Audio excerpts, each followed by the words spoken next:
Space, the Innovation Center provides it.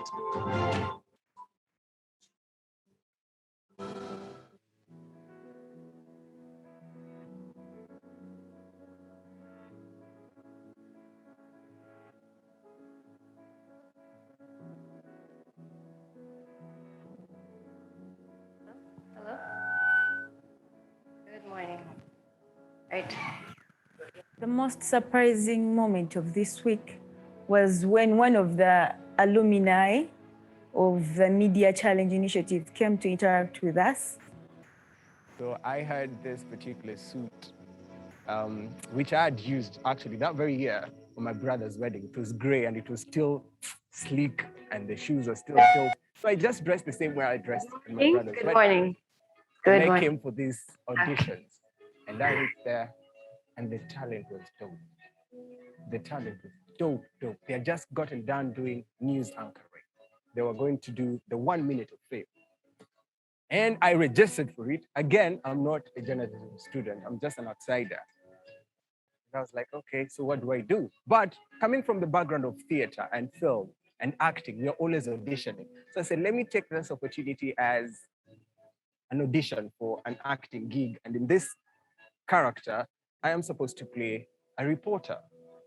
That's how I looked at it. I was like, okay, I'm gonna go there as a news reporter, but I'm an actor. So let me go and act. That was it. And surprisingly, he did study journalism. He was actually studying drama and how he narrated how he came to join the industry of media. So this really surprised me that different people can join the media industry as long as we get to interact and know what we can do better.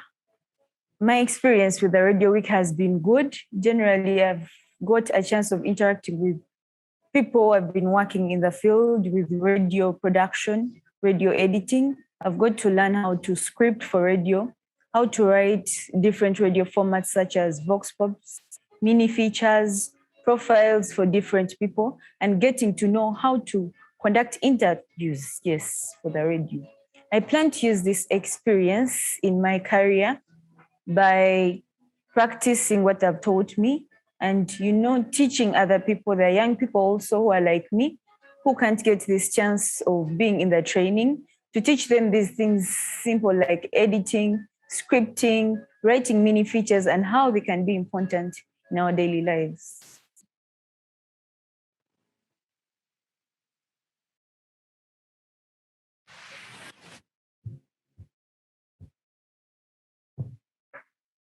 Beat reporting is a specialized form of reporting. It is a genre of journalism where you tend to specialize on one field or on one topic. Let me say, for example, climate change, government reporting, business reporting. If you're going with climate change or business reporting, you go in that field so that you do more of research and reading so that when you're reporting, you're well conversant with this topic. You just don't report it. That's why beat reporting is important in the journalism world. So yesterday's session with Paul, it was, so I learned like there's a lot you can, it is even an entry for you to go into the media house or media industry.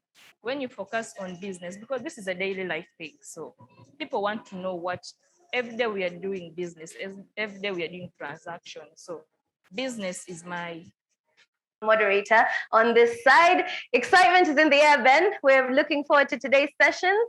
Are we going to start with some music? Absolutely. You know how we do. That's going to be something that we do in just a moment. Let's check in with Nairobi. Edith, good morning. How was your night? How is Nairobi? Is it as cold as it was over the weekend? I don't know about cold, but it's certainly a very warm morning here. We're looking forward to the program and everything that you have lined up for us all the way from Uganda and, of course, right here in Nairobi and Tanzania, as you said. Yeah, I was actually in Nairobi over the weekend, and coming back to Kampala was a nightmare for me because it was so humid here compared to where you are. So you might think it's warm, but over here it's quite hot. And of course, the people who are joining us around the world, for example, our friends in Germany might be thinking, what are you guys talking about? It might be negative something degrees over there. So thanks a lot for joining us. Good to see all of you guys. Can I start by asking everyone to do me one simple favor? If you can go into the chat and simply type where you are joining East Festival from this morning, so we can take note of your presence. So please just go into the chat and just tell us where are you joining us from this morning, so we can say hello to you and say hamjambo and say niaje. Where are you joining East Festival from this morning? In Nairobi, Kenya. Naomi, it's good to see you. Thanks a lot for joining us. Good morning. We've got in Germany, hi. Patients here in Kampala, good morning. Good morning in Berlin. Also people in Germany, in Munich. Guten Morgen, good morning to you. Rose, you're in Dar es Salaam. Good morning. Thanks a lot for joining us. We've got some people in South Africa. Hi, good morning, Alex. Good to see you guys. Thanks a lot for joining us. Eric, you're in Machakos. Habari. Good morning. Good to see you. Thanks a lot. Please do go on and type in the chat and tell us where you are so we can take note of your presence. Now, as you said, Hannah, we get started in a party mode. The East Festival might be about authentic stories, but in Africa, we've always told stories through music. And I'm going to introduce you to a wonderful new song that has taken Uganda by storm, and I am very sure is going to be in Nairobi and Dar es Salaam very soon. And to play that song for you and get us started for the morning is an awesome, incredibly gorgeous, talented DJ. Her name is Sal, for SAL, which stands for supercalifragilisticexpialidociously amazing and loving. Give it up for DJ Sal as she gets us started this morning. Sal DJ. Fresh. So this is a song called Slow Dancing. It's the biggest song in Uganda right now.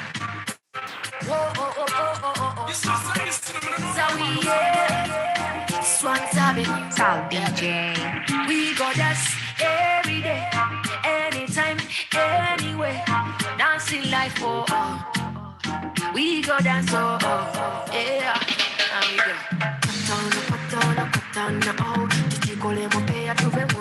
go. Rock off your back with a wickedest style. On to the dance floor, the wickedest style. Wiggy, wiggy, wiggy, wagga, wagga. Squeeze me, baby, the heavy wagga. Wiggy, wiggy, wiggy, wagga, wagga. We don't care if Wally or Batavia.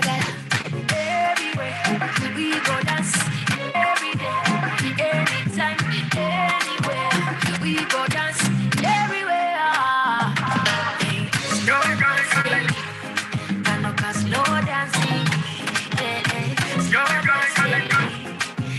slow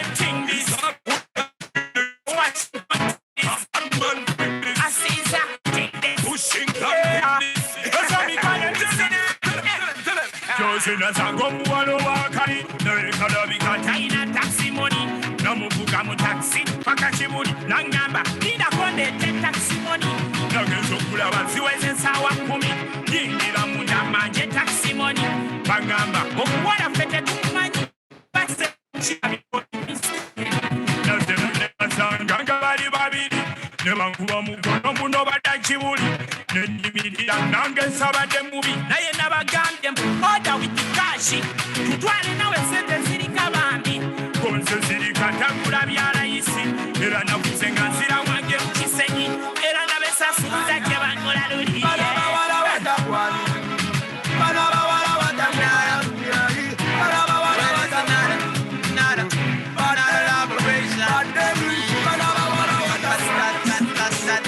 DJ Sal on the ones and twos. So,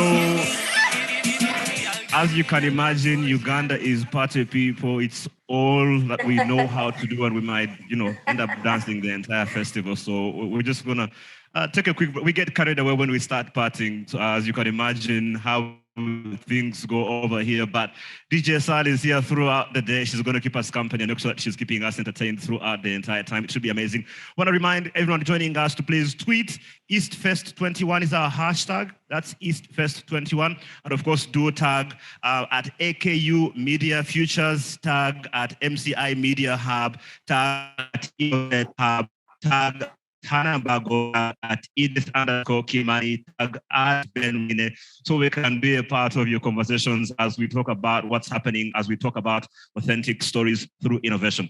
It's a jam-packed day today. We're going to be starting off with some amazing tours of the MCI Hub here in Kampala in Uganda.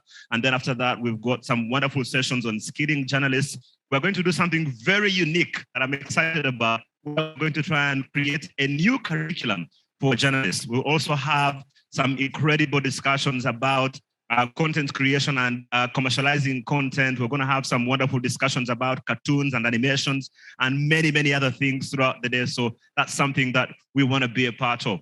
Before we start the session for today, though, if I can come to you, Edith and Hannah, starting with you, Edith, what stood out for you yesterday? What was exciting for you from the one? Honestly, I was thinking about that this morning and also last evening, and there was so much from the conversation about mental health around journalists, the importance of going into research and having solution-based stories, not forgetting, obviously, the big things that we kept going back to, what we can learn from TikTokers and influencers, and also from gossip sites. This is all very sort of new for me in the way that we discussed it yesterday, and I honestly can't wait for all of the things that you're referring to today.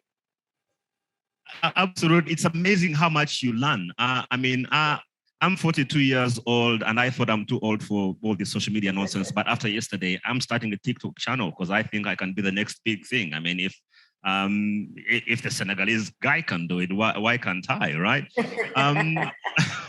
How about you, Hannah? What do you think that was for you from yesterday's session?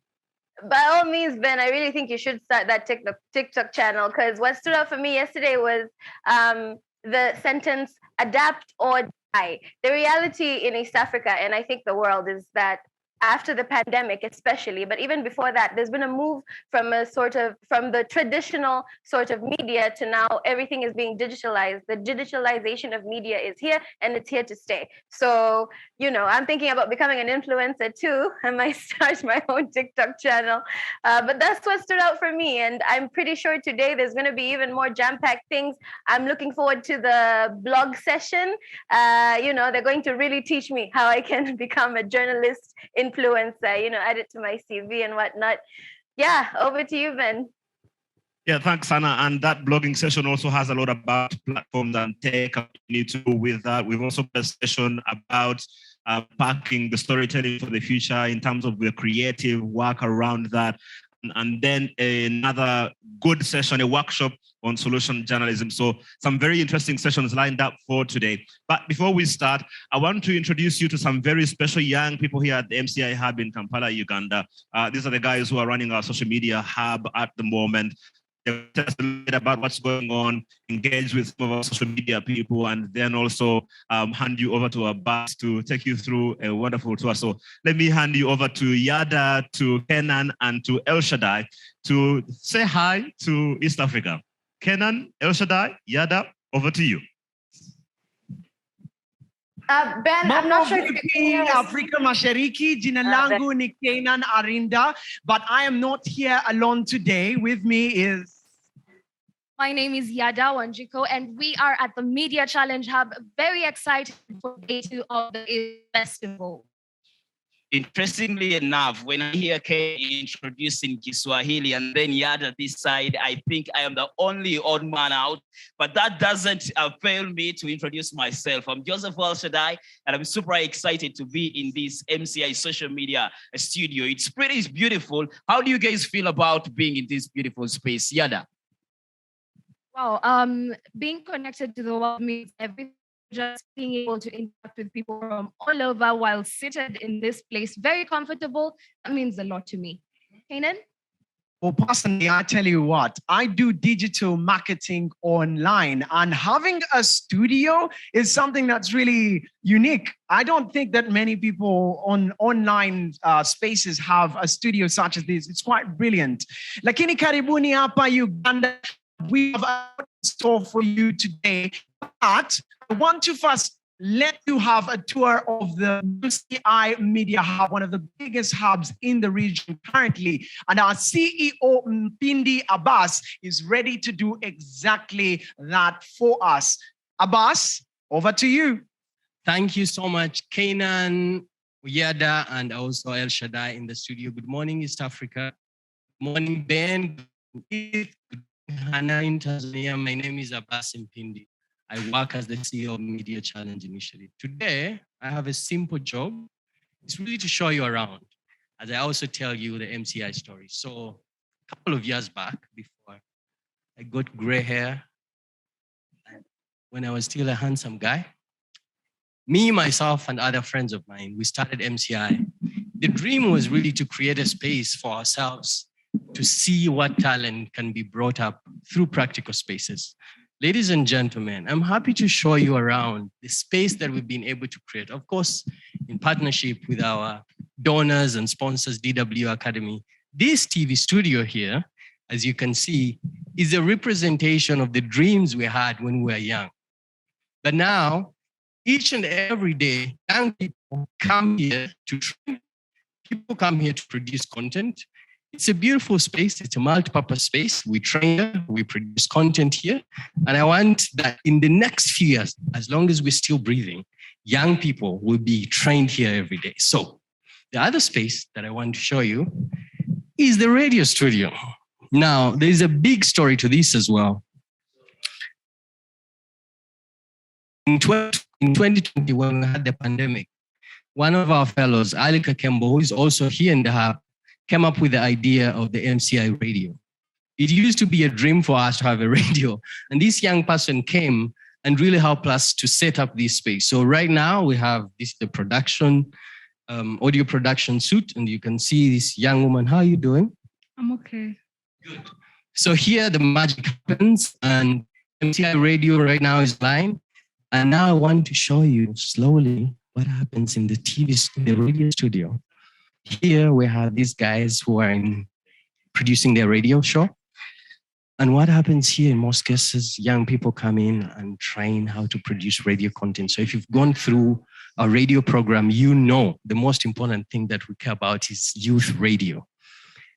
Also, the space is very comfortable. So we put here like these couches. And the structure is that once young people are here, they're able to give each other feedback. So as someone is training over there, others are seated here and they get feedback. So this space, if you are online, you can also download our online radio, MCI radio.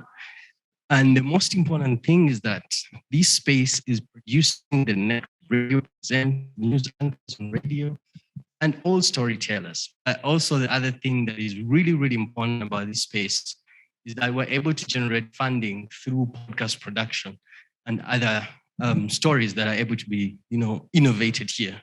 Here is our boardroom. The boardroom is really our engine in the hub. Here we have this mural which says, "The future is now." So every day I come in here with a team to think and process what are the next big ideas in the media to solve the challenges that the media industry is facing.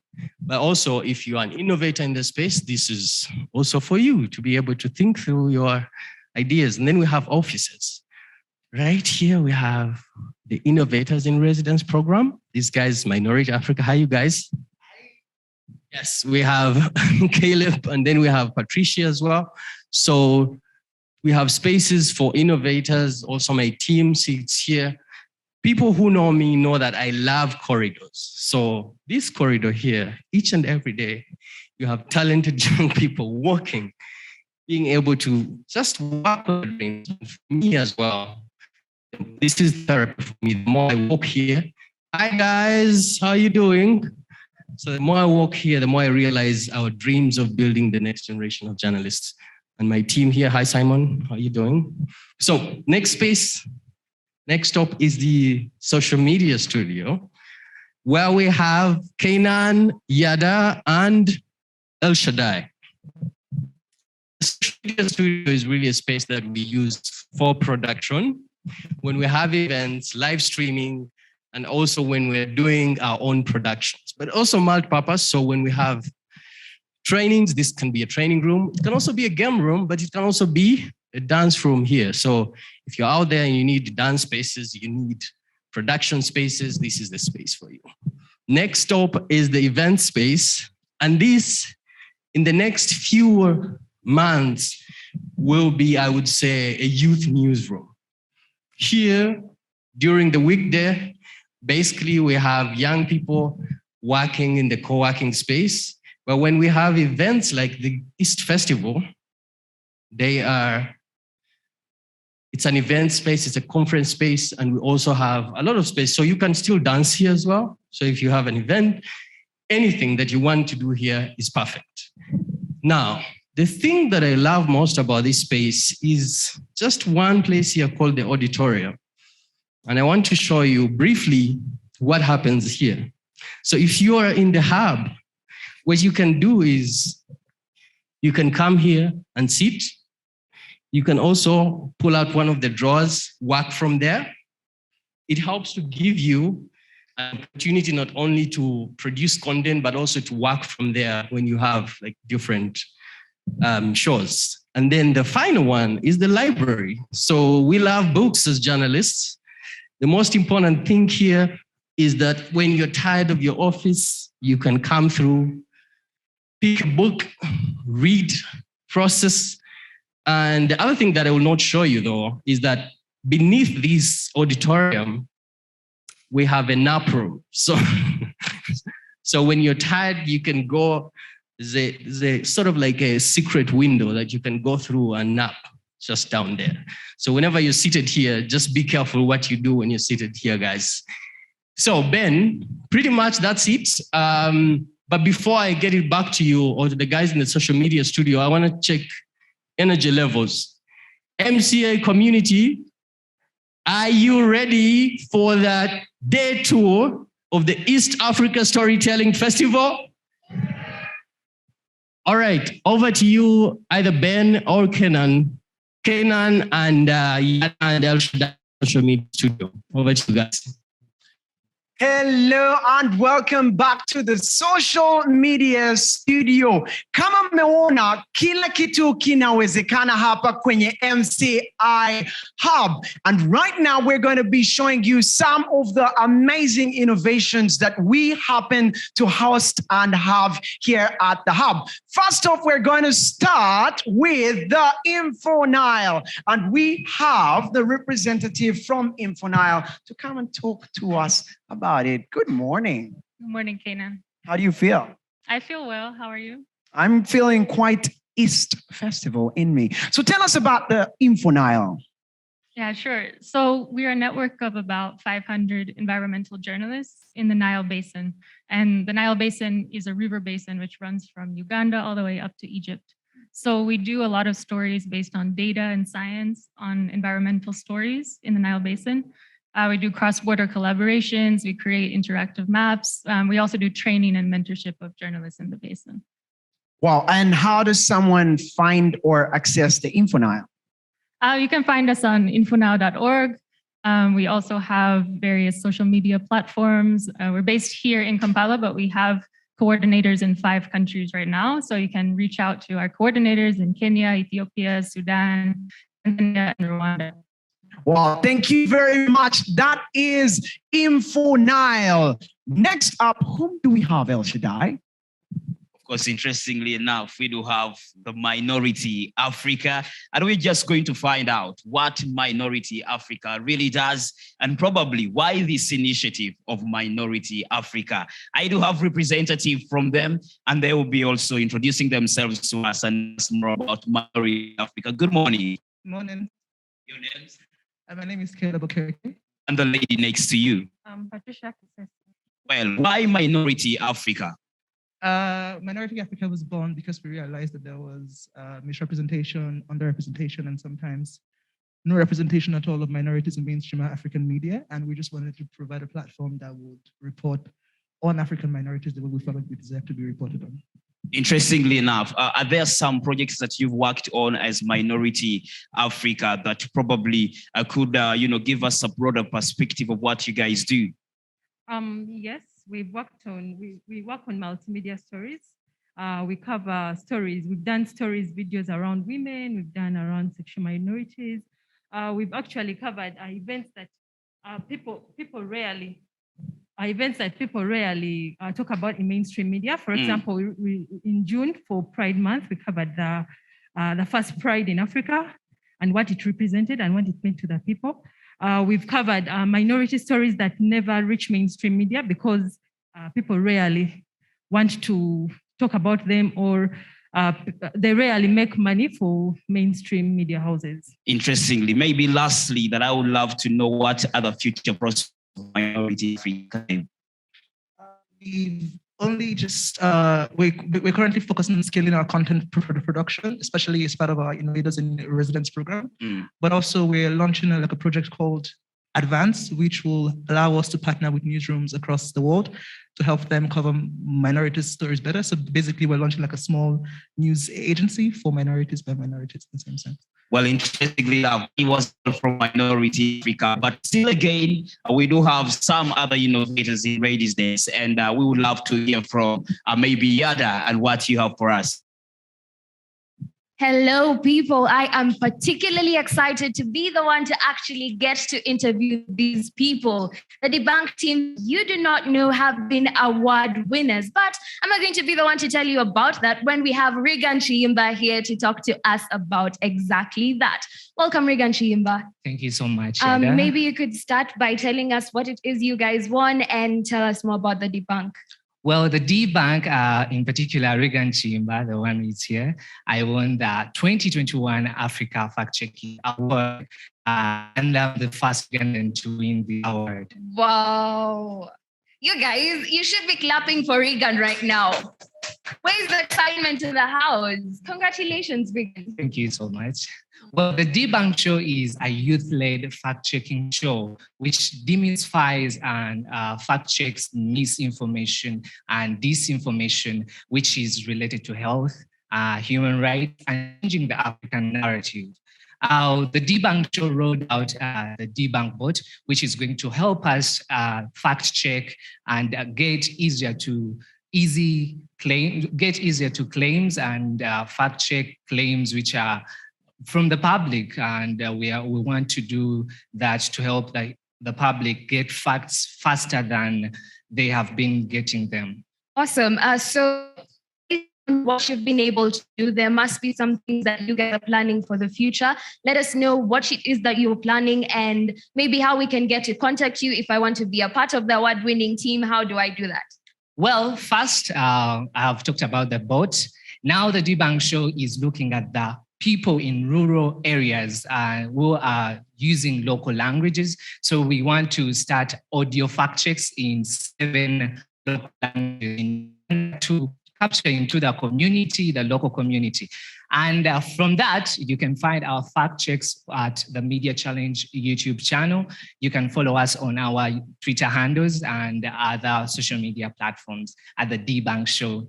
Well, thank you so much for joining us, Regan. We are not done. We still have some more people that are coming in to tell us more about what they do right here at the Hub. Interestingly, why don't I take on the honors? And on this particular regard, I just want to introduce Aisha and maybe to let us know about what Aisha is all about. And I have the man himself here. How are you doing and what are your names? Thank you. My name is Noah Omuya. I'm doing well. I'm so grateful to be here with you. Noah, why this particular innovation, Aisha, and what does it stand for? Well, Aisha is a name derived in my local language, Ateso. Aisha means light. And we are in these times, we need to tell our stories, African stories, the African way, and also promote our African values, including the language. So having a name in the local language doesn't change the meaning of what is in it. Yes. Interestingly, we've seen a lot of different innovations like of these. Why is HR different from all those others? Okay. First of all, Aicha is a news website currently publishing in English, though there's a plan to have it even another section of the local language to favor the other people. What makes us unique is we work with a team of young journalists, those who recently graduated from university and those who are still in university but have passion in storytelling, have passion in writing. Maybe some of them do not, these days when you go to look for a job, they tell you we need a 2 years experience of work somewhere. And then here is a platform for young journalists to practice. Interestingly, I think if at all we do believe in what Aicha can do, we can stand together with Aicha to see that we fulfill all those. But looking at the East African Fest, what are you looking forward to gain from this particular festival today and maybe moving forward that you can apply to Aicha? Okay. Looking at what we have at the East African Fest, we're saying we are looking at the authentic storytelling. Now, I'm looking forward to finding out more on how do we tell authentic stories. We are in the age where there's so much social media influencing, community journalism, and then our authentic storytelling is also overshadowed by the other part of now bloggers, and so we need to see on how do we remain relevant with our stories. How do they trust that what we publish the right information that they seek for? Interesting enough. We cannot go beyond that. Maybe Kainan, if at all you could take it away, but that is what we heard from Aicha and several other residents in innovations residents here at the Media. Asante Noah, asanteni kila mtu. We are still going on with the various innovations that take place here at the MCI Hub. Now, we've been talking about all the innovations that we host here. And El Shaddai, you look very smart, but you also sound amazing. And a little bird told me that you happen to be part of one of the big innovations we have here at the MCI Hub. Tuko MCI radio hapa kwenye MCI Hub na El Shaddai atakuwa anatuambia what he does on this. So El Shaddai, tell us about the MCI Hub. The MCI radio. I only got what you said, what I do, but the rest of the words I did actually pick any. But interestingly enough, the CEO just took us on a journey and he showed us what MCI radio looks like. But that particular space there is for African voices. It does not only matter where you come from. We do not look at your background, but nurture African talent. Of course, it's a beautiful thing. And to see that we are working with, young journalists and being able to make them better for the industry out there, it means everything, Yeah. Indeed. So, Sauti la Afrika Mashariki hapa kwenye MCI Radio. We are going on and we have in the social media space. Wow, wonderful. You can continue the conversation with us online. It's simple. We have our handles on all social media platforms. Find us at MCI Hub, and we can keep those convos going on. For now, I'm going to hand over back to you, Ben, and we can go on with our festival. Thank you very much, Kenan. The energy in there, absolutely amazing. Thanks, Yada. Thanks, El Shaddai. Do you ever recall having this amount of energy at any point in your life?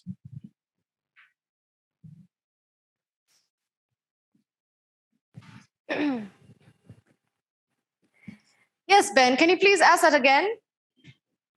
I was asking if you ever recall having the amount of energy that these guys have at any point in your life. It's like they're running a Duracell, yeah? Oh my gosh, is it in, I think it's in The Lion King where they sing about being a young warthog. I definitely remember those days. I certainly don't feel like that most days now in my 30s, but what to say, youth is not an accomplishment. No, it's not. Though I'll tell you what. One of the interesting things that's happened to me over the last few years, going on what we call the fourth floor, is that you begin to appreciate all those years when you were young and were able to do these things, and it's an amazing opportunity to see what our young journalism fellows are being able to do, and of course, to say a big thank you to all our partners, to Innovate Hub, to MCI Media Hub, to the Pan Foundation, to KFW and DW Academy and GIZ. If I can ask you, Edith, first, and then we'll go over to Hannah in Dar to get some perspective as well. How critical do you think it is that our young people now have the sort of opportunities that people like me really never had, to be able to get the sort of support they are getting to be able to tell better, authentic stories here in East Africa? I mean, it's always been critical, isn't it? And this is the thing about growing up, is you realize how much the people before you did in order for you to be able to do the things we're able to do now. I hope you've understood that very wordy and complicated sentence. But as I was watching, the young people present their projects, their Aicha, Debunk, I can't help but feel almost a little envious that I wasn't as brave as they are right now when I was their age. But this is exactly what we need. People who are better than us, wiser than us, smarter than us, because that's what this continent and indeed the region and the sector needs. Yeah, absolutely. And I guess from your perspective, because you're still quite young, you're just starting out in your career, how important has journey been for you, especially having been through the system that we are talking about here at MCI and the training that you've been receiving? What's that been like for you? Well, Ben, I think it's been quite a journey. I am a newbie. I've only been in the game for, I think, maybe half a decade. But who's counting? So, yeah, it's definitely, I think having these kinds of opportunities are invaluable, because with the digitalization of media, as I was saying before, almost everyone is a journalist now, because everybody has a smartphone and, they see something and they want other people to see it, and all of a sudden it's news. If I can give the example of the very tragic incident that happened last year to George Floyd, that wasn't broken by a media house. It was just a civilian who had a phone, and it went global. So it's very important for us as people in the media industry to actually have the kind of skill to give the stories that are, that they're not, that are noticeably different from the everyday journalist who has the smartphone. We have to be different. We have to add more skill. We have to add that kind of, that extra zhuzh is what my professor used to call it in school. But yeah, it is quite a journey now. We're competing with everyone, really. So yeah, the game has changed, and we must change with it. Like I said, we must adapt or risk becoming obsolete. Everyone is a journalist, everyone has access to a camera and is able to break a story and all of that. But growing up, for many of us, you had access to, well, actually one radio, which was Radio Uganda in Uganda. Depending on the time of day and what the weather was like, you could pick KBC Nairobi once in a while. They had a wonderful program called Sundowner. I don't know if Edith remembers that at any point. Yeah, Sundowner. I was a little too young by the time it was at its peak, but it's definitely a moment of nostalgia. Anyone who was alive at that point definitely remembers the show. Are you talking about the one on radio or on television? On radio, Bob Kioko. And these are the names that sort of bring out. And so I wanted to take just a few moments before we get into our first session to go one around the room, but also for those guys who are joining us online. Because again, as we talk about authentic storytelling, I think it's very important for us to be able to acknowledge that the skills that you have as a person make you who you are. I can't tell you how famous I've become for being in the same picture with you, Edith. Suddenly, I've now become famous because I'm appearing in the same picture with you. So thank you so much for that. But all of us at some point have had people that you look up to and think, oh man, when I grow up, I want to be like that guy. And I think it becomes important that as we skill ourselves, as we skill our young people, that they aspire to that sort of thing. So if I can ask people in the chat to please tell us, maybe growing up or now, who your biggest heroes in terms of, again, the context of storytelling. And I would want to specifically leave it to East African journalists, if you can. Who would those be for you? So who are some of the biggest heroes that you have looked up to in the space. So maybe we'll start with you, Edith, and then Hannah, and then go to our chat so we can give people a chance to type some things in the chat, and then we'll come and read them after. So Edith, who was your hero growing up? Who did you model your path against? I mean, locally, if we're talking about journalism in Kenya, you cannot talk about that without mentioning Catherine Kasavuli. Luckily for us, she's back on air on the same KBC, the national broadcaster that you've mentioned. But she was just a powerhouse. You know, it wasn't the tradition to see women reading news, and she was such an authority. She still is, as I mentioned. And it's really an honor to be occupying the same space that she is at the moment. So kudos to her. Oh, amazing. What about you, Hannah? Well, Ben, like you said, I am a newbie, so my aspirations were a little different. I didn't have any kind of local heroes that I was aspiring to. I mean, there are lots of local heroes. Just as an example, today on this side it's Nyerere Day. We're remembering the great Julius Kambarage Nyerere for his great investment in our country. He was our first president, so he is everyone's hero on this side, if I can just start with that. But my hero in terms of media was really Oprah. I mean, I didn't miss an episode. She was a powerhouse. She was just it every day. It was like, I watched that show religiously, man. So yeah, I'm now aspiring to have my own show in one of the big media houses like Hard Talk or something like that. So yeah, she's my inspiration. Well, tell you what, Hannah, based on what we've seen over the last few days, that's going to be just the beginning for you. There's absolutely lots of talent coming out of you, and we look forward to seeing what that's going to look like. I also know that you might have some people with you in the studio in Dar. Hannah, do you want to just maybe go around the room and try and find out from them who their big names are? And if you have any as well with you, Edith, and then we'll come to the room here in Uganda before we start our first session. So, no worries. We have a very vibrant audience in here with us. Karibuni, guys.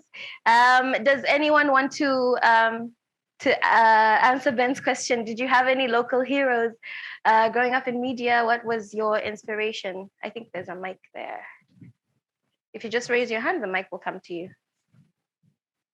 As the mic comes to them, of course, we want to encourage the people who are joining us on Zoom online to please go into the chat. Again, want to hear from you. Who are some of those big heroes for you across East Africa that have stood out for you and made you think, oh, I like what that guy does. If I was able to be a journalist, I would want to be anything close to him. Over back to you, Hannah. I think we have a hand over there. I'm looking at you. Don't be shy. Don't be shy. Yeah, good morning. My name is Amran from Sheko TV. Let me just speak in Swahili so that I can be understood. I'm Nashid, I'll translate. My hero ni Millard Ayo in Tanzania, the one who is owning Ayo TV and other social medias. So as a Sheko TV online CEO, he is my hero, actually. He is doing great in Tanzania and even in East Africa. That's what I can say.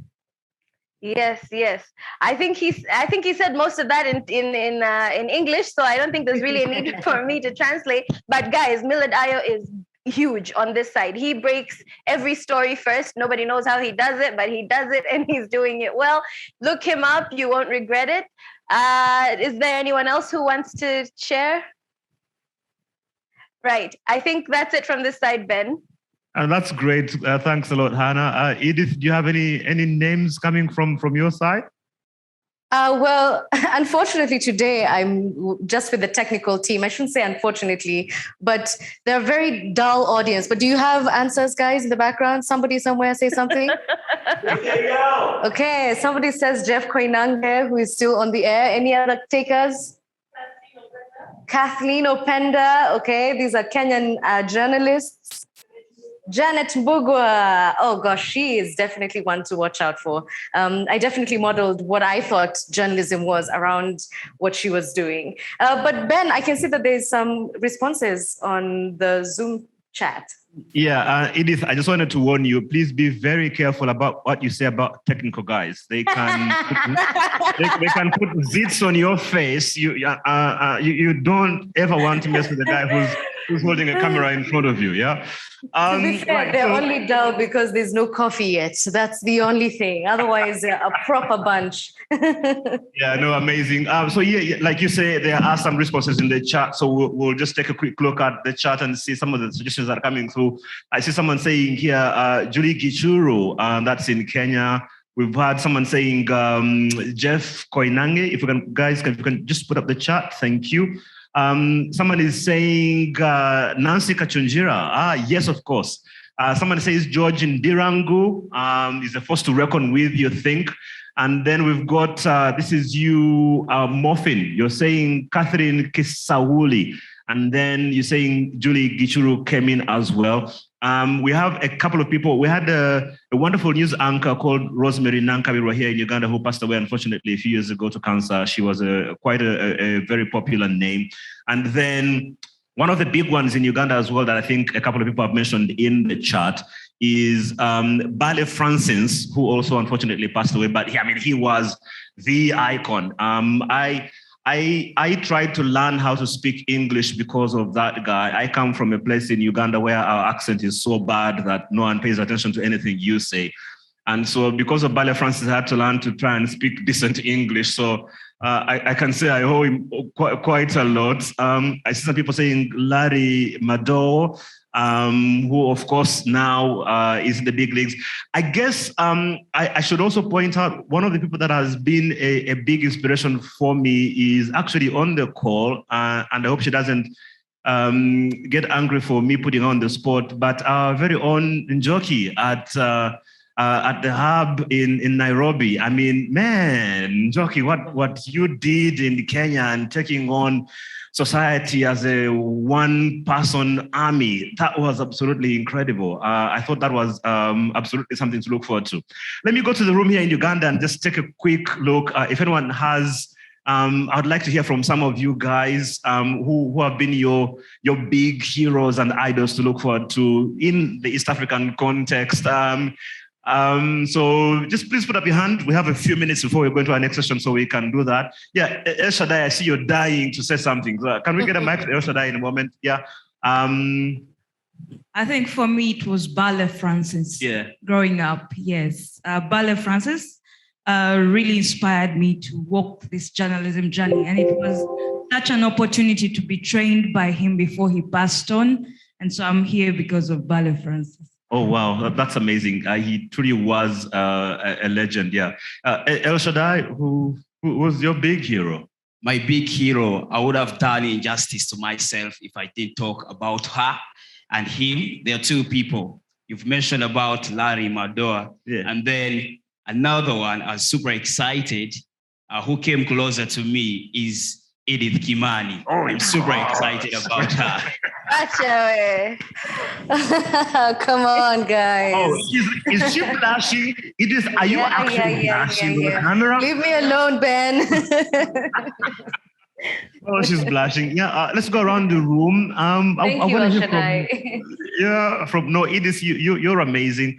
The first time I met you was at the conference in Bonn. I'm really terrible at taking compliments, so you've got to take them. You've earned them. Let us give you your flowers. You were moderating the session in Bonn in 2019, and I remember thinking to myself, damn, she's amazing. She's blushing again, Hannah. She's blushing again. I'm so uncomfortable. It's unbelievable. Yeah, no, you've earned your flowers. You better take them. Right. So let's go around the room and get a few more. Please do share, guys. We want to hear from you. Who are some of the big heroes for you? I think Jeff Koinange has been mentioned, of course, already, and he's been quite a popular figure here in Uganda as well. Oh, well, growing up, I used to look up to Maurice Mugisha and of late, Larry Mado as well. Yes, absolutely. Jan, I want to hear, Jan works with Media Focus on Africa. She runs the country office in Uganda, but she's also been a journalist. So I want to put her on the spot and hear from her. She represents the dinosaurs, as we call them. Hello, fellow dinosaur. Ben. So mine too was Bale Francis, but there's also another lady. She was called Lucy Banya. Lucy Banya. Oh, yes, of course. Yes. And there were other quite interesting writers like Lilian Barenzi, could write interesting stories. And who else, I think, for now? Yeah. Yes. Lilian Barenzi actually reminds me of Njoki. They had a very similar style of taking on society with no holds barred whatsoever. Right, so let's take maybe one or two more and then we'll jump into our first session for the morning. For me, it was Gabriele Penu. Oh, yeah. Yeah. Is that because he was very cute? Exactly. Oh, okay. Just wanted to make sure. So I knew it had to be something in that direction. So again, Edith and Hannah, the idea being, I've got a lot of people saying Solomon Serwanja, and of course he was with us yesterday, and Solomon is also quite something. We had Kumla Dumo, yes, of course. Thanks a lot for that, Tevin, for pointing out Kumla and what an amazing journalist he also was.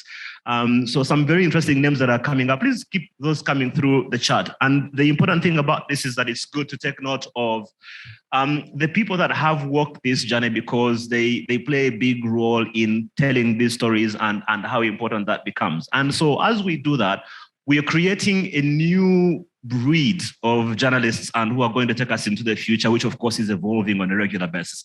And our session today, our very first session today, focuses on how we skill these journalists. And so we're talking about how our educational institutions, how our universities should prepare students for the market as media people.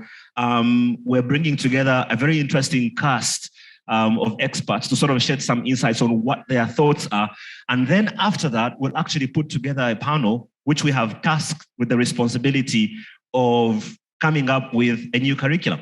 But first, to get some insights on what skilling the journalist of the future looks like, let me introduce our first panel for the morning. The very first person on the panel is someone who is very special to me personally. He also is, I think, number one on my list of heroes. The only problem is that you never get to see him until you see him at places like this. He's the guy who's always running things behind the scenes. He's my personal mentor. He's my producer. He's my boss. He's my best friend. He's my father. He's my pastor. He's my money lender, because I borrow a lot of money from him. But for East Festival, he is here in a very official capacity as the head of radio for the Nation Media Group here in Uganda. He's been there for 20 years. I've worked with him for almost 21 years now, even though he somehow happens to have a genetic disorder that makes him look 20 permanently. He never changes the way he looks. He's been in charge of content strategy and profitability for radio, for the NMG, not only in Uganda, but also in Kenya at Easy FM, and also setting up KFM in Kigali for Nation Media.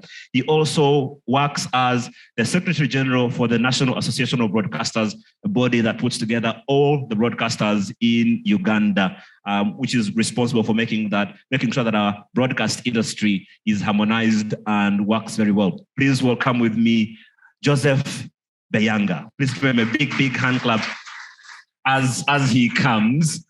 I should also point out he's actually quite a crazy individual. Our next panelist is a graduate from Makerere University in Journalism and Communication, but she's also currently the communication and advocacy lead at Policy Uganda, which is a feminist-based organization that works at the intersection of data design, technology as well. She's also started an NGO, which is called Girls Alive Uganda. It's a non-profit that is responsible for training and helping girls get reusable sanitary towels and supporting high school girls in the things that she does. Please welcome Marion Apio as she joins us as well. And our third guest who's joining us online is John Baptist Imokola, who is an assistant lecturer at Makerere University. He's also a lecturer at Ikumba University in the School of Journalism and Social Sciences. He's also an Andrew Mellon PhD fellow, but has also got a lot of experience as a journalist, both in the newsroom. He's run 2 newsrooms at 2 leading TV stations in Uganda, but has also gotten a lot of skills as a producer, as a copywriter, as an editor. He's basically done an all-round experience, adventure in the newsroom here in Uganda. So please welcome JB Imokola as he joins us via Zoom as well. JB, good morning, and thanks a lot for joining us. It's good to see you. So as we get started, let me start with you, Joseph.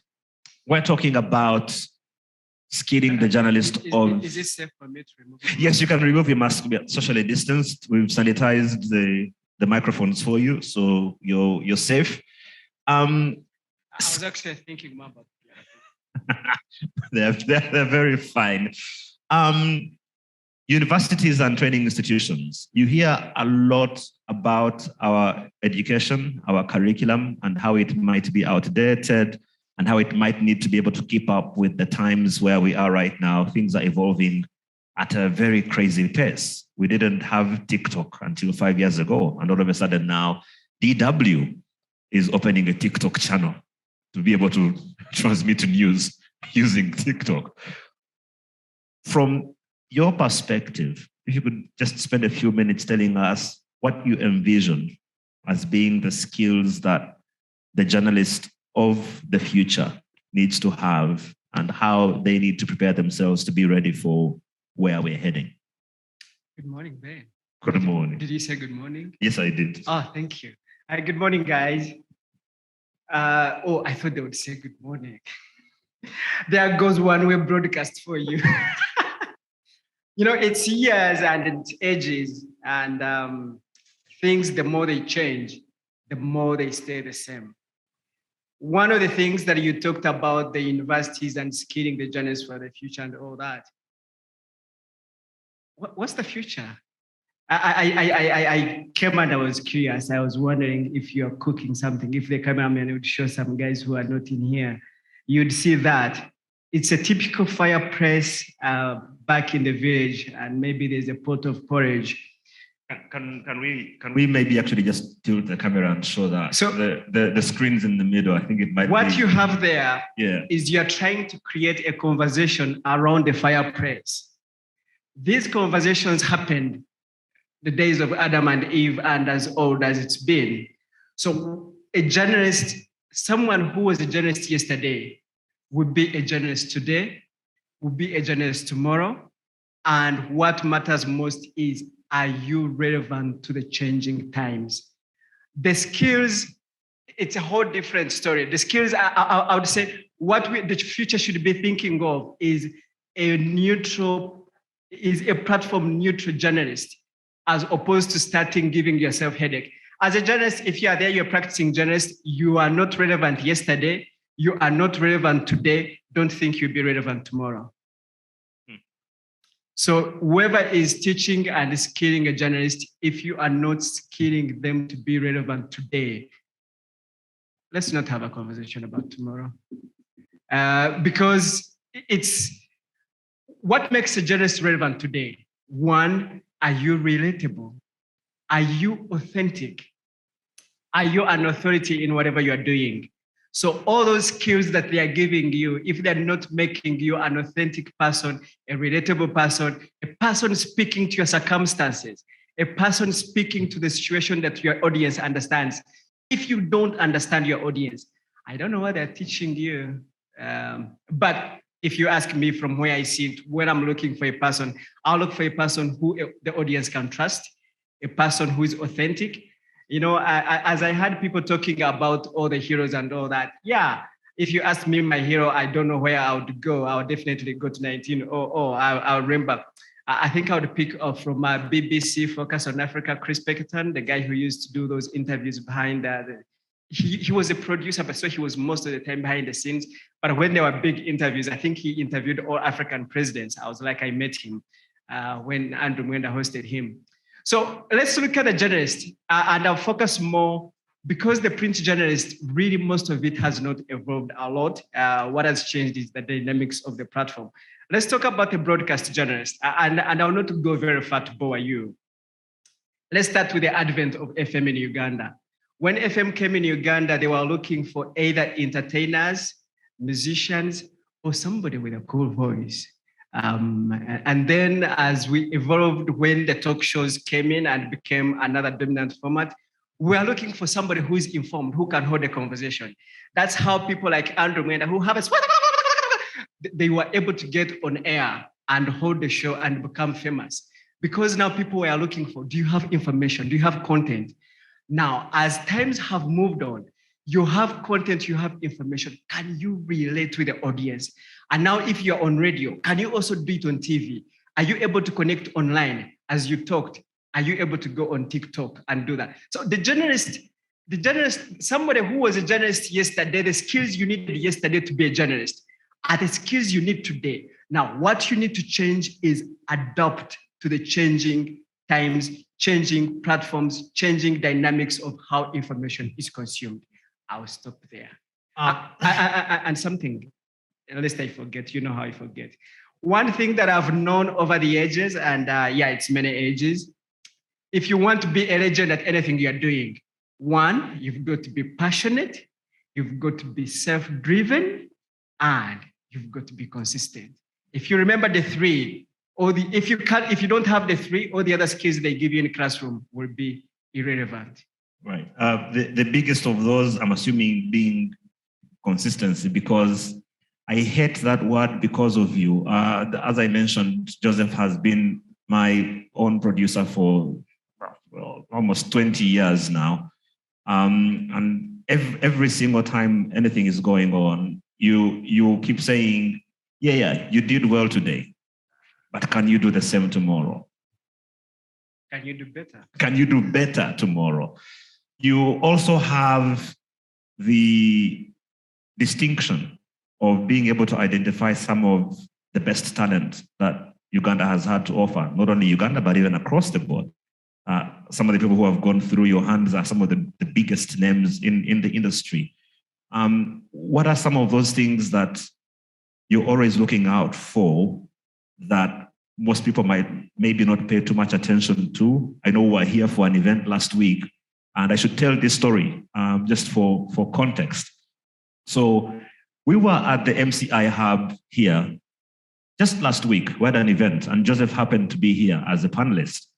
And so Joseph looks at me and asks about a young lady who was standing across the room, and he says, "Who's that young lady?" And I said, "I don't know." He said, "I'd like to meet her." I said, "Okay." So I go and pick this young lady and bring her to Joseph. And then he says, "Hi." And long story short, I don't know how he did it, which is why I want him to explain what witchcraft he uses or used. But Joseph was able to see across the room someone, and his exact words were this: "I see personality." And it turns out that this young lady is actually an upcoming talent in radio, working with one of the radio stations in Uganda at XFM as a breakfast presenter. He was able to see that without hearing a single thing that this young lady said.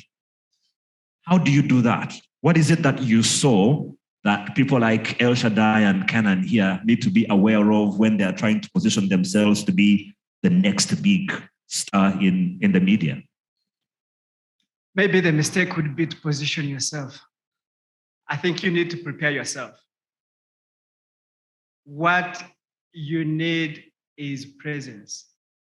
Because yes, you're behind a microphone, nobody is seeing you, but that's if you're on radio. But the people who are listening to you, you need to be present. When you open your mouth, when you speak, you need that presence. And the presence comes in all packages. For my case, I found her on the reception. She was manning the registration desk. And what I saw was a warm personality, that warmth. And when she was having conversation with her friends on one of the tables at the back, she was engaging them. Are you engaging? And then she was interacting because she was leading the conversation. You need a conversationist. And then the other thing is, if you have nothing in your head, nobody will listen to you. It means she was informed. And then they trusted her. you need to earn that trust. That trust, you earn it every day in what you do, even in how you carry yourself. A con man, you see them from a distance. Before they open their mouth, you say, have a nice day. That is if you're generous. I'll tell you a story. That's a story of Faiza. I met Faiza. Yes, Faiza. I think Faiza was actually around. If she's around, can someone please drag her here so we can put her on camera and embarrass her? No, don't embarrass her. For her own sake. You need to encourage her. Encourage her. Get stronger. Okay, that's a better word to use, yeah.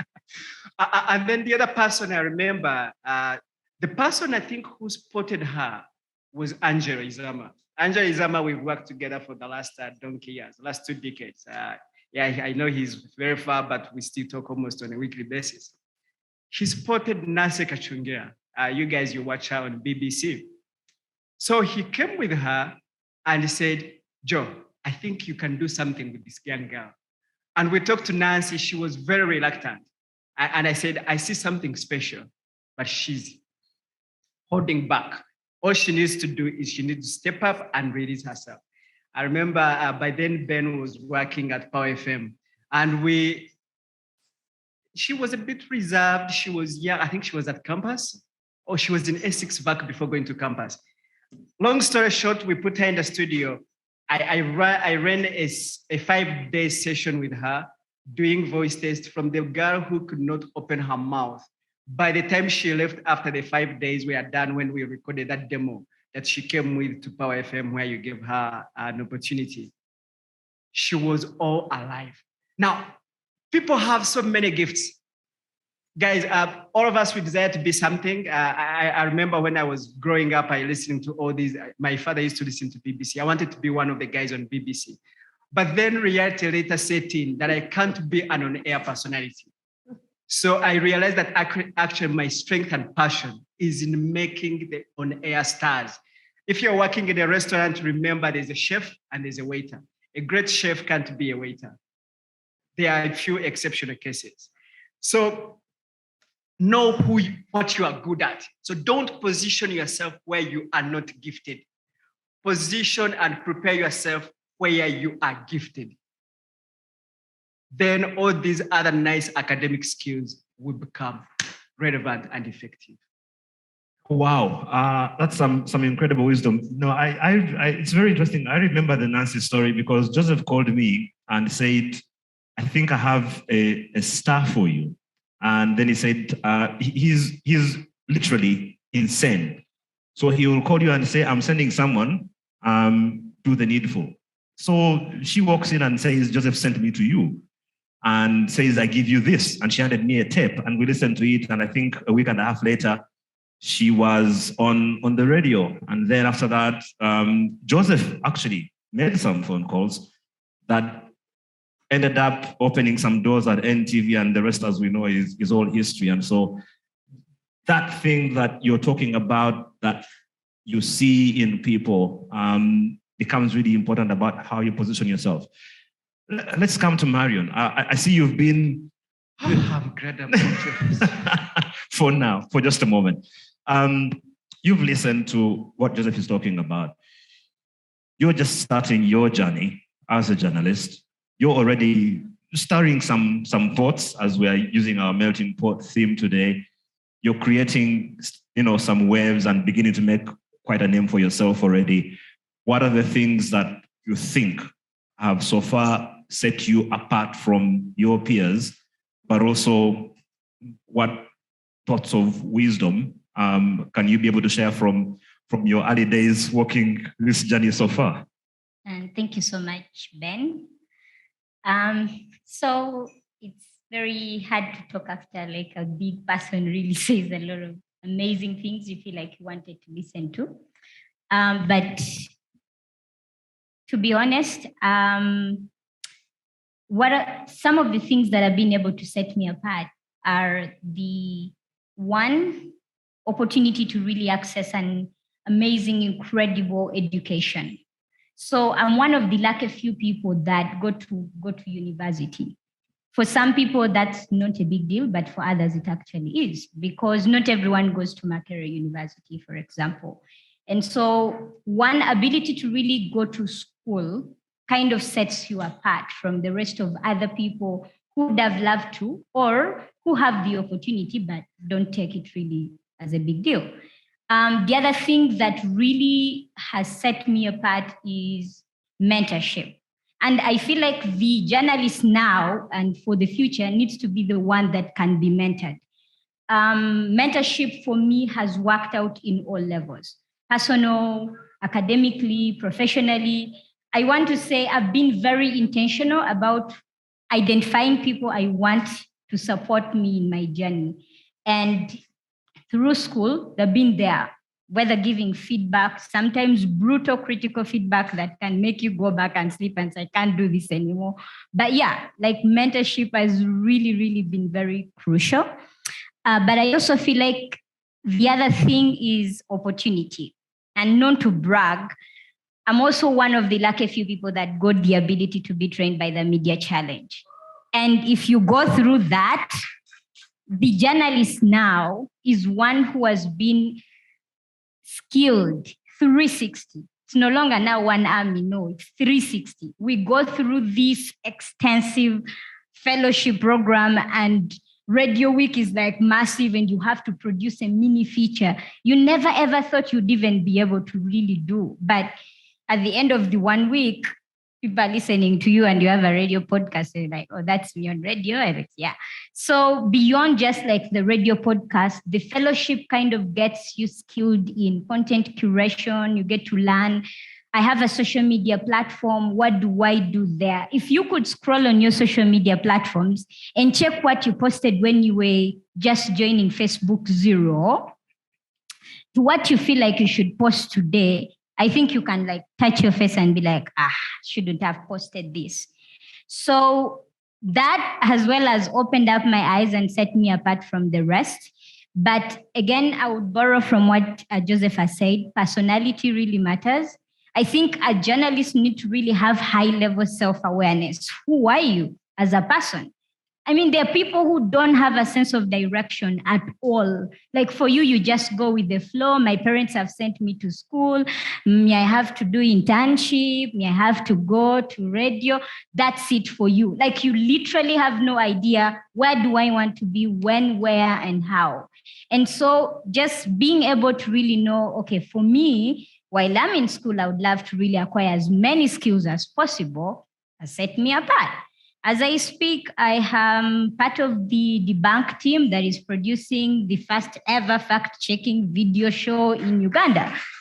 That's a big deal. I never ever thought that fact-checking was even anything we would pay attention to, or I would even pay attention to.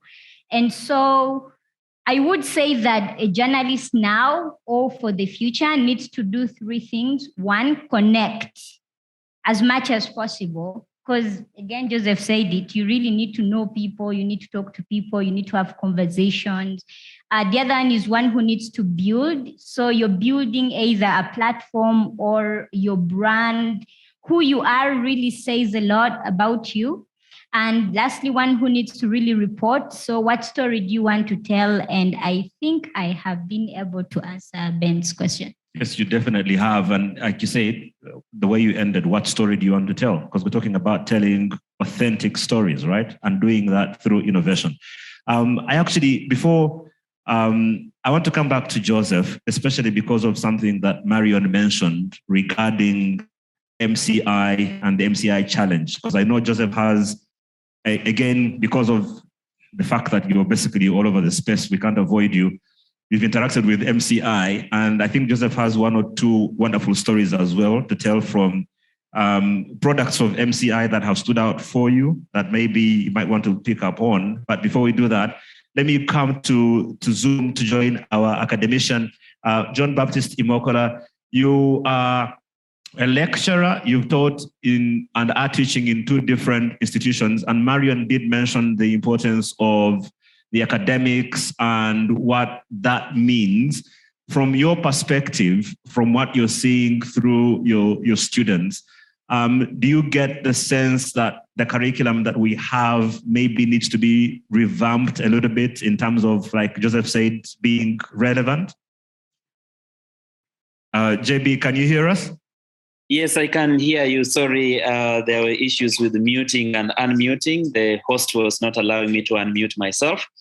It's a pleasure to join you. Sorry, I could not join you physically, which I would very much would have loved to, but still I am happy that I am part of the discussion.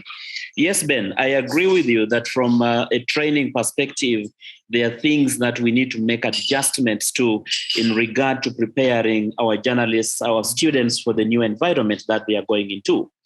I tell you that you can look at some of our curriculum and you find very interesting things there that are actually not very helpful to the modern journalist, while there are some things that have been left out and they are very important.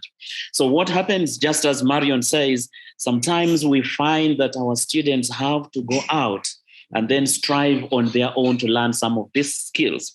Skills like digital and mobile journalism skills, investigative journalism, managing a journalism project, entrepreneurship skills in journalism, whereby we want journalists who are able to do something on their own, to start something, an entrepreneurship, a journalism entrepreneurship, instead of going out there to plead with other people, to beg, and sometimes actually to end up getting disappointed. So there are things that we need to rework, the way we train the young journalists, the skills that we give them, but also in terms of how we prepare them, their mindsets, in terms of creative and critical thinking, in terms of being emotionally able, being able to deal with the modern audiences. Because days have changed. Joseph will tell you, when some of us started journalism, a member of the audience would tell you, I didn't like that story, and then you would tell him or her, go to hell. But now with social media, you cannot do that. You should be able to deal with this person in a more mature way, because if you do that, you are losing an audience. That's absolutely incredible, JB. And again, sticking with that issue, and I'll have Joseph shed some insight, and then we'll come back to you, JB, and then with Marion before we open up the floor to some questions from here and also in Nairobi and in Dar. This whole issue of qualifications, right? It's important to be able to get the papers and do the training, but you haven't always necessarily looked out for the person who went to Makerere or came from the University of London. Some of your best talent has been people who other people would usually not pay too much attention to based on qualifications, right? Two things. There are two categories of media. There's news media. News media qualifications have no substitute, because you need that education to be able to make sound judgment on what's public good, what's public interest, what's newsworthy, how should the audience interact with this information and all that.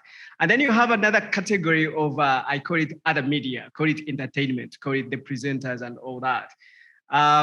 Those guys, yes, qualifications. Somebody who has gone to the university, their comprehension of issues is not the same as somebody who has never stepped in school.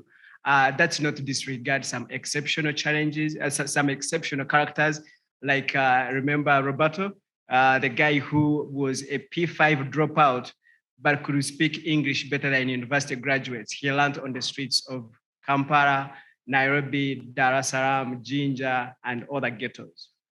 They're exceptional characters. So in my life, I really rarely finding myself asking people, what did you study? Because if you studied a degree and you have, even if you have a PhD, but you can't comprehend the issues, you can't express yourself. When you get an opportunity, you don't even know what social media is. If you are there, you don't even know how to post your content. You don't know, because social media is not just posting. No, are you engaging? Are you interacting? When you are there, what are you saying? So qualifications are part of who you are, who you become. When you go to school, do you cram to get a first-class degree, or do you study to be able to comprehend and understand issues and interpret them and give life a meaning? So nowadays you meet many kids, first class, second class, upper, and all they have to show are good grades. When you come to the quality of work they do, you actually don't see it. So guys, yeah, one, education has no substitute. Don't play around, don't fool around, study hard. And while you are studying, please make sure you understand what they are teaching you so that you are able to interpret your life situations. And when you get to communicate, you are relevant. Let me hope I'm communicating. Well, the hand clap suggests that you are, and that's a key word in relevance.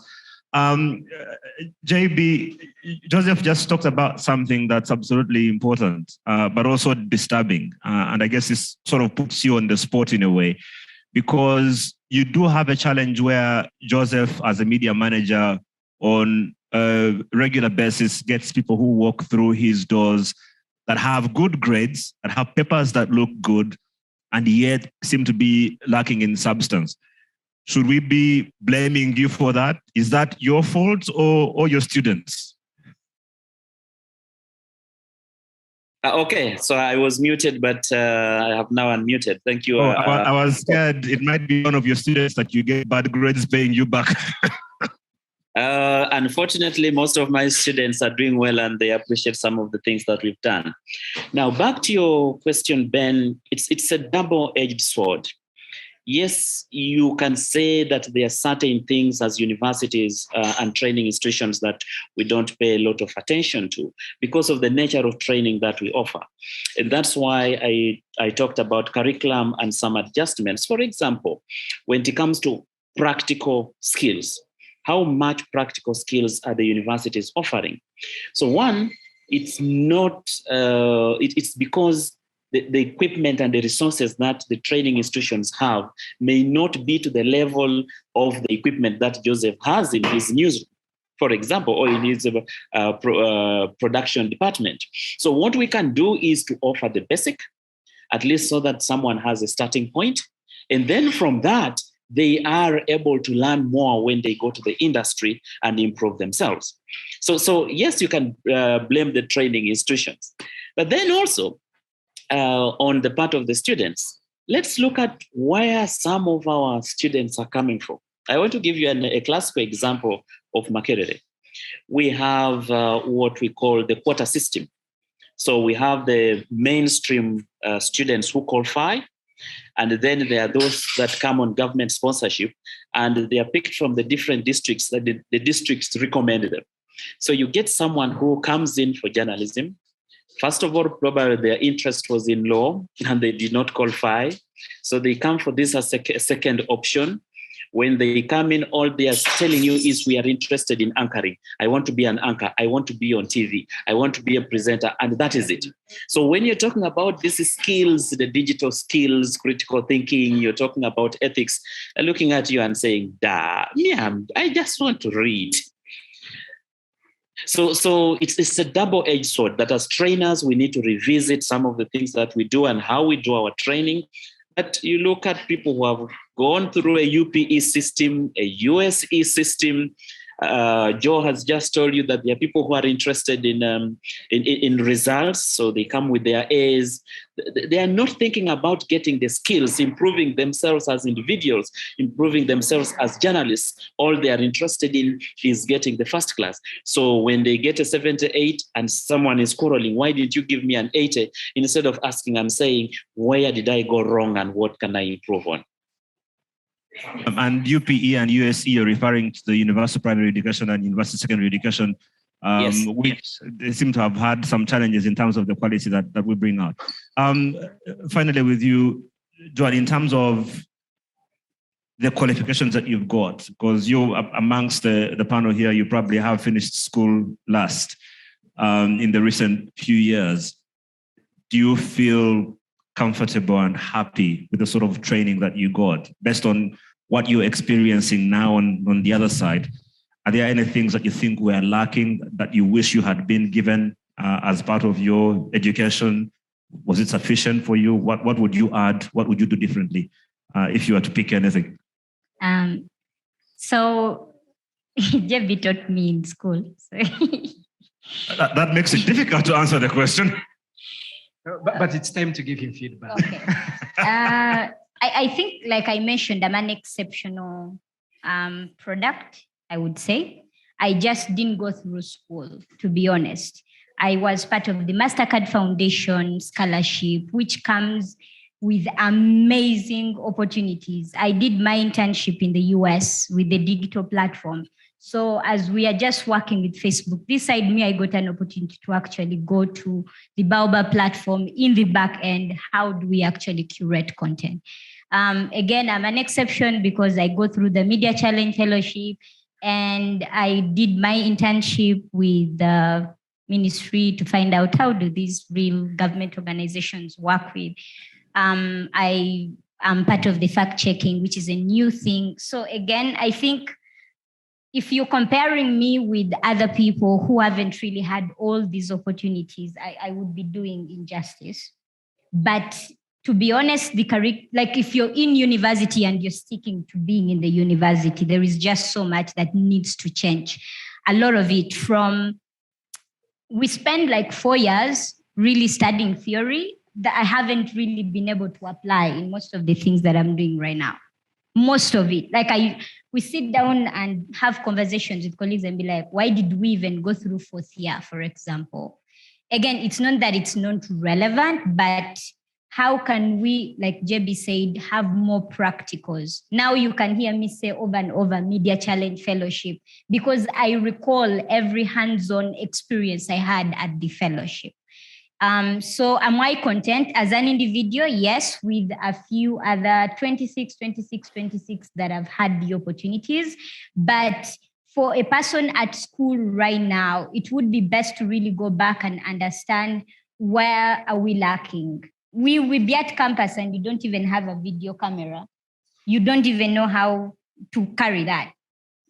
There is a certain car, I don't know how we call it. We used to share it, 3 people per group. And this is Makerere University, for heaven's sake.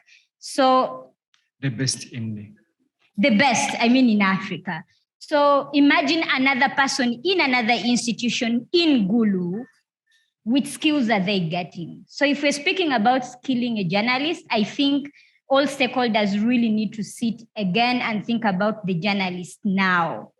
Times have really changed. Content has changed. I don't think I want to sit down and they tell me that this is how they build the website. I would love to actually sit down with the website developer and I do a website, get out of campus when I don't really think I want to sit and there is a person from Bank of Uganda telling me how to build a brand. He has built his own brand. Like, how do I enter university from year 1?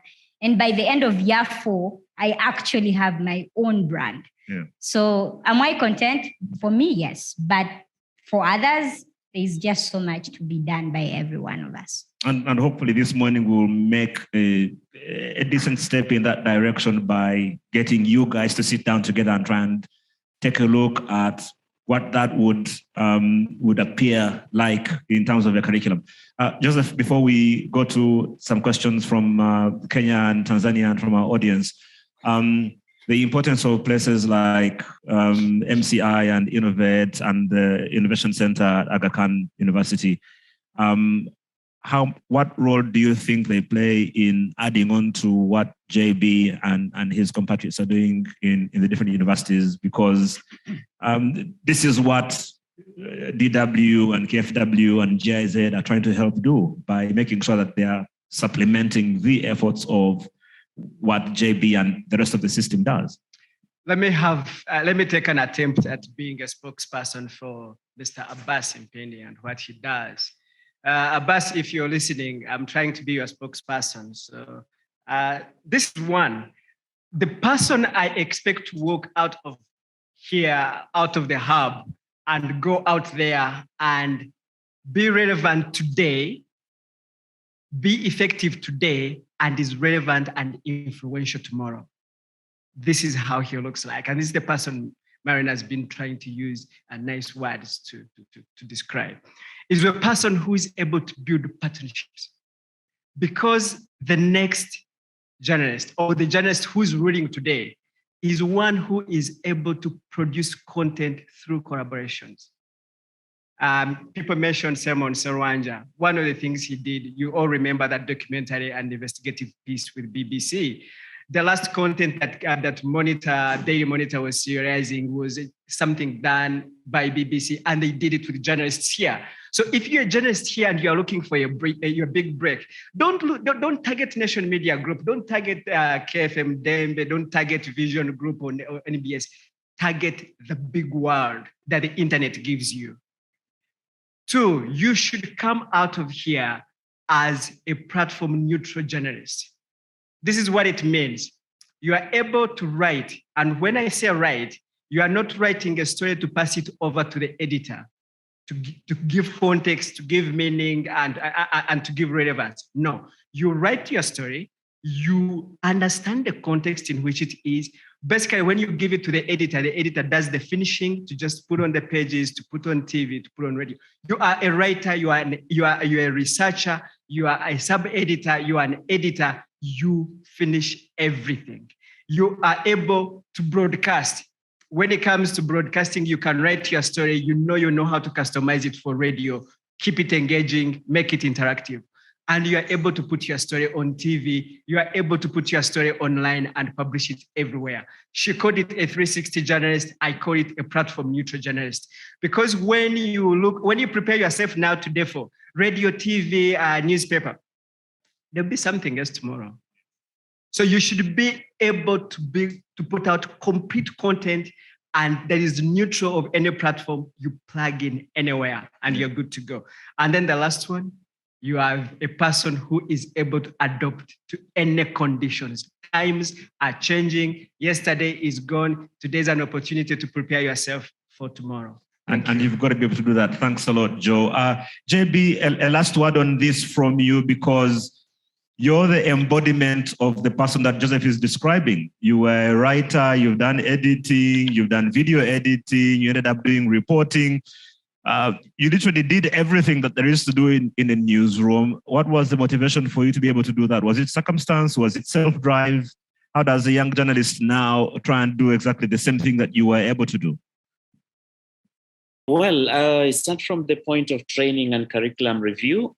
This thing of specializations, I think does not work anymore, where we train people and then we say at some point you're specializing in TV, specializing in radio, specializing in PR. Those things are not getting us anywhere. So when I was a student, I specialized in broadcasting. But then when I came out to the field, things were different. Of course, I was working for TV, but I had opportunities of getting an extra buck from writing, doing communication work. And so I agree with Joseph when he says that we need someone who can contribute to the different platforms, not specializing in specific areas. Now, where do we need to go from here? I think we need to have a joint effort and to fight for the betterment of the profession. How can we work together? The collaborations that Joe is talking about. I've been doing some work with MCI. We've been sending teams since they started with the news anchoring competitions. And we see that the value that they are giving to our students. So how can we support this? How can we ensure that we bring in the media houses themselves as well to support us in training? So that, as Marion says, instead of focusing on the theory and the philosophies of Aristotle and what Immanuel Kant suggested, why don't we call in Joseph to come and support in specific areas, writing a script, anchoring for radio, anchoring for TV, presenting a youth program, handling a religious program, so that together we can develop these skills and encourage our young people. And for the young people who are here, as Joseph says, today is gone. Tomorrow is completely different. There are things that some students who are serious come and ask you and like, okay, where did you get that? Honestly, I cannot handle that. Can you talk to another person? And I direct them to people who can help. So the world is changing so fast, changing so quickly. Yes, learn what you're learning in class. Get your grades, consult your lecturers. But the internet has a lot of information. Colleagues out there in the industry have a lot of information that can help you. And if you are able to do more than just wait for the internship in the second year or third year before you graduate, you can actually start this networking. I encourage my students, visit the newsrooms, visit these media houses, see what they are doing, talk to them so that you know exactly which environment you're headed to. That's how I can conclude this for now. Ben, sorry. JB, that point of getting the people who are in the media, from the industry to come and partner with you. Actually, there's something I'm part of, Ben. We putting together some of the professionals, not just from only here, Uganda, but from Europe, from the US, and from Australia. Some of the best in broadcast journalism, and we are putting together our efforts. We are going to the university to get, because we know the craft, we don't know how to teach. To create a partnership. And we are not looking at teaching guys who are at the university. Those ones already have the basic skills. We are looking at teaching the practitioners to empower them for tomorrow. Well, you're going to start today because you guys are going to try and help us put a curriculum together. If you have any questions for any of our panel, I'd like to encourage you to put them through in the chat if you're joining us online, but also in the different rooms. We'll have a microphone coming around. So if you can just put up your hand and we'll have a mic come to you. We don't have too much time, so we want to try and make sure we run through that as quickly as we can. Let me start by coming to you, Hannah. If you have any questions from your side for any of our panel, and then we'll check in with Nairobi if there are any questions from there as well. And then we'll finish with MCI Hub here in Uganda before we take a very quick break. So Hannah, any questions you might have, please do share those so that our panel can respond to them quickly. Thank you, Ben. Yes, there are a few questions from the audience here. If they can, yes, that gentleman over there, if they can get a microphone. Yes. Is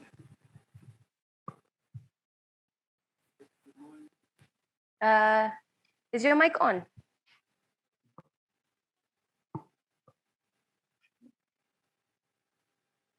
Right. I'm Frank Musa, and I have one question to Mariano Apio. The Mariano said about the curriculum and mindsets. I have one question. Is the problem on curriculum or the youth mindset or the journalistic mindset? Shall we go through all the questions, or are we going to do back and forth? I think it might be good for you to go through the questions so that we can then take care of those ones. Next question, please.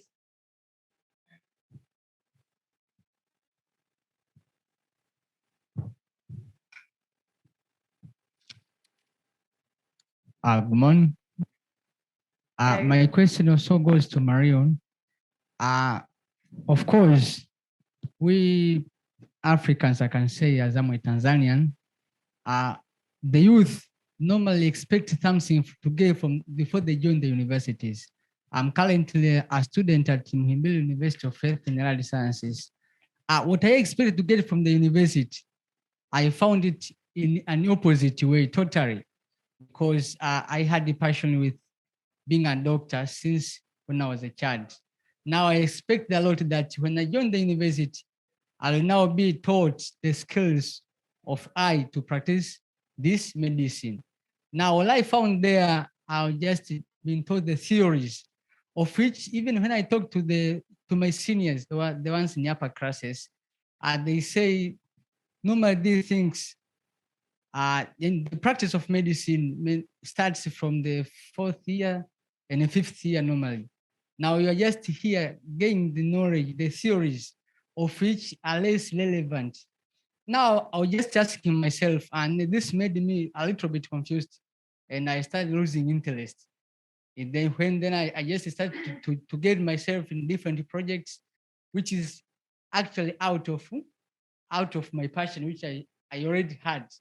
Because now I can see as if what I'm doing in the class is less relevant to what I expected. Now I see as if I'm getting late because I intend to expose myself as early as possible. Now I'm finding myself nowadays in different fields. I deal with environment, innovation. I had the passion with clinics. Now I'm dealing with innovation about health promotion, with issues which I can see they are a bit getting out of my target. Now, what do you advise to this kind of problems or confusion we are getting? Thank you. Thank you. I think there's one more question. There's two more questions. Right. If we can start with the gentleman on the end. Okay, thank you very much. I want to ask you one question to the panelists. My question is, one of the duties of the journalist is to inform the society or the public, but in performing the duties or their responsibilities, there are also threats on touching the national interest, national security, or even to touch the information or secret information of the maybe public leaders or the government in general. So how the journalist can perform their duty of informing the society while avoiding this or the issue of like the information to the public leaders or to the government, or to avoid this is the issue of maybe you're touching the national security issues. So how the journalist can perform their duty while avoiding this issue? Thank you. Thank you very much. In the interest of time, Hannah, I would like to go to Nairobi, so please bear with us. But of course, you can put the questions in the chat if there are any more, and we'll try and make sure that our panel can respond to them directly. Let's check in. Do we have any questions from Nairobi?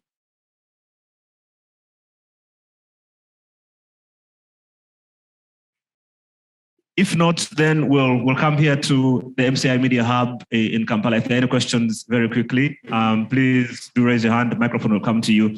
Tell us your name, and please try and keep your question to under 30 seconds, right? So we can try and get them quickly to the panel before we wrap up. Thank you. Yes, my name is Abaho Edward, and I'm a student at the university. I happen to be one of the students who are training here at MCI. My question goes to the professor direct. I don't know. Yes, he's talking about the curriculum, yes, but I think the professors who are teaching out there, or the lecturers, even what they are teaching, I'm sorry to say this, they don't know. For example, you may be having a lecturer who is teaching principles of radio production, but this particular person has never seen even a recorder. So I don't think this thing is just on students not realizing what they are supposed to do. But even lack of equipment only is not the problem, but the people who are putting this in action, right. I think they should also come and go through the media challenge. Ooh, no pressure, JB. Yeah, okay. We have the lady, and then we'll go to the gentleman at the back, and then the front, then we'll wrap up here.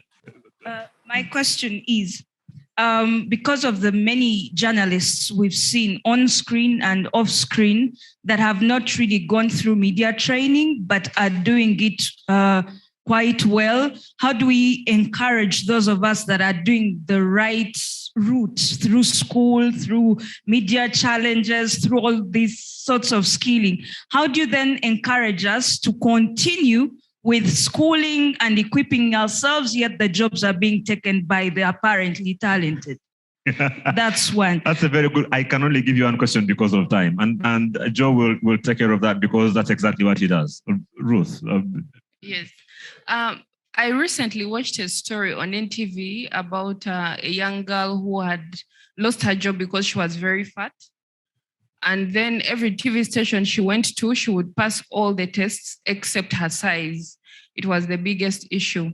So my question goes to Joseph, the talent manager and talent spotter. How do we get past this? Because there are so many people where their physical outlook or physical build-up is standing in the way of them serving or doing what they are supposed to do. Because we are talking about authentic stories through innovations, isn't it time that we go past how someone looks and we look at what someone has to offer? Yeah, thank you. I mean, can't the camera zoom out, right?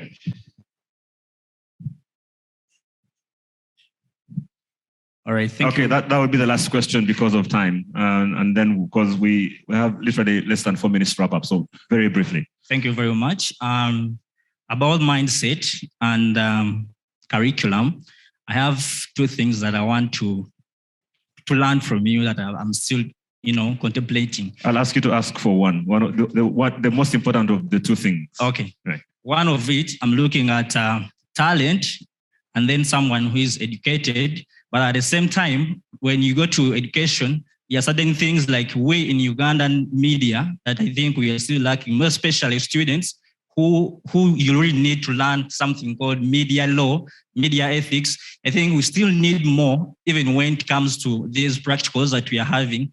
But then you who are already in the media would like to know, how are you handling this to make sure that journalists who are engaged, young journalists who are coming in, they are safe and they are able to know where to go to once they have such issues. Right. Yeah. I think that's also a NAB issue. Okay, thanks. So we have to wrap up the session for now. So let's start with you, JB. I think there was a couple of things for you to point out. If you can just maybe gloss over them very briefly, and then we'll come to Joan and to Marion and to Joseph.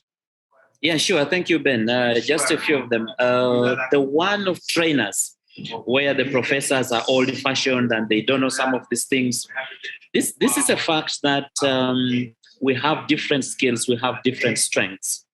And when I was suggesting the issue of partnerships with Joseph, this is what exactly I was referring to. I could teach theory very well, but I am not able to do TV production. Another person probably will come from Radio 1 or KFM and support the students with radio production more than I can do. So the training institutions need to understand this and to be able to bring in guest lecturers to support the students to get the necessary skills. But of course, we need to raise an issue with National Council for Higher Education. I don't know about the other East African countries, but especially in Uganda. You visit some of the training institutions, and you look at the people who are training, their qualities, their abilities, even as lecturers amongst ourselves, sometimes there is a need for something to be taught and they pick anybody to handle it. So that is a joint responsibility that we have to take on. And then the gentleman from Tanzania who asked about media law. I don't know about the curricula in your country, but at least in Uganda, National Council insists that there should be media law for any training institution that teaches journalism. So there is a course unit on ethics and media law that gets you through how you can deal with the legal issues, how you can keep safe with the law and respect the requirements of the law. I think, Ben, I can take only those ones for now. Thank you very much, JB, and a big thank you for joining us. Based on the background I see there, I am jealous. I see why you chose to be there, not with us. Your breakfast there looks a lot more expensive than ours. So, but thank you for joining us today. Well said. It is just a background. Yeah, we even have a white chef. So well done. So we'll start with you and then we'll wrap up with Joseph very briefly. Yes. So the question around curriculum or mindset, I think it's both. You can, like Joseph said, you can clearly tell when a person is talking if they are positive-minded or negative-minded, and how to switch your mindset to adapt, adjust, learn, relearn is basically a personal responsibility. I don't think anyone at school is really going to force you to want to adapt to new technology or use new tools. So I think it's both. The second question was on, so there is room to learn. I think a journalist right now shouldn't be on pressure that you have to deliver at the same rate as Solomon Seranja. He has had time to really grow his craft and nurture his talent. And so as young people, I feel like we need to give ourselves time and learn what can we do best and really do it. Yeah. So that would be my concluding remark. Thank you. There's something I've had, I think it's a song in one of the cartoons that our two young girls, one is 14 now, she's outgrown it, another one is 9, that they always watch and they hear the song going, I want it all. I want it now. Which cartoon is that? So right now we have a generation which wants everything and they want it now. Guys, before Andrew Mwenda became Andrew Mwenda, he had been at the craft for 10 years before anybody got to recognize his name.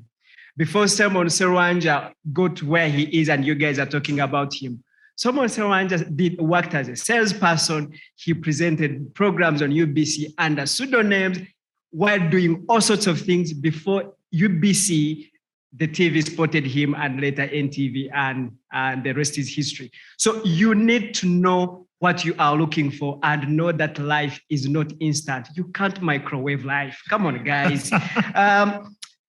One thing that I just had people talking about, somebody is trained, but he's not able to go and practice. Yes, you have the skills, but do you have the art? Those are two different things. The skill and the art, you need to have the skills for your art to make a meaning. Please repeat that. You need to have the skills for your art to have a meaning. If you have the art and you have no skills, and then there was an important one from Ruth about the size, the models versus the professionals. Yeah. One, as I talked about the history of how the Ugandan, most especially broadcast media, radio, transformed from deep, warm, big voices to people like Andrew Mwenda having a platform. Those are stereotypes, and every industry goes through a phase where there are stereotypes. And I can tell you, even if you are big, even if you are, I don't know, I think big is insensitive. Thick, plus size. Okay, that one. Yeah. And people would deny your chance today. But when we are growing up, there's a lady who was ruling the airwaves. Strucker baby was no small girl. And so at times, when somebody tells you you've passed everything, but maybe you are thick, it discourages you. Come on, stay positive.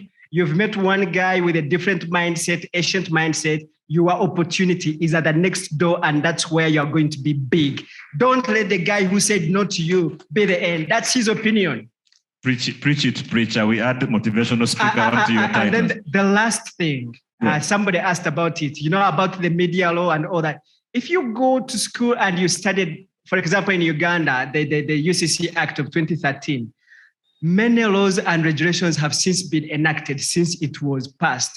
Now, if you are not updated, the Computer Misuse Act will catch you, the data law will catch you. There are so many laws that happen every day. A good, relevant journalist that will rule the future, he or she is informed, up to date. Yeah. Come on, you have to be more informed than your audience. And all this information is on Google. Marion, you want to say something very quickly? Yeah, I think also we need to really think outside the box. If that story relates to, I think, the media challenge and how it got started, it was out of the many no's that someone says, why not? And here we are. So I think a journalist today is a creative one who's going to really start maybe their own platforms or work with someone else, but it's beyond just really going on TV and being, I don't know, a news anchor. Come on, you can be a social media influencer like Kanan and still be a journalist. Yes, absolutely. I want to say a big thank you to Joseph, to Marion, and to JB for Ben, joining us. As you sign out, please don't do injustice to one thing. One, I would like to applaud the way Marion is dressed. I like her sense of style. Back in the days when we were growing up and people setting up, like you're going to be a panelist, a lady would never dress like this because the audience will have issues with it. Herself should have issues with it, and the way she expresses herself, it will affect her confidence, but she's confident in who she is. I've been looking at the shoes, my eyes can't get off. Unfortunately for you, I think they are a size smaller than you, so you can't be able to nick them off. But this is how we need to break the stereotypes. Yes, we do. Speaking of breaking stereotypes, who remembers a time when it was literally unheard of to have a DJ being female? Your parents would probably disown you, right? And yet now here we are, we have the supercalifragilisticexpialidocious, amazingly lovely Sal, who is our DJ for today. And as we take a very quick break, she deserves a hand clap. This is what they call breaking boundaries as we go into the future. So DJ Sal is going to play for us. So we're going to a break and then we'll be back in just a little bit, And then we will come back and start talking about this curriculum in just a little bit. DJ Sal, take it away.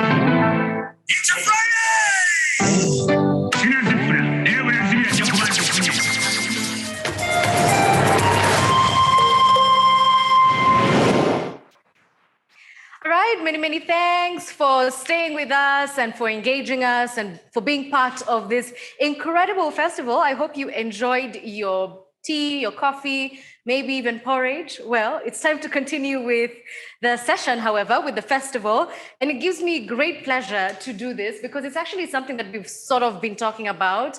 And I'm sure we'll see Ben shortly because he's actually the one who's going to be moderating this session. We're picking up right off where we left off. Journalism curriculum for the future. Do we need one? Do we even need a curriculum? Is perhaps the bigger question for today. I wonder what the response will be. Ben is the one who's in charge of this, so I'm just going to throw it right to him in Uganda. Over to you, Ben.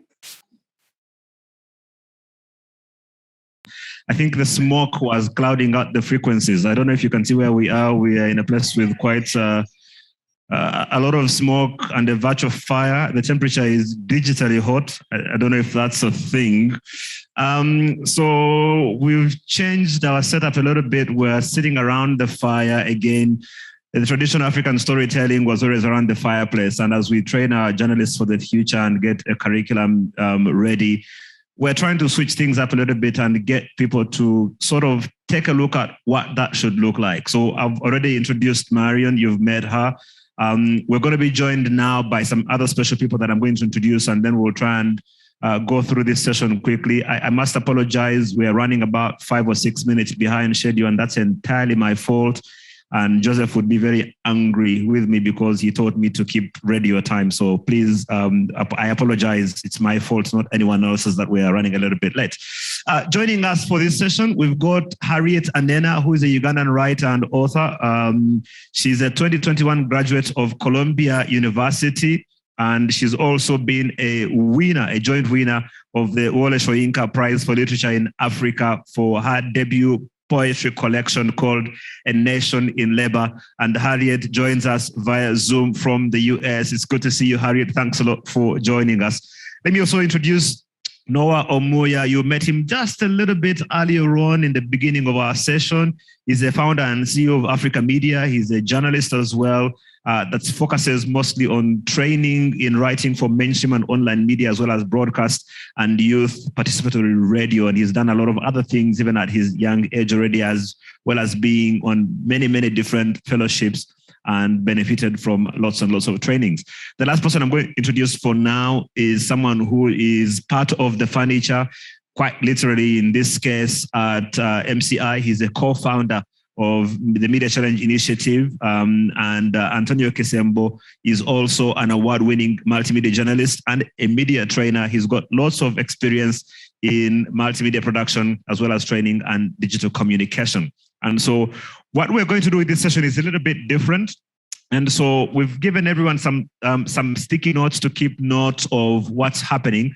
And so what we're going to do is try and get our panel to try and change the curriculum based on their experience and what they see. But also for everyone else, not just our panel, anyone who is with us is welcome to be a part of this. And so I want to break down very quickly what this session looks like so you can know how to be a part of it, especially if you're online. So what you do, you're able to share your contributions in the chat, and then this will be picked up. We've got Anika here who is keeping track of everything, and then we'll be able to share the recommendations at the end of the session. Now, again, this is something that normally takes 10 years to do, and we're trying to do what we can with it in 30 minutes, so no pressure to our panel.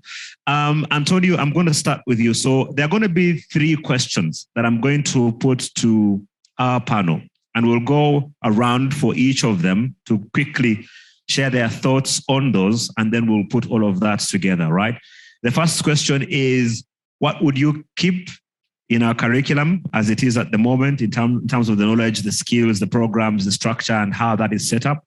So one, what would you keep? And this goes for everyone else as well. So in terms of the curriculum that you've gone through, whether it's here in Uganda or over in Kenya or in Tanzania, based on the curriculum that you see in terms of training our journalists, what would you keep?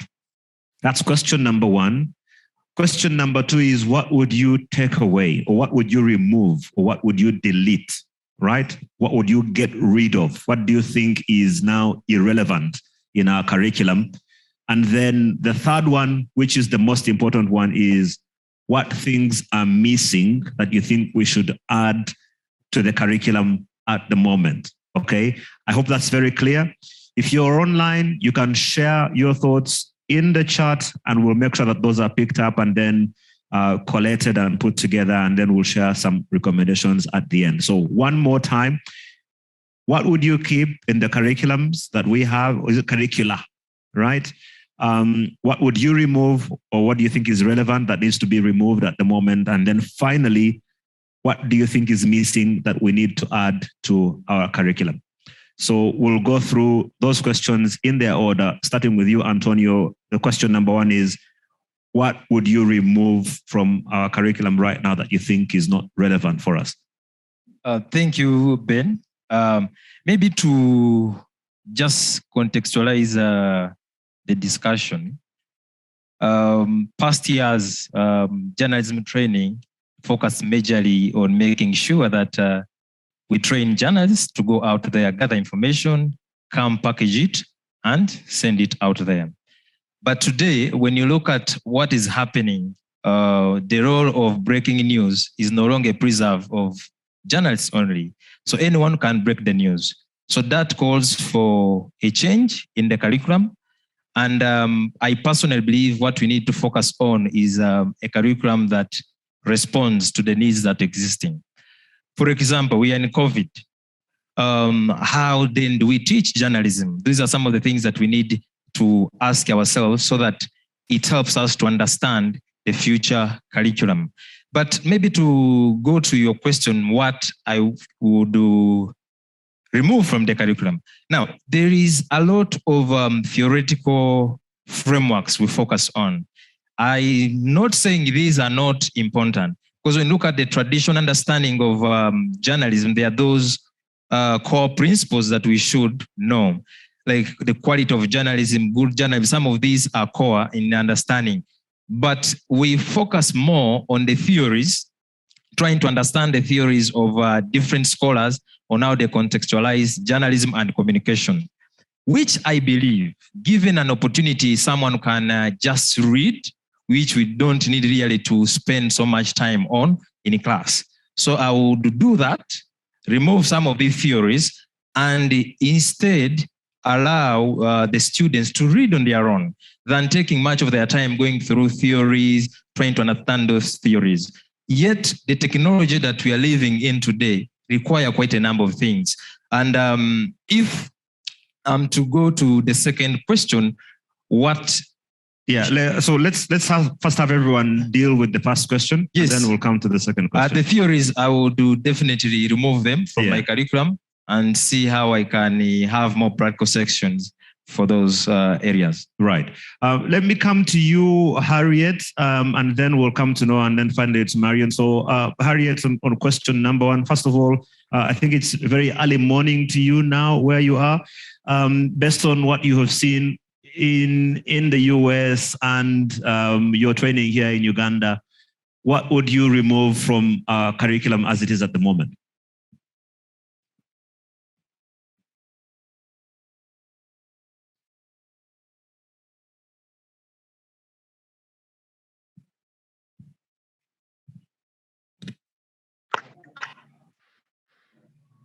Harriet, can you hear us?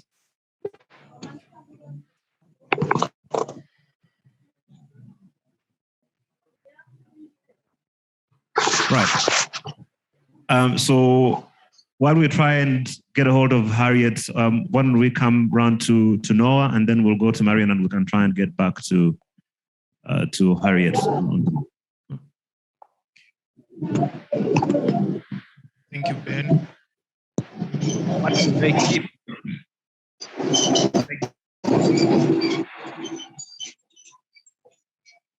Started trying to reconnect.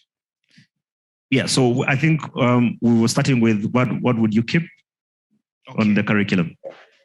First of all, when I was at university, I studied 37 course units for 3-year course. Sometimes I sit and look through what did I learn from some of these course units? What am I applying somewhere? You know, and then I realized like some even look new, like I didn't even study, you know. To me, I think there are some course units that need to be merged, you know. you find what you study in first year is the same thing you study in the second year, and then it's a waste of time. And then at the end of the day, you don't have an idea of what the world out there is supposed to be. I don't know if you can allow me to mention some of them that I think should be merged. For example, I don't know if you also studied in university something like political science. You know, in the first semester, and then the other semester you study what is called classical and modern political thoughts. It's literally the same thing. I think this should be merged. Let it be one course unit. That's creating space for something new. The second one is, I don't know if you studied introduction to broadcasting, radio, TV, videography. And then in the other semester, you're studying what is called radio production. The other semester, you're studying TV production. And then the other semester, you're studying photojournalism. So this should also be merged. For example, introduction to radio broadcasting should be merged with radio production. Radio should be merged with, TV should be merged with TV production. And then videography should be merged with maybe photojournalism, something like that. Now, there's the other one of public relations and media practice. Those are two different course units. Why can't that be merged? They can be one course unit. Maybe half of the course unit should be maybe theoretical on PR, and then the other half of it should be PR and media practice. Now, there's the other course unit. News writing in one semester, and then the other semester you find what's called specialized writing. Why don't we study news writing as the introduction to that course unit, and then as you conclude, you go to specialized writing. Right. These two course units should be merged. And then as we have heard today, specializing now doesn't do anyone any favors because it puts you at a great disadvantage, right? That's true. We have to be dynamic. Right. Yeah. And then there is this other one, especially in first year, first semester, you study what's called English language skills. And then in the other semester, you study communication skills. Isn't that the same thing? These two should be merged. And if that is done, I think it will create enough room for new stuff that we should be discussing after this. Right, yeah. Thank you. So it's basically English and communication. So a slight difference, but you use English to communicate. And of course, we do know what's happening in Uganda at the moment. For those joining us online, we've had a debate raging in terms of our curriculum where Minister of Education has been recommending that we start teaching sciences in the local languages. And it's caused quite a bit of drama. But yeah, absolutely. Right, Marion, we'll go to Marion and then we'll come to you, Harriet. I can see we seem to have you, Harriet, so we'll come to you in just a moment. Thank you. So I specialized in communication, but I call myself a journalist. Again, because I got practical skills in journalism by the Media Challenge Initiative. So, what do we keep? I think ethical journalism skills really need to be kept. Those foundations in ethical reporting, writing, values of a journalist really need to be kept. The other thing that I feel like need to be kept and doesn't need to even end in year 1 and year 2 is writing skills. I think writing is art. For some people, it's very easy to jot down ideas randomly, except we need to give room for people to write in whichever style they want. So there is this rigid style where I think I was in year 1 and I used to write so well, but I used not to write. Like to my lecturers, I wasn't actually a writer. At a certain point, either there's supposed to be a certain format, which if you're not fixed to it, why? I'm giving you my ideas. Yes, there are basics in writing, but I think the style can be as flexible as possible. So those two for me really need to be kept. We need the ethics, we need the skills. Yeah. What I feel like can be dropped is specialization. So I did 4 years. What? 4 years doing communication, and here I am doing fact checking, which they never even taught us. Yeah, absolutely. Harriet, I'm assuming that we have you online now. Can we come to you? Hi, Ben. I'm here. Sorry, I'm having issues with my video. I was on and then suddenly something happened. So you guys will have to just stare at that banner. So what was the question again? Are we still responding to? Yeah, what would you keep in our curriculum and what would you remove? Okay, so I was out of journalism school in 2010. So what we had back then is not what we have now, which I think is actually an improvement. When I looked at the curriculum, the Makere curriculum, it had included things that I didn't have the opportunity to learn. So I think that's important. What I would keep is the introduction, which should include things like theory, because I think it's important for journalists to be grounded in where the profession starts from. What are the basics? What's the 101 of the profession? Writing skills are very important, so I would keep those. I also see that we have editing now, and I'm very biased towards Makere because that's where I went to school. I would keep writing and editing skills because I think that's very important. A lot of people, not just journalists, do not know how to write. And with social media, there's a lot of influence on how people write, a lot of shorthands, and it's still important to keep to get it right when it comes to writing. And then media ethics, of course, is important. There's no going around that. And broadcast media production, sorry. And when I'm talking about broadcasts, I mean not just TV and radio, but also production that happens online. So those are the things I would keep. Do you want me to, are we going one at a time? What you add, yes, we're going one at a time. So we'll come back to you in just a little bit. Let me go around again, starting with Antonio. And now we start talking about the things that we need to add. And Harriet, I know you mentioned this. For example, earlier on in one of the sessions, someone was complaining about the fact that we don't seem to have enough equipment for journalists to train with, for example. But we now have entire movies, professionally done movies, shot on an iPhone that can be bought by, I think, half the people in the room where in here have the iPhones that were actually used to shoot that particular movie. So that sort of training with minimal gadgets and things like that.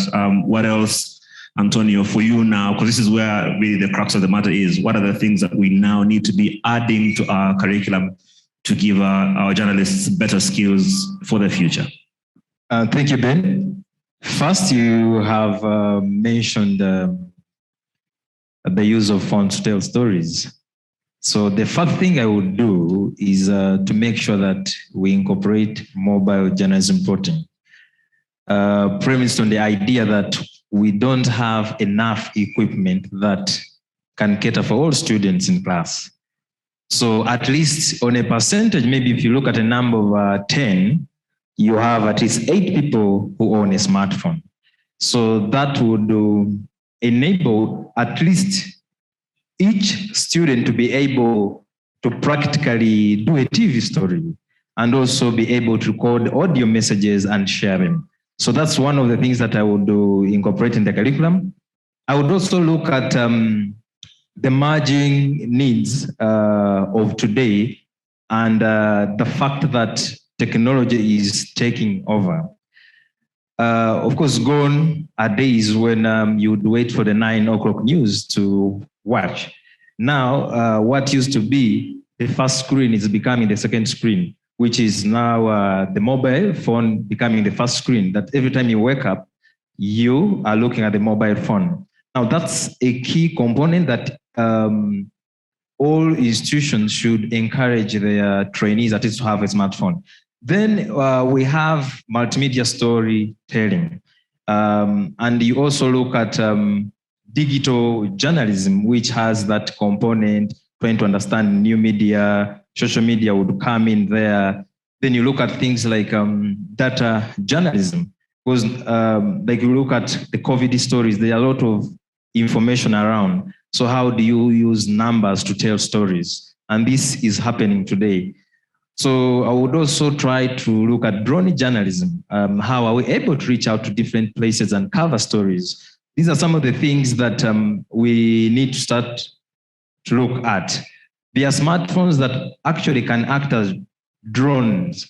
So where you have this kind of technology would mean that we incorporate the use of these gadgets more, because they enable better storytelling, better education, and have a better understanding of the curriculum and media and journalism generally. That's awesome. Let's go to Marion, and then we'll come to Noah and go back to Harriet. As the microphone goes to Marion, of course, we do have a couple of breakout sessions coming up that are very interesting in light of our discussion around the curriculum, because we've been talking about digital disruption since yesterday. And there's a whole session that we have coming up on digital disruption and subscription models. So how do you train journalists to be able to, prepare themselves for that? We talked about blogs and podcasts, which are now a big deal. Of course, that's also going to be coming up in a bit. So, but yeah, Marion, what would you add that you think is really, really critical that's missing in the curriculum? As a fact checker, I think fact checking is now key. I would love to have been introduced to fact checking in my year one. I think now I would be a badass award-winning Ugandan journalist like Regan Chimba is. So yeah, fact checking.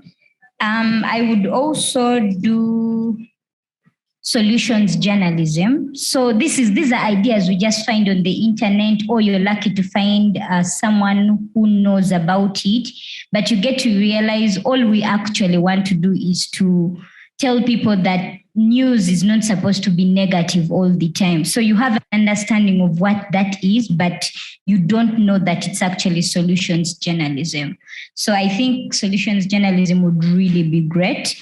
We do some bit of investigative journalism, but it's not really practical. So I think instead of going to social sciences and I think studying a certain social science course unit, I would rather actually get my time and do investigative journalism as whole. Yeah, I think Antonio mentioned data journalism that I really wanted to talk about. Yeah, no, so it's been mentioned. It's okay, we can skip that. Let's come to Noah and then to Harriet. Of course, we do have a session also that's going to be run by Abbas, a workshop on solutions journalism. That's very important. I'm seeing in the chat. And again, just to point out for our online audience that we've got Anika McGuinness who's picking all the different suggestions that you're making. This is just an initial part of this process where we're gathering thoughts from everybody. And as you can hear already, we have some really good ones. Right. So let me come to you, Noah, very briefly, and then we'll wrap up with Harriet in terms of the things that need to be added that you think are important. Thank you, Ben. My colleagues have mentioned a lot, but in a way of making our curriculum, the one that a journalist who comes out of school should be comprehensive, someone who should be able to understand what is supposed to be talked about, not just cramming to get a first-class degree. These are very important things. One, to add on what Marian and Antonio have said, there's something that we need to talk about. There's that section of study where you go for internship. Not everyone goes for internship.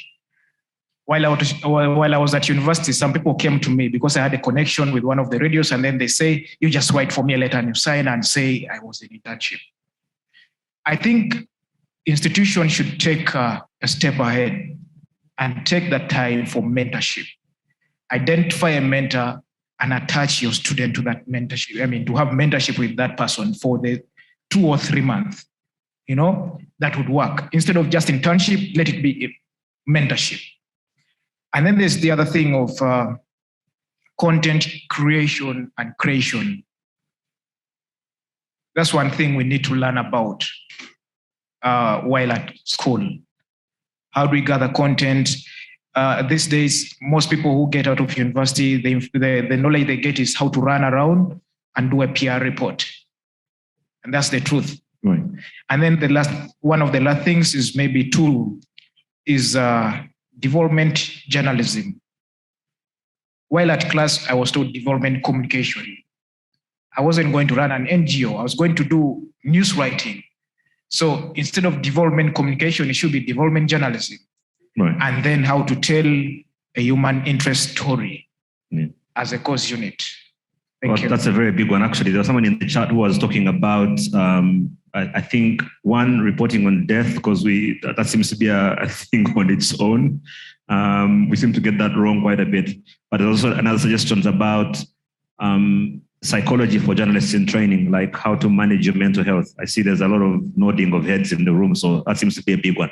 Right, Harriet, we'll wrap up with you. What do you think needs to be added to our curriculum that's very important going forward for our journalists of the future?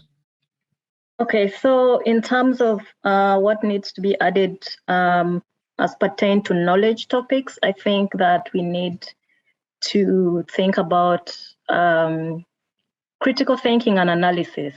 And I know that in the previous session, Joseph talked about journalists being more informed than their audiences. And I think that when it comes to public affairs reporting, for instance, it's quite important that journalists know how to think beyond what is on the page and translate that in a way that audiences can appreciate, and what that means for them, not just for information purposes. Newsroom management, I think that's also something we should look into. And this is especially as the media business becomes very difficult, with everybody now having the ability to be a sort of journalist. So are we equipping our journalists from the universities to not just be reporters, but also people who can manage the media industry as a business? Investigative reporting, I think Marion mentioned that. Narrative podcasting is something that I would recommend. I know we already have broadcast journalism. I know for Uganda, radio is still the most popular mass media, but podcasting is now the sort of like in thing, and there's a lot that goes into podcasting, and that would be something for journalists to look into. Social media production, creating content for social media and social media management. As some of you may notice that a lot of media houses these days run very active social media accounts, and you're just not sharing links of stories that have been published online.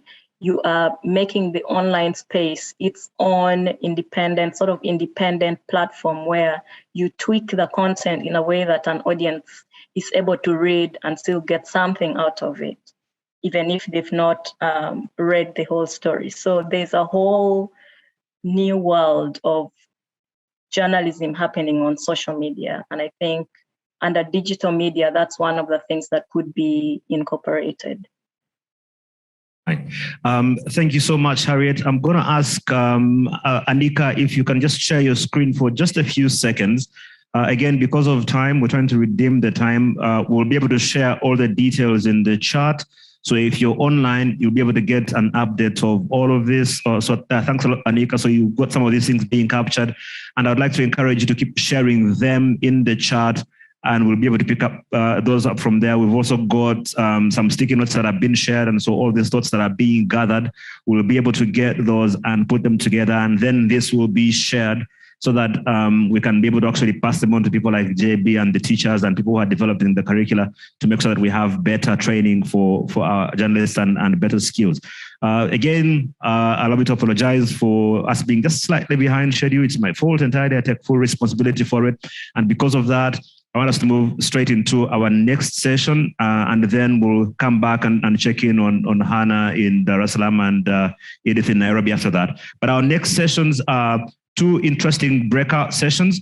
One is on the digital disruption and revenue models, the subscription models in Uganda, video on demand uptake in Kenya, and radio revenues. That's going to be moderated by Patience Nyange. And then breakout session 2, so if you're on Zoom, you'll see the different rooms. In breakout session 2 is about blogs, podcasts, vlogs, and the rise of journalist influencers. And that's going to be moderated by Ernest Bazanye, who is here with us already. So we'll hand over to them. They will introduce you to the different panels that are going to be leading these discussions. And then we'll get together in an hour from now, and then sort of compare notes with you, Hannah and Edith in Kenya, and then sort of do a catch up as we try and pick up on the time. So we'll hand over to the breakout sessions, over to Patience and to Ernest, and then we'll get back together exactly 1 hour from now. Enjoy the breakout sessions.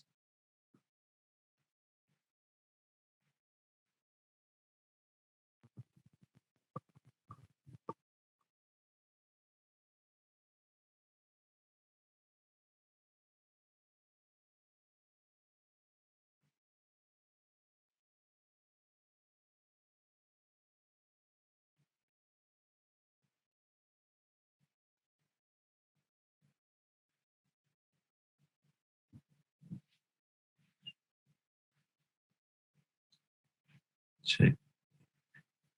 Can we turn on the podium mics, please?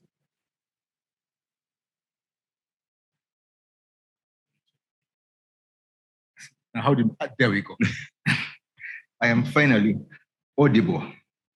We don't have a lot of time because we have a lot to talk about. My panelists and I have so much to say about this topic. So I'll just try to dash right into it. People, we are here to talk about blogs, vlogs, podcasts, and basically the rise of the journalist/influencer, journalist-influencer. I see this myself as the rise of new media, as in we had traditional media or mainstream media, or what I call old media, as the dominant force in providing information and creating a space for discussion and conversations about issues, to the point where old media pretty much set the agenda for society. It was them who had, I could say, a monopoly of social influence, intellectual social influence.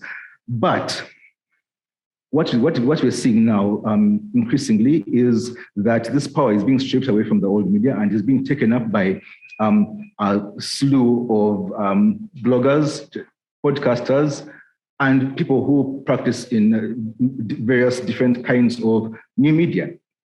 I think old media should be very intimidated, should be very frightened, because I have with me a panel of podcasters and bloggers and people who are ready to probably save us from in the sense of the decline of old media.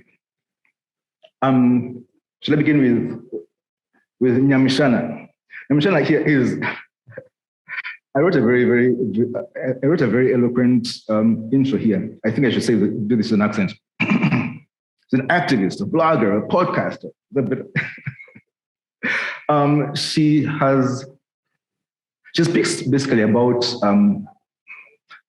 I would say human rights, because I think that will capture everything. But I think more importantly, I think more succinctly would be to describe her as a person who is a professional voice, a person who speaks about things that need to be spoken about. That is not just human rights and feminism, but pretty much there's a large array of social issues which Ms. Nyamishana has made it her podcast and her blog about. Nyamishana, I'm just going to let you begin by telling us when did you start a podcast, and what is your place in new media?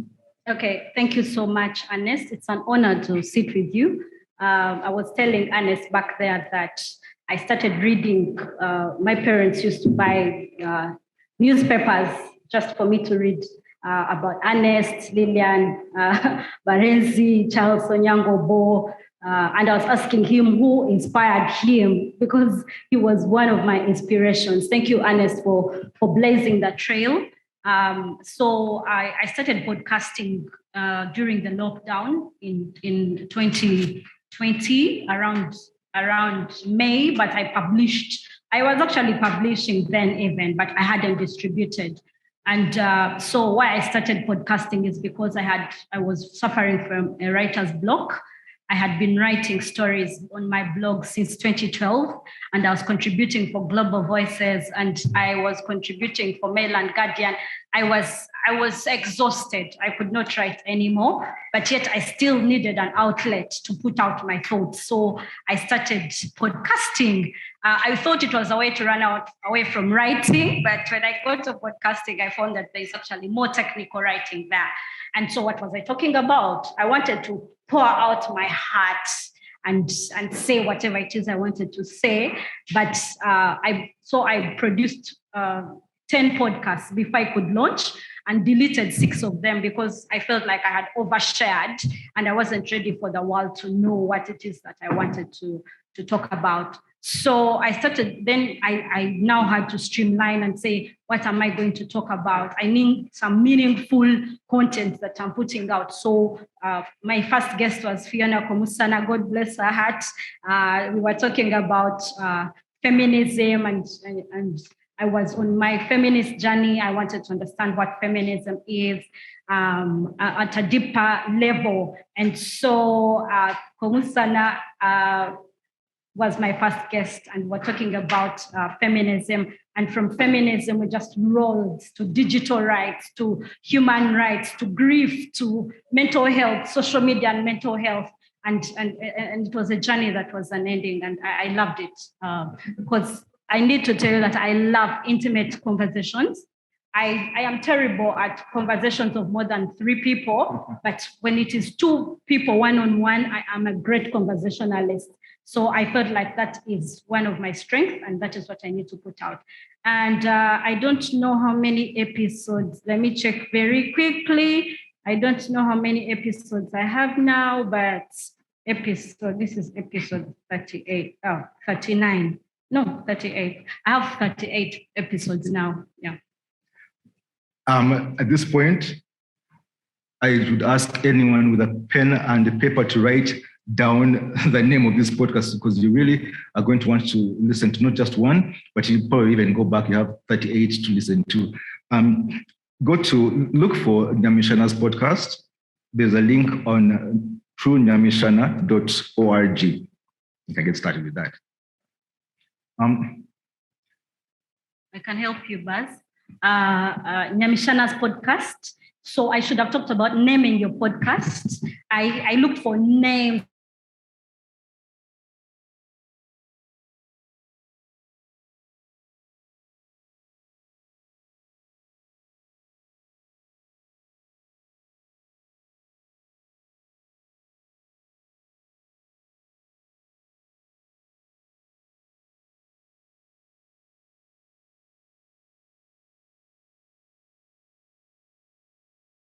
My computer, my television, communal television, whether we want to do it, I want to do an individual consumption, or whether we're going to do it communally, that power is transferred to me. And for me to be able to pay for it, I need you to provide me with that platform to be able to access that.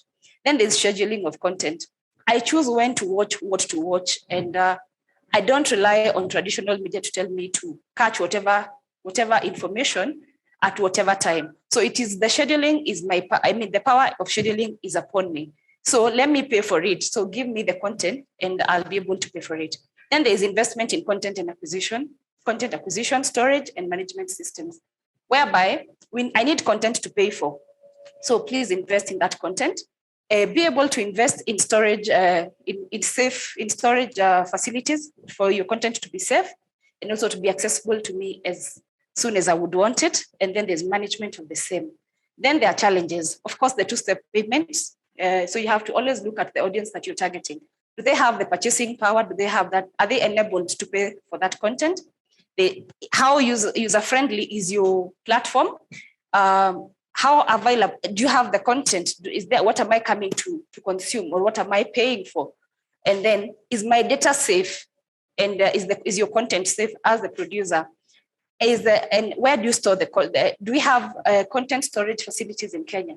Most of these video on demand platforms, they store their content outside, and that makes it quite expensive to run the platform. So investments need to be made to have that, to have such facilities and to make them cheaper. Again, if you look at something like, if you look at Netflix, once your subscription expires, they do something called auto renewal. So whereby you don't have to go through the hassle of renewing your subscription. So at any one time, they control that payment, and they end up having you on having your subscription every other time. And then now we move on to the implications of the findings. The implications of the findings is that it is a viable, SVOD is a viable source of revenue on condition that availability of the quality of content is guaranteed, as well as access via gadget is assured. Then they smooth, the implications also, they encourage people to create, to be creative and innovative in terms of meeting the various issues, like, for example, the payment issues, the ease of renewal, the accessibility. For example, I've seen apps, other platforms that have invested in USSD mobile phones, whereby you don't have to have a smartphone to access that content, which is an innovation because of the kind of target audience they target. Also, look at how user-friendly your app is. Some apps are very difficult to access, and that makes it difficult for your audience to keep on coming back. And then people need to, investors need to understand the dynamics of the target audience they target. Because if your target audience does not have spending power, they will obviously not pay for the content, and content may not be the priority. Also, the content has to be specific. It has to be exciting to the specific audience that you're targeting. The future is of SVOD. The future of SVOD is, we look at the COVID-19 pandemic. The COVID-19 pandemic created a new normal. And if you look at something like Netflix, its growth was that it grew by 36% in the year 2020. And it's expected to grow by another 51% by the end of the year. By a total of 51% by the end of 2021. So that new normal is a space that can be taken advantage of, and that revenue can be shared amongst other investors. Then content creators, there's a lot of content we have a lot of content creators out there.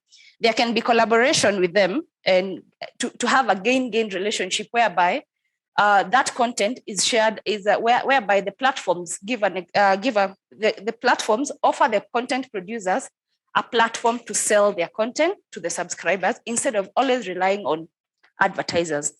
Then there's incorporation of local content and many other kinds of content. Once you study your audience, depending on the kind of audience you're targeting, that will give you a feeling, and it will advise you on the kind of content you need to invest in. And then we need to do research on not just numbers, but research on the consumption behavior. Remember, you need to understand your content, your target audience, to know their dynamics and understand them, the social economic factors that would influence their consumption of the content. And then incorporate cheaper ways of running SVODs. For example, recently I saw a content production company called Feel It doing something called, they were selling links. I don't want to give the name of the organization, but they were selling content. It's a news organization which is a new way thinking of moving onto the digital space. They tell you to send them money, and they understand send you a link, that you're able to access all of a that sudden you're not content just waiting to compete Then with there's your rival across engagement and town. increased You're waiting to compete with the entire consumers on rest of platforms, like what Amazon has done, what Visasa has done, by giving you an opportunity to do much more than just getting into the platform to watch content, which creates another opportunity because it makes people, because we are an online presence, I mean, the audience, the average audience has an online presence, it makes them always available within your platform. Thank you very much. Okay. Interesting study with interesting findings. Thank you so much, Joanne, for taking us through. At least now we have an understanding of how the model videos on demand work, and especially with the findings that we have seen when it comes to Showmax, Netflix, and View Sasa. I have questions that I'm happy to ask when we get to the question and answer time. I'm curious about the collaboration with different providers to try and see how we can gain a meaningful relationship. So for now, I would like us to go to Uganda so that we can talk to Alex Taremwa. We're happy to hear from you. Talk to us about the subscription models in Uganda. Is it? Thank you, Patience. So my study was on the viability of digital subscription in Uganda. It was a case study of Chimp Reports, which is it was the only media house in Uganda at the time, a digital media house that had a paywall. Between 2018 to 2020, when we had the first COVID-19 lockdown. Unfortunately, they had to take the paywall down because of effects of COVID-19, because their consumer subscribers found themselves in an economic situation where they couldn't. I think there are other podcasters who are coming up, and I encourage each one in this room, if you're interested in podcasting, go right ahead. And my first audience was people on my WhatsApp status. They were my first audience. And out of the views, maybe if you get like 30 views every day, maybe only 2 are listening, because the analytics will tell you, yeah. But who I was creating content at the beginning for my 20-year-old self, because now I'm in my 30s. I was creating content for my 20-year-old self. So I was looking at my nieces, young people like you.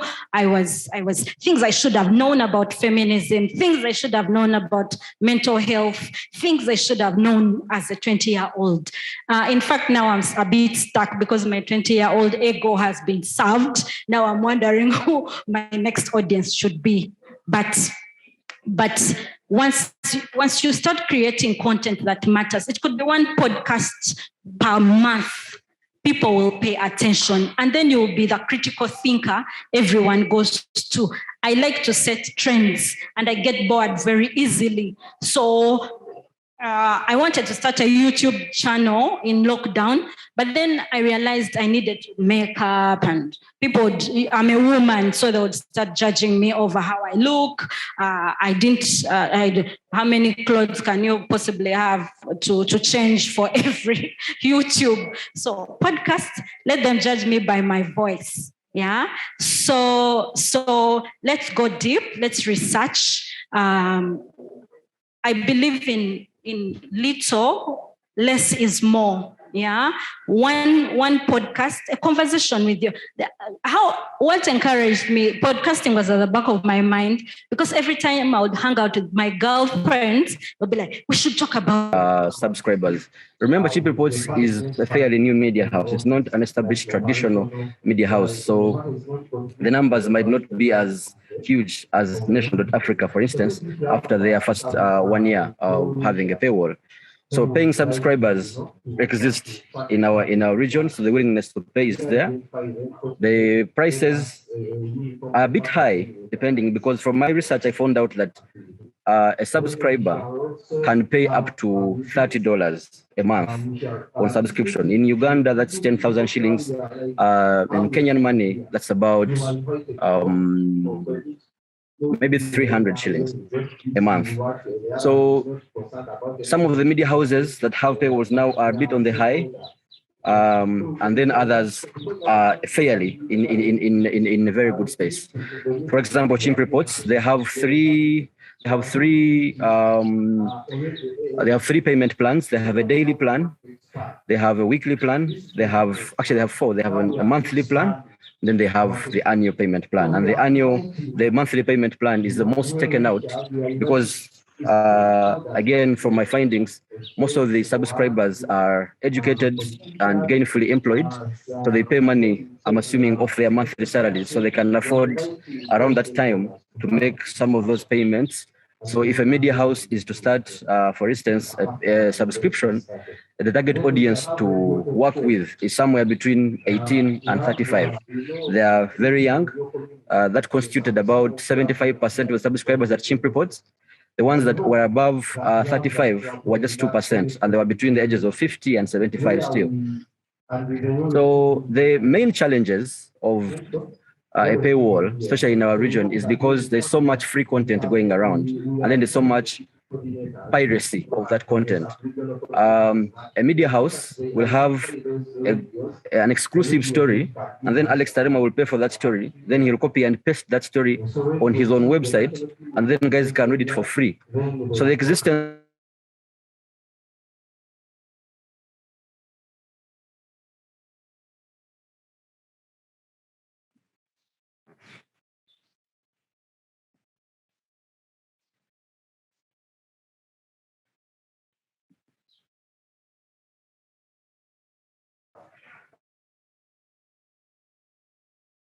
And for them, the improvement starts after the always appear videos.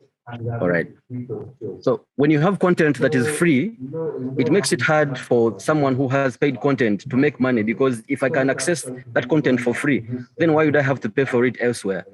So in my recommendations, I actually said that media houses should be univocal. They should be univocal and say, in Uganda, let's all put up a paywall on our digital platform so that no consumer can say, I'm just going to move to so-and-so's website because there's free content, yet all of us are targeting two things. We're targeting paid consumers and we're targeting advertisers. And usually when I put a paywall on my website, the advertiser who wants numbers will not come to me. They will go to someone else who doesn't have a paywall, and that disadvantages me. And while we're trying to move this industry to another level, I find myself at a disadvantage.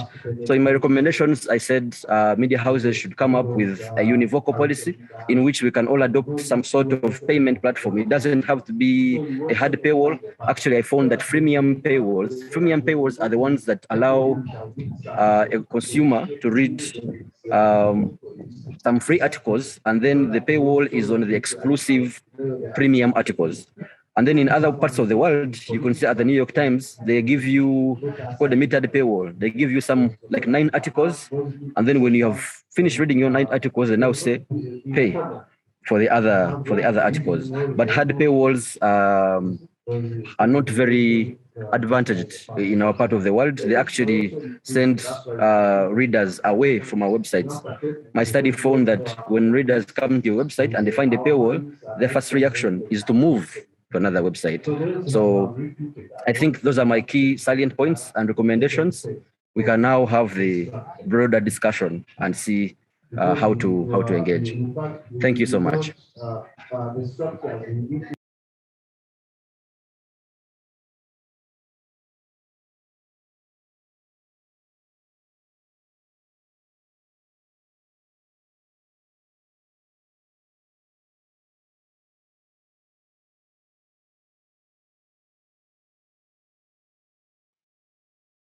NBO main, you're muted.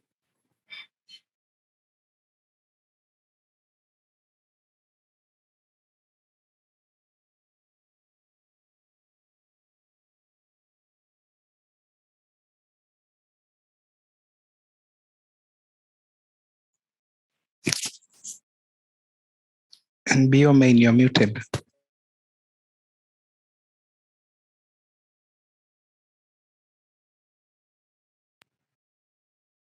Patience, you're on mute. We can't hear anything from you. Sorry, guys, we can't hear you. Yeah, apologies for that. Just a minute as we sort this issue.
Interviews and key informant interviews, as well as document analysis from research firms that do a lot of content analysis and data collection from radio stations.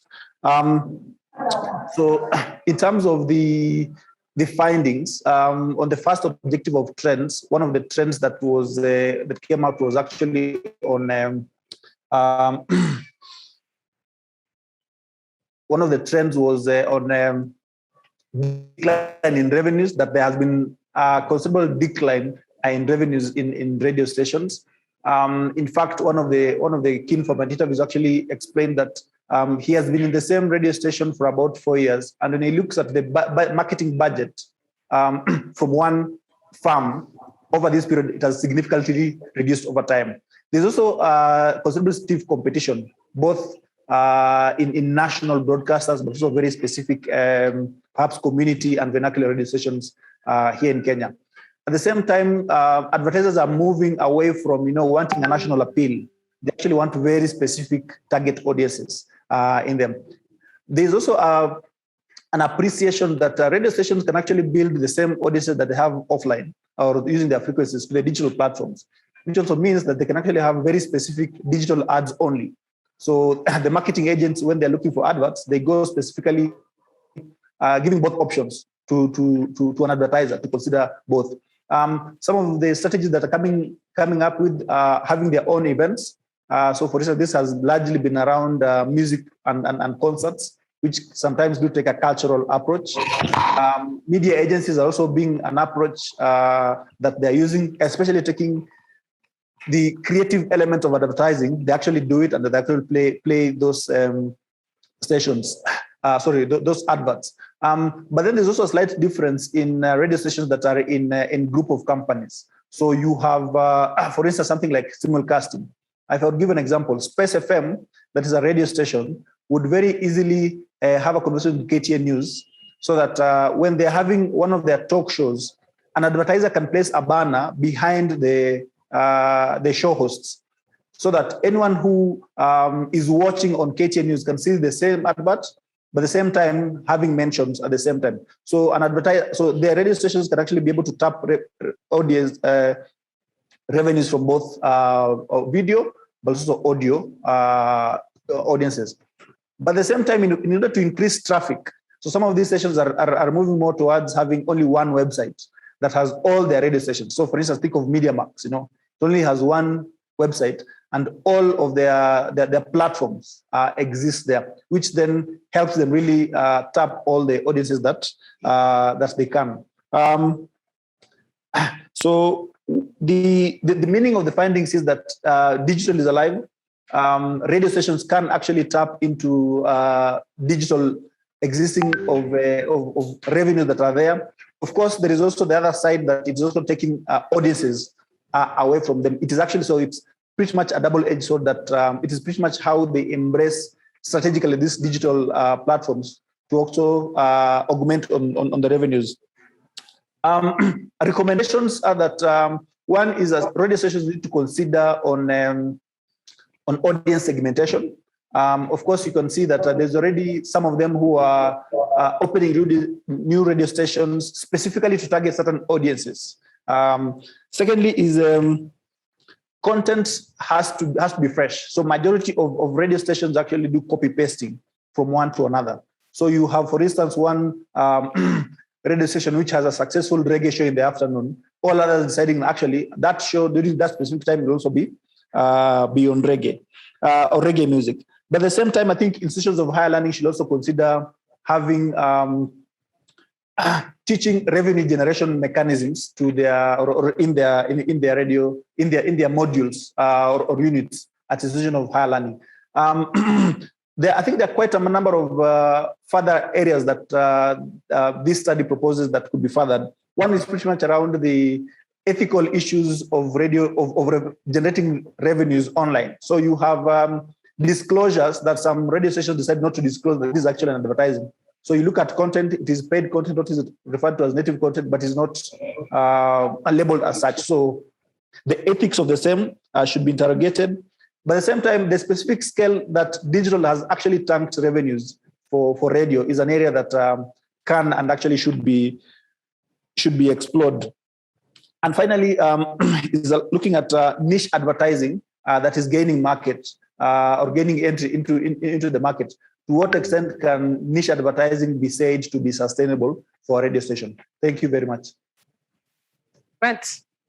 Thank you so much, Shitami. What I hear from you is the revenue generation mechanism in the units and where we are now. And of course, we have been alive to the fact that we have had COVID-19 for the last 1.5 years. We're not sure how long this situation stays, but it's a pandemic situation that has affected all the countries. It's a global pandemic. And therefore, we are learning and seeing the different ways in how we can cope. And media houses are also trying to stay afloat. So then the questions now we will be asking ourselves is, what's the future looking like? So at this point, I'm happy to bring in two discussants to hear from them and to hear what their thoughts are with regard to the three presentations that we have had, one from Joanne, one from Shtemi, and of course from Alex in Uganda. Professor Anne Hornfeld, are you with us? We're happy to hear from you. You take 1 or 2, 3 things that you pick. Okay, thank you very much. And let me thank you all for your very kind invitation to join you for this great festival. It's been fascinating. It was my privilege to read these papers, and I want to compliment all of the authors for having done a fantastic job of research. There are so many things that I can say, but in the interest of time, I'll keep my remarks short so the audience can participate and ask questions. And I will send you detailed comments by email to each of the authors. But first, let me congratulate you on great research. The questions that you are asking are the questions that are, as Patience just said, basically a global pandemic for media houses around the world. And your questions have both important theoretical implications and very important practical implications for media managers. So I congratulate you not only on asking the really critical questions that are keeping people awake, no matter where they are on the planet, but also having done an excellent job in gathering data to address these questions and move our knowledge of them forward. Just a couple of recommendations that I would make that apply to all three of the papers and authors, so I hope you'll find them helpful. One is your research would be made a great deal stronger and more useful over the long term for both scholars and professionals if you would apply theory to what you were looking at through your data interpretation. And the reason why theory is important, often people in the field don't see it as important. They see it as kind of an academic cloudiness that doesn't matter. But in fact, theory is what allows us to understand the why of what is happening, not just the what of what is happening. So when you look at your data through theory that is based on what we already know in this area, it gives us the chance to predict what we should see, and then if we do or don't see, it helps us understand why we're seeing. That makes your data have shelf life, so that the moment you're done collecting it, it isn't already outdated because the media industry is changing so quickly. The other thing I think would help all three of you gain a lot more knowledge and insight from your data is to go back and reanalyze it using comparisons that are key to your respective research questions. Without comparison, we can't really understand what we're seeing in data. So for example, and I'll use Joan's study as an example, we can look at subscription rates for SVOD, and they may look wonderful on the surface. But if, for example, we saw that 50% of people in a given city were subscribing to a particular platform, that would look very successful until you built in a comparison and perhaps saw that maybe only 1 out of 3 women were subscribing. to that compared to men. And then you would see that the business is missing a huge business opportunity. So comparisons really help you understand what you're seeing and are critical, particularly in management, to deciding what your next steps. And with that, let me toss it over to Dennis for his comments. Thank you all very much, and I appreciated reading your papers, enjoyed them very much, and I recommend them to the audience. Thank you very much. Thank you so much, Anne, for your feedback on that. And we're happy to hear areas or room for further research. So yeah, keep the conversation going. Remember, you can feel free to send us your questions. We will be asking the questions or directing the questions to our panelists here and of course to our discussants. And now I'm happy to invite Dennis, who is also with us, project manager and specialist in research and evaluation. The three panelists have presented different research findings. We're happy to hear your feedback on any of them. Pick what you like and share with us your thoughts. Okay, thanks a lot. So let me just add on what Anne just mentioned. I also think that you're at the cutting edge of what is happening in the media markets in your country currently, and so it's very exciting to take a look at especially also the empirical data, bearing in mind that these are obviously not theoretical papers, but papers that have actually gone into the field to develop, to collect data and to find out more about the dynamics in the market. So thanks a lot for that. I would build on what Anne Holyfield mentioned about theory, and I think it's important to bear in mind that theory and the empirical studies that you've done, they need to go hand in hand. So that means that when you develop, for example, your questionnaires, the questionnaires are based on certain research questions. They're based perhaps also on hypotheses, especially if you're doing surveys. And I think if you go and you look at the theory and then you develop your research questions coming from theory, then this will structure your argument quite well when you write your paper. So going from the theory, developing instruments like questionnaires or like interview guides, and then going in the field and testing your hypotheses. That would help sort of make your research a bit more stringent in the sense that in the end, okay, so these were the things that we were trying to find out, and these were the findings. So I think just going back to what Anne said, theory is very important, but also these hypotheses, especially if you're doing surveys, can do a great deal of good in the paper. Just boiling down, okay, what is the gist of what I want to say? Two of the studies were also focusing on barriers to uptake. And I think especially for the paper on the paywalls, it would have been good probably to include in your sample also persons who weren't subscribing, because your sample was obviously the persons who were actually already in the boat, so to speak. They were already subscribing to the paywalls. So looking at the barriers, perhaps you can also use the key informant interviews to inform you about perhaps the non-users, because that would be I think beneficial in identifying the barriers. Another aspect that I want to talk about is triangulation. You've probably heard of triangulation in the sense of if you've got different methods, then somehow these methods have to relate to each other.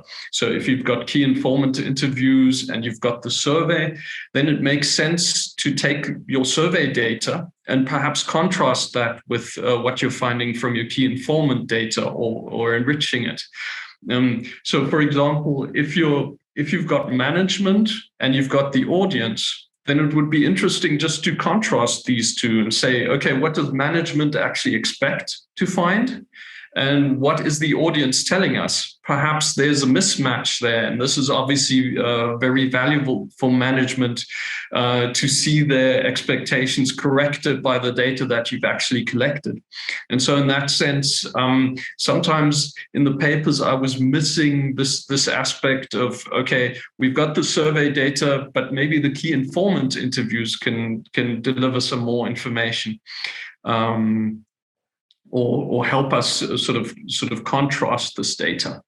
Last point, for the final study that we looked at, the research on the urban radio stations in Nairobi, I think it would have been interesting to develop hypotheses in your paper, because you said that you were doing an exploratory study, which is fine. You used qualitative data. And as I said before, if you do surveys, you should be testing hypotheses. But if you do exploratory research, you can generate hypotheses in the sense that at the end you say, okay, looking at my data, looking at the interviews that I've conducted, these are the things that I think are hypotheses on, for example, how radio stations are dealing with digitalization, etc.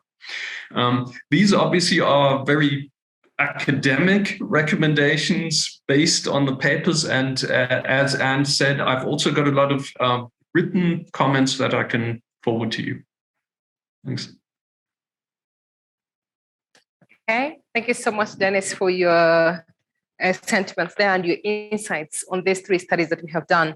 Of course, the use of key informant interviews and the use of triangulation to try and find different ways of bringing in other sources or voices into this is really key. At this point, I'm curious, probably maybe I should bring it back to you. Maybe Shitemi, and then Joanne as well, from the studies that we found from Uganda and from the various aspects and through the sentiments from the discussants. Is there something different you will have done, or is there something you think maybe will bring a different or will yield different results into this? I think, so potentially my study focused largely on urban radio stations. So it would have been interesting to perhaps also get data from, for lack of a better word, non-urban radio stations, even including vernacular stations and community radio stations. So, community have a very restricted frequency radius, and whether this is something that they have on the table or otherwise. That's first. Secondly, perhaps it would have been perhaps even more quantitative at the same time. So in how I came about the case studies that I used, multiple case studies that I employed, perhaps a quantitative approach to that the mix study could be something that I could have also considered. Yeah. Interesting. John? Okay. From the feedback given, I'd like to mention that my study employed both, was a mixed methods research, and I got the data, I collected my data from the key informant interviews. I conducted key informant interviews and a survey. The survey was on the audience, the target audience, while the key informant interviews were conducted with the decision makers or senior managers working with the 3 platforms that I gave that I was studying. That is the Netflix, the Viusasa, and the Showmax. So the feedback that I have here on the market readiness and penetration is all based, it's information that came from the key informant interviews and also from the survey from the consumers and as well as the managers of the platforms. Interesting. Alex from Uganda. Yes, so 2 things maybe I would have done different. The first is, I wish it wasn't in the COVID situation that we did this study, that we did the study around when people actually have some money to spend, and then we see if the willingness to pay or the price or the money they could spend on content would have maybe been higher, or the number of subscribers would have been perhaps bigger. And then the second thing perhaps is I had intended to do the comparison that Anne talked about My other case study was in Nairobi. It was actually the Viusasa, where Joan was. I wanted to see if the consumers in Kenya have a bit more uptake for digital subscription than we do in Uganda. But I was unable to do that for many reasons. But a comparison would have been nice. I'm happy that by the time I did the study, neither Nation nor Standard had paywalls up, but they do now. So it's good to know how they are doing so far and what their challenges have been for 1 year that they have had them. Right. Well, at that, Alex, there's a question that has been directed to you. My eyesight, I will have to kindly move closer so that I can read the question to you. But it says, Alex, kindly talk about how to gain traffic for an online news site or newspaper. Apart from content generation for a target audience, what other techniques can one use? The question is, kindly talk about how to gain traffic for an online news site or newspaper. Apart from content generation for a target audience, what other techniques can one use? Alex, that was a question that was directed to you. All right. There are three things that you can do. The first one is to build a loyal community to your platform. In other parts of the world, people are using WhatsApp groups. Actually, in Nairobi, the biggest groups of news consumers are on Telegram channels. In countries like Iraq, Telegram channels are a big deal to building loyal audiences. So people create this content and share them with the thousands of consumers. I'm on a group here on Sky Sports, and we're about 130,000. If my story is read by 130,000 people, and it's just one story, I have already good traffic, and they might not be paying, but if I ask them to pay at some point, they will. So building loyal communities around the content that you're creating is very important. The second thing is to diversify that kind of content. Most people who have online websites want to stick to one, or they want to spread themselves thin. They are doing pretty much of everything, and then you find no one knows you for anything. So if you are a sports website, people will come to you for sports. If you are an entertainment website, they'll come to you for that. And then you build that loyalty. That loyalty is the one that you can then monetize to make money out of. Okay, we have another question from one of our viewers. So one has asked a question about theories and said, can we respond to the issue of theories because they have the theories that have anchored the studies? Oh yeah, so this is directly to the panelists here. So maybe we should do that first before we come back to this. Can you maybe respond to the issue on theories, the theories that anchored your studies? Okay. I'll start with the disruption of innovation theory. It's one of the theories that I used for my study. And it's a theory that talks about how disruptions are done, that you disrupt something that was existent and something new comes up and takes over.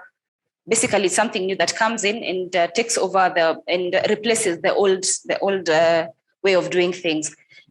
It's gradual because it doesn't just happen, and it takes time, and it's guided by many factors. So when you talk about something like video on demand, we are coming from an environment where we were used to getting free to air content.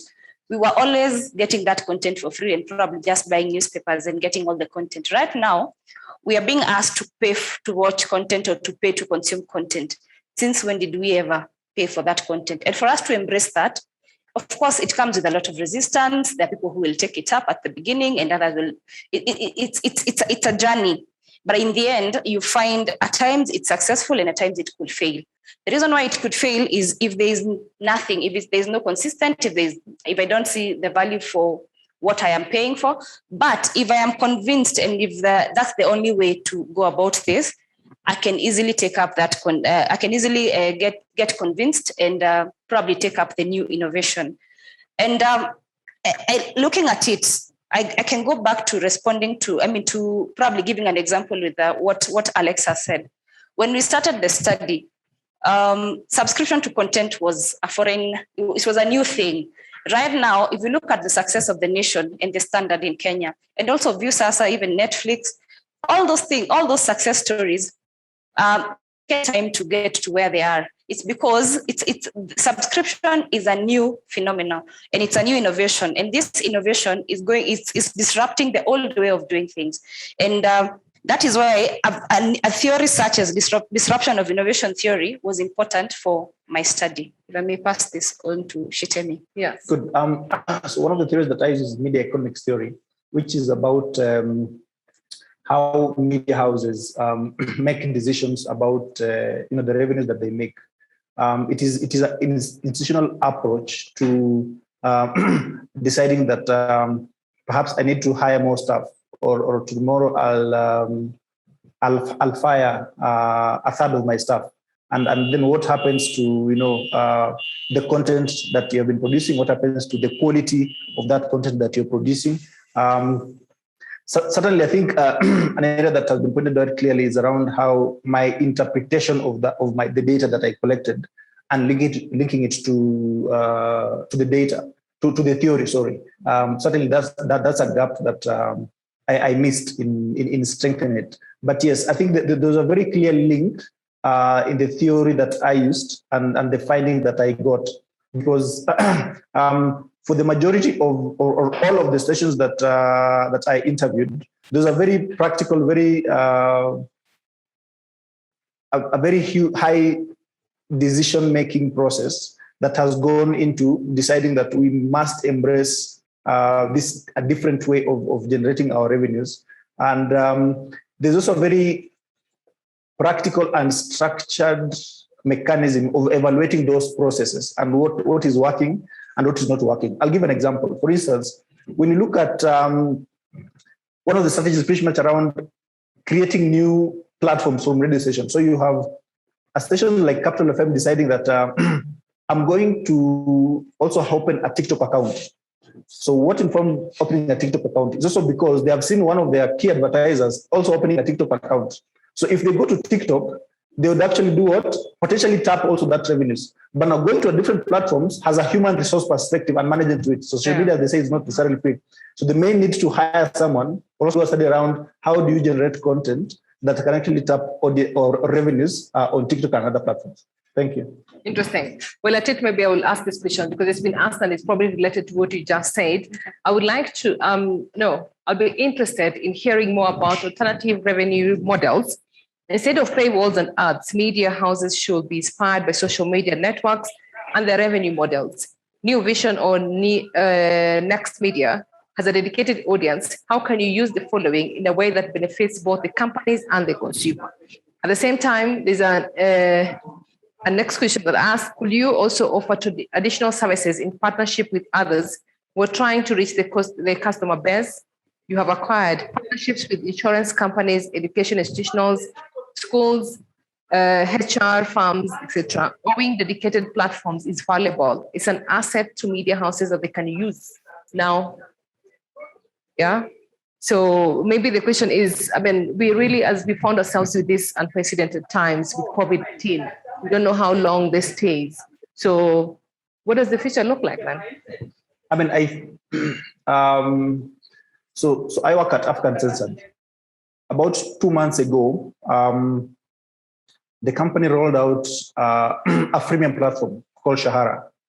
So the first content that went out was actually a podcast of an independent content producer called Wabosha. Within 1 week of the rollout, the revenues she was able to make is what she used to make for about 6 months. So this was 2 months. We are within the pandemic, right? So of course there are different other dynamics. She was already known a bit. African Censored was largely also known. So doing the publicity around is a bit easier. Now you're thinking about distribution of that content, something else. The point I'm driving is that there is a potential of audiences actually paying. We just need to provide them with very important or content they find different, and they'll actually pay. Secondly, one of the important decisions that media houses must make is to what extent would a potential advertiser, say in a partnership arrangement that like an insurance company, have on my editorial decision making. Now you may know that advertisers are very powerful, especially in Kenya, right? and they actually almost instruct the content that goes out. So if you have a partnership with a company, I think an insurance company has been mentioned here. What would actually happen when there is what they would refer as an institution negative or a negativity that has come up, and you as a media house, you want to cover it and you must cover it because it's of public interest. So what happens to that partnership moving forward? So editorial independence must be something that the media houses considers strongly before deciding that they'll actually do what? Have some of these partnerships, especially with companies. And finally, I think one other model that has perhaps not been discussed much, pretty much around fundraising, fundraising from whether foundations, like the Bill and Melinda Gates Foundations, or development partners, the likes of DFID, USAID, and others, that could also potentially also support storytelling.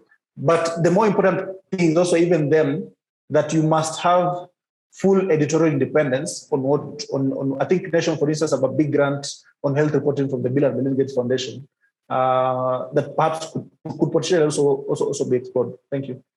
Thank you so much. But I'll be curious, and I'm not sure who answers this question, but I'm curious when you talk about editorial independence, and especially when you think about videos on demand, and most of them are probably not set up on a regular media house. How do you regulate them? I don't respond on that question, and probably first of all add on to what Shitemi has said. When you look at partnerships, they are possible because what they do, they increase the chances of you getting as many viewers as possible and subscribers as possible. I'll give an example with ViewSasa. ViewSasa it's one of the platforms I was studying. Right now, they are incorporating, instead of just giving you content, they've incorporated services. You can go there, you go to the app. Instead of you just going to watch content, you're probably looking for a job. So they've partnered with employers to be advertising their jobs through the platform. You can go pay your bills through the platform. So what they try to do is have you on their platform as much as possible. You're not just going there to watch content because you want to go watch content, but when you have another need, you just go to the platform, and that in the end, you end up paying for the content and even consuming their content. I think it's a way of increasing their presence and increasing their value, the value they offer, and competing with social media. Because you go to social media, you're able to find content, you're able to find advertisers, you're able to get entertained. You will find all the things that you were looking for on social media. It's a way of competing with them. For video on demand, remember, I consume what I want. So if I'm paying for the power to control what I'm watching, because I'm paying, please do not bring me advertisers. If we are cost sharing with the advertisers, that's okay. But if I'm paying for this service, remember, give me what I am paying for. And I think one thing I should add is that if you want me to pay for your content, give me good content and I will pay for sure. And it also came from my research that if you give me free good content and you insist I have to pay for it, and I agree with Alex, what he said, that media houses need to come together and agree on probably you on subscription, whereby if this story we're giving it for subscription, let us all do it. And unapologetically so, but again, invest in the content. Basically invest in good content and people will be willing to pay for it. And remember, they have the power. If I'm not happy with ViewSasa, I will move on to Netflix or Showmax or whoever pleases me. If I'm not happy with Nation, I will move on to the Standard. Whoever gives me what I'm looking for and whoever satisfies my needs, the person or the platform, I will stick with. Bottom line, content. Alex from Uganda, do you have yes. Do you have any additional remarks concerning this? Oh yeah. So I agree with Shitemi and Joan that if the content is good, then monetizing it is a bit easier. But I also disagree on some of the alternative models they've mentioned. I'm skeptical. Basically, the idea of viability is that a media house has some bit of sustainability financially to run their editorial operations.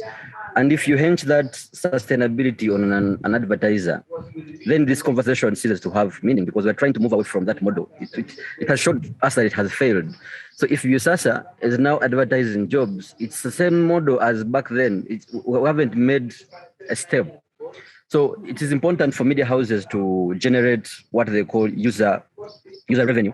And they can do that, first of all, with what we're discussing now, paywall, subscription. They can use crowdfunding, because if you're making good content, like Shitami has said, you can easily ask your audiences to pay for that money. If you read The Guardian, there's a banner at the bottom. Please support journalism, donate this much. And if you consume that content regularly, you're a loyal consumer, you will be compelled to support that kind of journalism, because you know tomorrow you want to come back and find another big story on Pandora Papers or something like that. And then to answer your question on what editorial independence is, it's the ability of a media house to make a decision without asking someone else, a third party, if there are going to be consequences for that decision. And when the advertiser is the one giving you the money that creates the stories that you have, then you have to ask them every time if they are going to be agitated by the story you're telling. And if the answer is yes, then you won't tell that story. So if I am the one subscriber, you disadvantage me by giving me stories that please your advertiser. And as my research has shown, after subscribers finish their first payment, there's a good chance that they don't come back. Actually, 50% of the subscribers at my case study did not renew their subscription, and they have reasons that are political, others rated. But you can tell that they feel that the editorial independence of so-and-so media house was interrupted by some powers, and they don't appreciate that kind of interruption. So the models I would recommend, other than crowdfunding and subscription, are maybe merchandising. Chimp Reports or any other media house can make an event in Kampala, maybe a concert, and have people come and pay. There's nothing unethical about you selling T-shirts that are branded, or key holders, or pens, or laptops, or anything of that matter. You can still make money out of that without necessarily having to put your editorial independence in question. Because the moment the audiences we have are very smart, the moment they tell that this story is almost paid for and it didn't say it was paid for, they won't come back. They won't come back.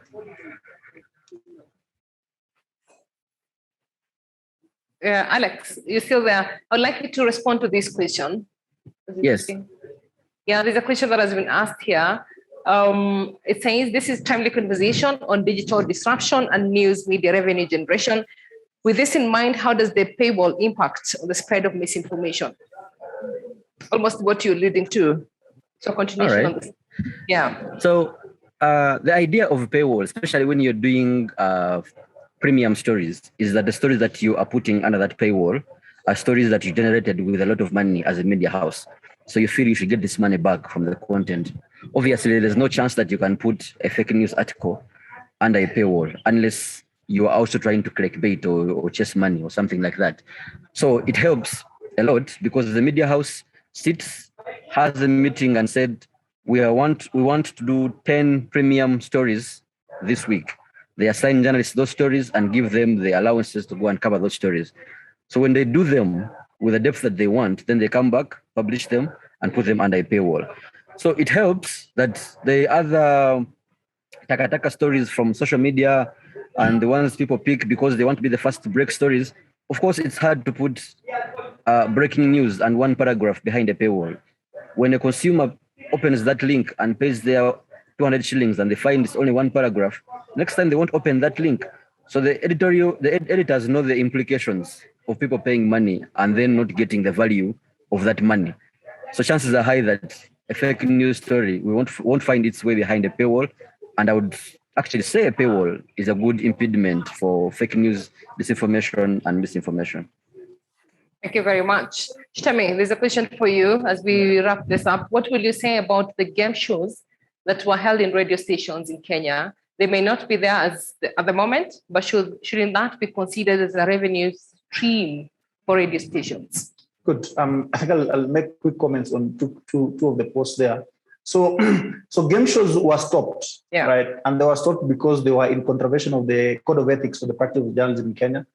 For the simple reason that they were not declared or labeled as advertising. What radio stations would do is that they came up with their own shows, their own content, running them without approval from the Betting Control and Licensing Board, and also without any approval from the Communications Authority. So that's why there was a task force that was formed. Actually ordered quite a number of them to actually shut down those. In fact, the communications authority ordered that the short codes, the USSD code that they were using, to all be stopped by the telecommunications providers. So they can, and they are viable for as long as that they are within the law. And being the law is just labeling them as not just as any other radio or audio content, but as advertising, so that any audience is not doing it. Yeah. There's a question here from Yusuf around the future of the influencer. Mm. So one of my findings was that one of the things radio stations are actually doing is when they want to hire you, especially for talk show hosts, they also look at your influence online. How many Twitter followers do you have? Mm. How many followers do you have on Instagram? And these are the platforms. The engagement. The engagement. Why? Because they want to tap not only on your audiences that are there offline, but also online. Now, so that is also challenging in its own way, because if a company, Unilever, wants to give me an advert or has given me an advert in Radio X, I can also, as an influencer on my own, approach them on their side and also tell them, I also have very high engagements. Why don't you think of giving me that advert? So it's a double-edged sword. But I actually think that are influencers a threat to radio stations? I don't think so. I think all this, or media in general, I think all of them have a very different place in society. And I do believe that both the influencer and radio stations or media in general will coexist for a long time to come. But influence is the way to go. I think we are going to see a lot more micro influencers actually, whether they're within platforms, but also within content. So somebody is very specific on health, somebody else is very specific on environment and that kind of thing. Yeah, thank the you. micro and the nano influencers. Yes. Oh, I think we have about 3 minutes. I would love to take it back to Anne Hodenfeld. You have had a conversation and probably you might have a comment to so. You have at least 1 minute to say something. Anne?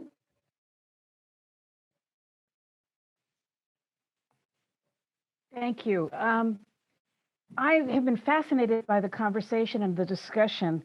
I think that I'd like to throw something out that in response to something that Alex said about, and the question that was raised about disinformation for all of you to think about as you go forward. I think one thing that my research in media economics and management over the last 3 decades has shown me is that journalists and media organizations around the world are greatly underestimating and underusing the role of psychology and neuroscience in thinking about our audiences. So I'm going to respectfully disagree with something Alex said, which is to say that paywalls will stop the use of misinformation, because I think as you look around the world, you'll see that there are many media organizations that have discovered that spreading disinformation and misinformation is an extraordinarily effective and profitable business strategy, simply because of the human psychology. We know from psychologists and neuroscience that human beings tend to actually seek out information that confirms what they already believe, whether or not those beliefs are true or not, which is one of the things that makes social media and modern technology so dangerous in terms of spreading disinformation. And sadly, we are seeing a great many unethical media organizations capitalizing on that for the purpose of profit.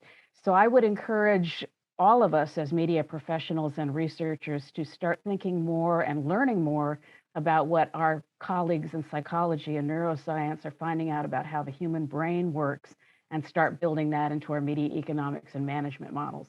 Thank you. Interesting. Thank you so much, Anne. Dennis, over to you. Yes, so I just wanted to say I found it very interesting in Chetemi's paper to see how creatively radio station managers are dealing with digital transformation and sort of the disruption that digital has brought. And this gives me a lot of faith in sort of the belief that that these radio stations and the incumbent media companies will somehow find ways of coming to terms with the disruption that they're facing right now. So I think that's an important thing to remember, that obviously this is a very dynamic market. It's a very dynamic field, and I think a lot of the solutions that might be the ones for the future haven't been developed yet. And I think as long as innovation and creativity is there in the market, I think there is a big chance that journalism will go ahead and be successful in future as well. Hi, thank you very much. I think we wrap it up at this point. We have come to the end of this session. Thank you so much for our online participants, and of course our panelists here. We have Shitemi, Kamadi, Joanne, and also Alex from Uganda, and our two discussants, Dennis and Anne. Thank you so much. We appreciate you, and everyone else who sent in their feedback through the what is it called, the chat room. We appreciate you. Thank you so much. So this is, remember, is East Festival 2021. The session continues. We have day 2 and day 3, and you're welcome to continue with us. Thank you so much to everyone who gave us a chance to do this today.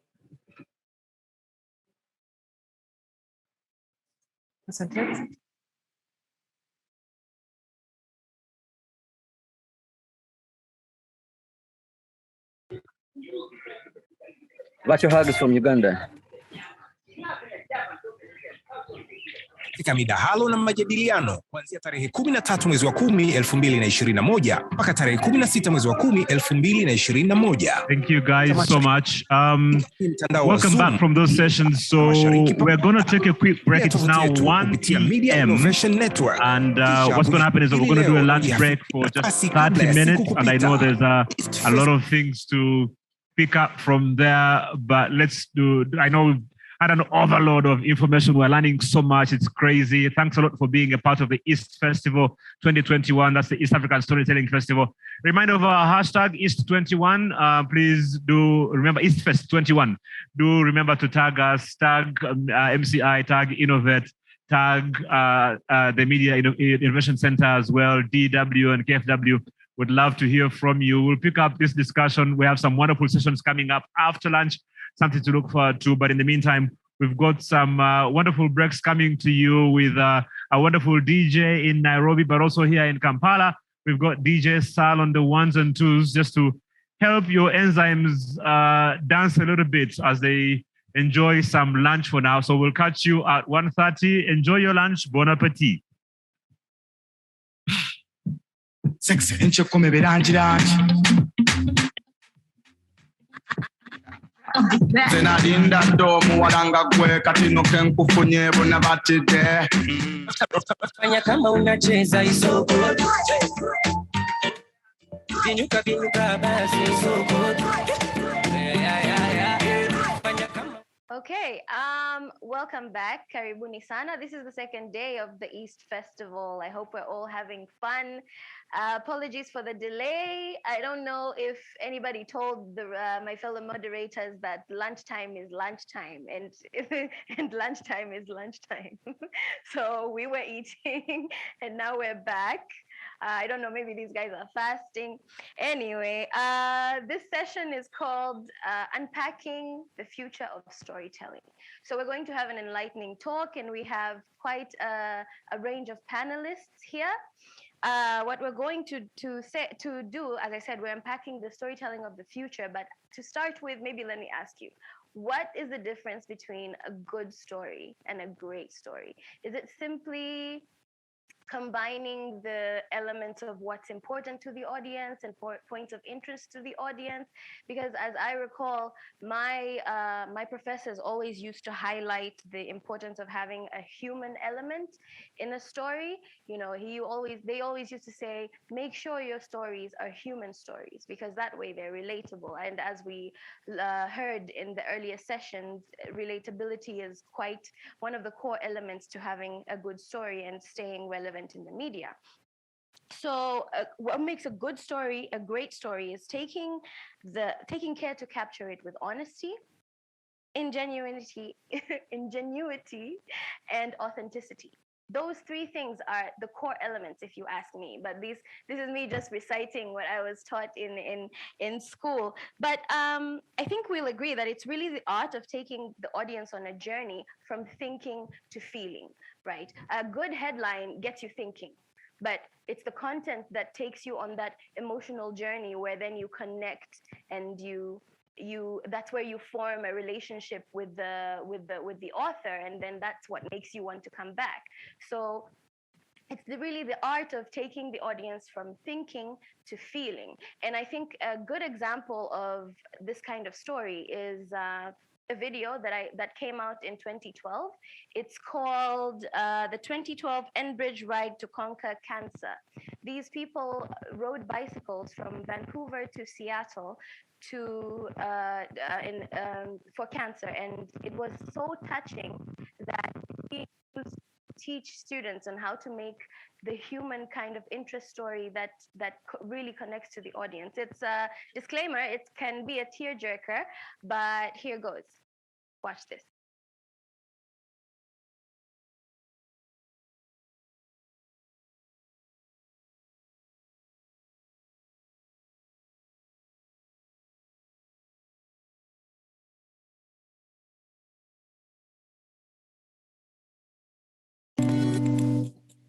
There are 6 of us doing over 200 Ks with my family, from my dad, my brother, my uncles that passed away all with cancer. This year, my son, my daughter-in-law, and my daughter from Toronto came, so the 4 of us. How's my hair? Gus is Garnet Elliott. My brother, we lost him to colon cancer in January.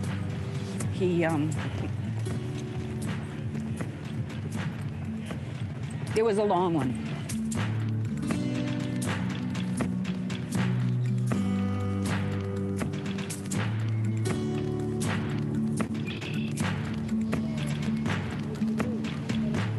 It's the idea of, we are all in this together, and no matter what, we're just gonna go ahead.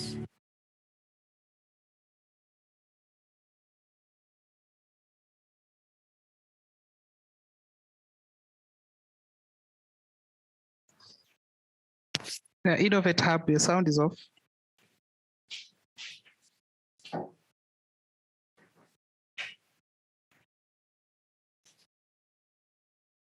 TZ, your sound is off. Please check.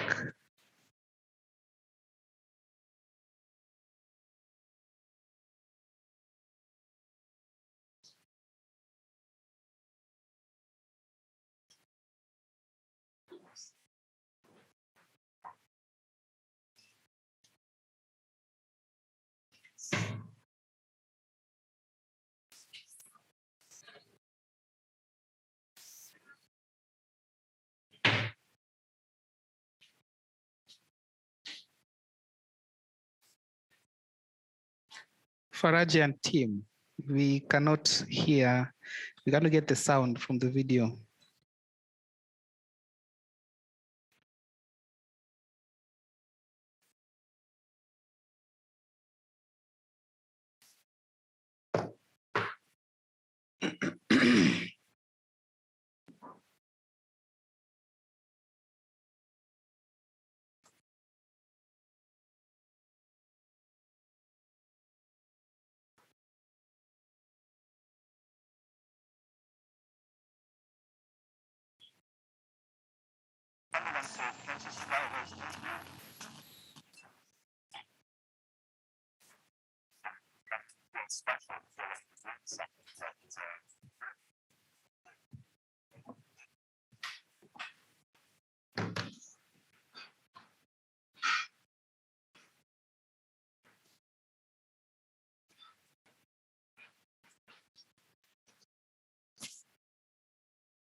Samahani Ana, tuwezi kuwasikia.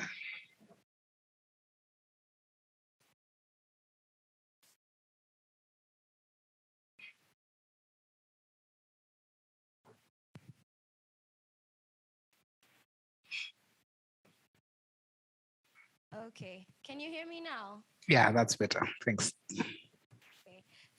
So apologies, we had a bit of a technical difficulty in playing the video, but I'd urge you to watch it in your own time. It's just an example of what a great story looks like. And the video is called 2012 Enbridge Ride to Conquer Cancer. These people rode about 229 miles from Vancouver to Seattle for cancer, and just the reasons why they were doing it is a really good example of how you can make a story connect, because it's the headline that gets you thinking, but it's the content that takes you on that emotional journey and gives you that connection. So in this session, the aim is to discuss what content creators are experimenting with that says about, and what that says about storytelling. And we're going to dive into the world of exceptional content creators from East Africa and show how they are shaping the future of storytelling. And I'm here with two ladies. The first is Tulanana, and the second is Hannah Mwandaloma.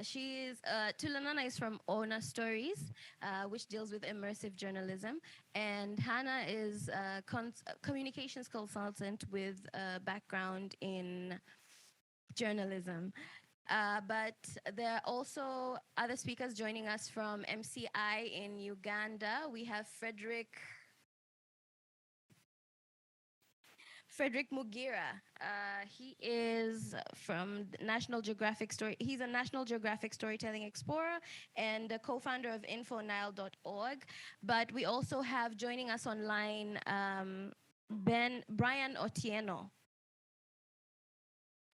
I don't know. Oh, there you are. Karibu sana. So if we can just go straight in. What is a good story, and what are the important triggers? What are the important factors, triggering it? And I think I'll start with us here, Tulanana. Thank you. I mean, for us at Honor Stories, we actually train around fundamentals, storytelling, and the fundamentals of storytelling. And one of the key things that we share in our insights is that great stories are, one, they're emotive, they are universal, they have a great why.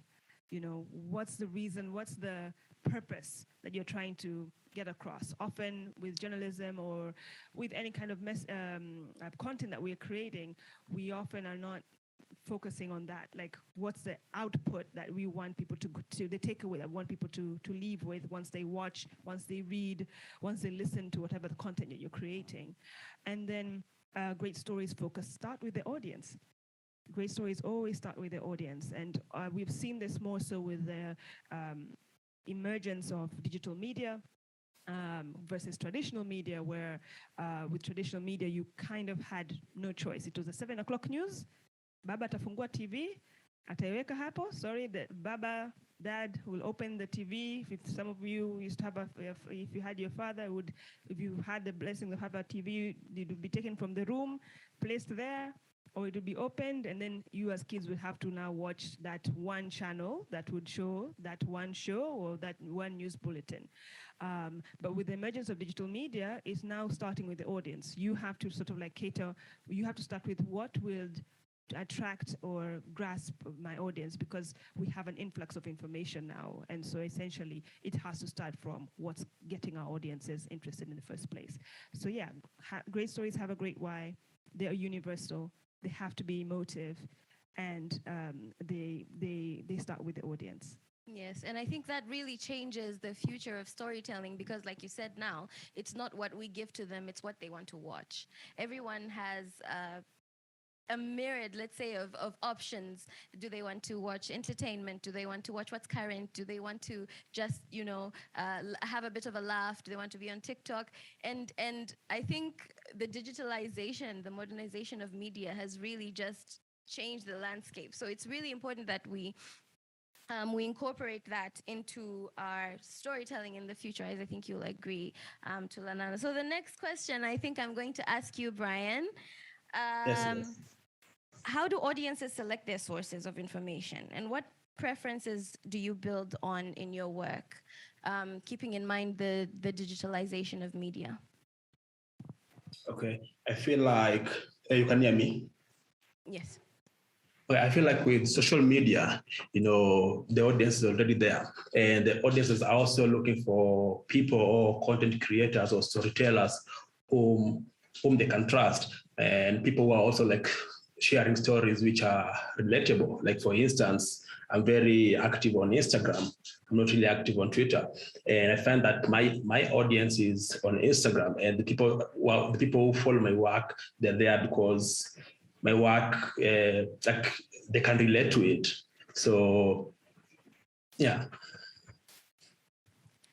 Yeah, that's true. Relatability is a big factor of staying relevant nowadays. So I think that's also one of the key points that even people in the previous session were highlighting.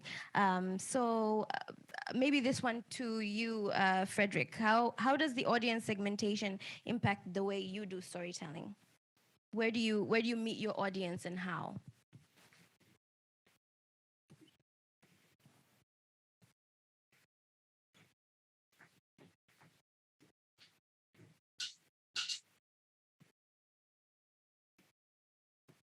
Should I repeat? Oh, you're muted.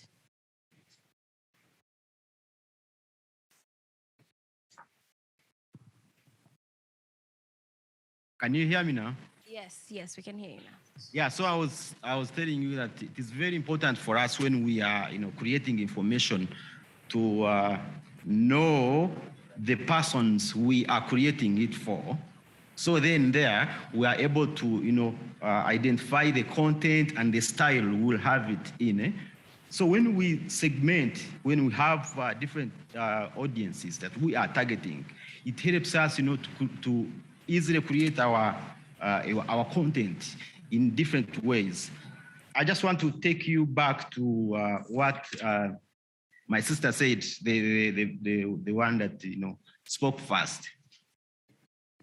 When you want to engage readers emotionally and intellectually, so then you kind of bring them to your content, to your media house, because you know that you are targeting them intellectually and emotionally. We didn't watch. We watched the video, but we never had the sound. But the first shots I saw, they are kind of engaging emotionally.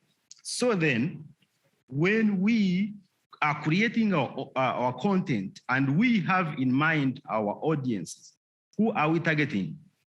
Are we targeting youth, for example?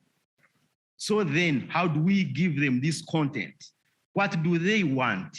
When we do readership, for example, analysis, and we find out what they want or what they want to view, then that gives us, a chance to serve them and give them information emotionally and intellectually. We have seen, media houses in the region, on the continent, giving us information, but that does not engage us. So then, why would I be, part of that? Why would I watch, for example?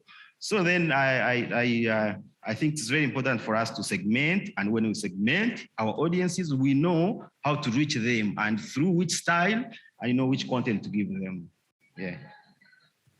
So how do you do that? If I can just ask as a follow-up, how do you know how to segment? Do you look at the trends? Do you look at what is trending and then you cater your content to that? Or how do you do it in terms of research? So then when you do audience readership, for example, audience studies, and you look at, you do a survey, for example, and you look at what your audience, the audience that you are targeting, what they would want, you'll find out what the youth, for example, wants is not what the old person wants. So then you are able to fall back and give them content depending on what they would want. And because I told you, you want to engage them emotionally and intellectually, not just to give them information and it ends there. Because you want them to learn from you. For example, you're educating them, you are teaching them, you want them to learn from you. You don't just give them information. So then, as we look back and see who is reading us, For example, on Twitter, on Facebook, on social media platforms, we come to understand those that are following us, and then that informs us to know which kind of content and the style we should put in our information. Yeah. Okay. Yes, Tulunan. Yeah, I think it's just to take from our brother there on what he said. One of the things that is important, I think, when we are talking about audience or segmentation and trying to get people to watch your content, an important factor is that most people are interacting, the platforms that people are interacting with your content. For many of us, that's the mobile phone, right? And so essentially what we have found, whether it's with organizations trying to put out their content, whether it's media houses trying to put out their content, they know in one form or another, no one is going to www. For example, I used to work at BBC, no one is going to www.BBC Swahili. We all know that they're going to go through Facebook and or through Twitter. And so we would design our headlines, or design headlines so that it fits or it attracts somebody that's scrolling through Facebook. And imagine yourself as we imagine yourself as our audience, that if I was scrolling through the lunch we just had, today, there's the East Festival, someone shot at the beach, and they would come across your headline, would they stop and click? Right? You only have about like 2 seconds. Like just think about how when you wake up in the morning, as most of us do, and to grab your phone, the first thing you're doing is this, right? This motion. And until that something grabs you, whether it's a headline, whether it's picture, whether it's the first 3 seconds of your video, it needs to be something that's bang. So for video, for example, we'd always say like start with a bang and end with a bang. It needs to always start there. So because people have a very limited attention span. I think it's under a minute. Yeah. If you're not interested in the first 30 seconds, they've already scrolled past. Yeah. A minute is a very long time. In fact, it's literally like a split of a second that someone decides that, oh, I'm going to continue watching this video, or I'm going to continue reading this headline. And most of the times, we get attracted by things that are, as we said, emotive. How many times have you stopped to watch a video that just said, watch till you end, this is going to make you cry? You're like, now I have to see it. This guy does the weirdest thing, watch till the end. You're like, what's the weird thing he does? I must know, So it's those elements that we need to be aware of, that first of all, the platform that they're engaging with your content, and then that you're competing with with everybody. The internet is an equalizer. It democratizes. That's the word. Yes. It's democratized everything. Yes, and so it's not. And so you have to, as you said, as Brian even said, be a trustworthy source, that they know that they're coming to you constantly, and they will get trustworthy news or content. Yeah, because I think now everyone has kind of become a journalist, because everyone has a smartphone, and they can just, as long as it's catchy and it's trending, it can be. I mean, I think I gave this example in the morning. It's the very, very tragic story of the passing of George Floyd. It was not broken by any media house. It was told by a civilian who just had a phone, and she thought that people needed to see that. And I think I can confidently say that it was one of the biggest stories of last year, apart from COVID, apart from the pandemic. That was the biggest story. So now everyone is a journalist. And I think what we can offer as media houses is really just that added skill, because this is what we specialize in. But at its very core, at the raw element now, as you said, it's democratized. So how do we compete with that now? How do we manage how to creatively package stories for the fast-pacing, fast-changing, modern pace of the world of today? If I can ask you, Hannah Mandaloma, I feel like we've neglected you a bit. Yeah, I was almost wondering what is happening here. Yeah, so, well, as you said, my background is a journalist, but for the past 10 years, I've been supporting organizations to communicate with the public and their audience. Truth be told, as you have started saying, what is a good story? What is a great story? and all the things that one needs to note when telling a story. I think the segment must be there. However good the story is, if it's not of my interests, I would really not pay attention to. So it's important, yes, to make sure the story is clear. There's human interest in it. But now coming from where I'm coming from as probably a spokesperson of an organization, now this is storytelling for development. Usually the point is, I liked when you say the why has to be there. Why are you telling this story?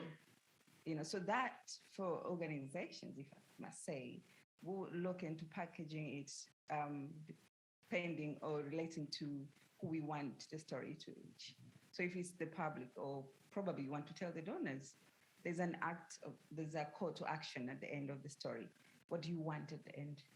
What do you expect to happen after telling that story? Do you want someone to fund? Do you want people to solve a problem that do you want to show probably the beneficiaries of let's say it's an innovation, you want people to use it?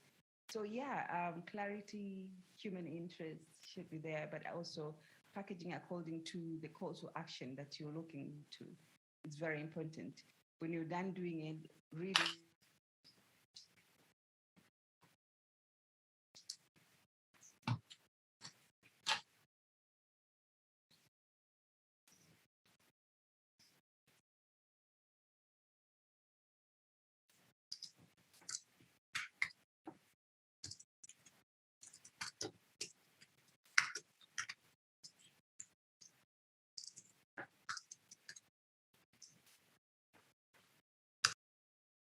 content, but if people don't, I run a platform on parenting and healthy relationships.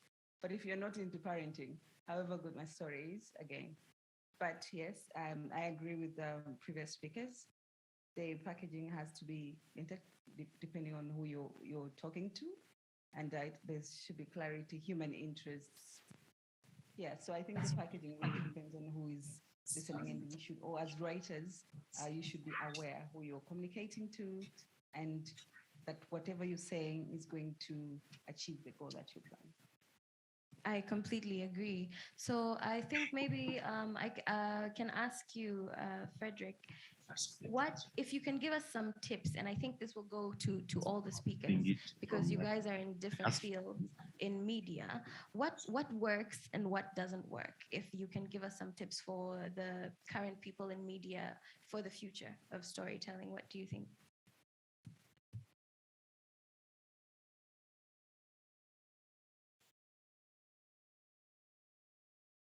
I think you're muted again, Frederick. We can't hear you. I actually didn't hear the question you were giving. Okay, let me repeat. Also, that sister who was speaking, we never heard what she said. Oh, you couldn't hear Ms. Hannah Mandaloma. Well, she was saying, maybe you can repeat in a nutshell.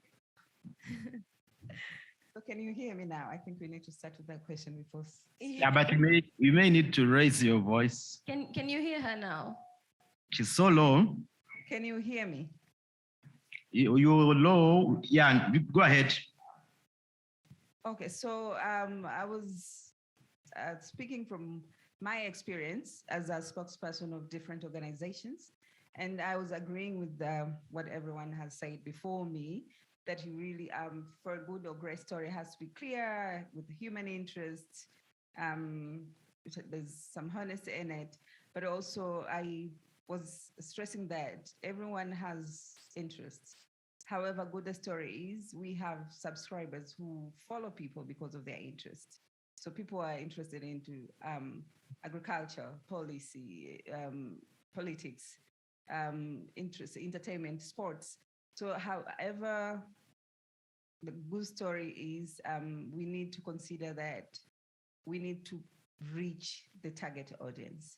So what you package depends on who you're talking to. If I'm talking to donors, definitely, I'll use a different approach or a different flow. If I'm talking to common wananchi, I know what they want to see. I know people are so visual, yes, but how to engage with them depending on their maybe category or, So briefly, I think that's what I said.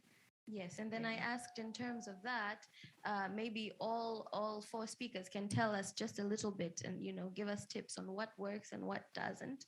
Because like she said, you need to know your audience, you need to be relevant, you need to you need to do human stories that have a bit of authenticity in it. So in your field of photography, Frederick, and in your other corresponding fields, in immersive journalism, in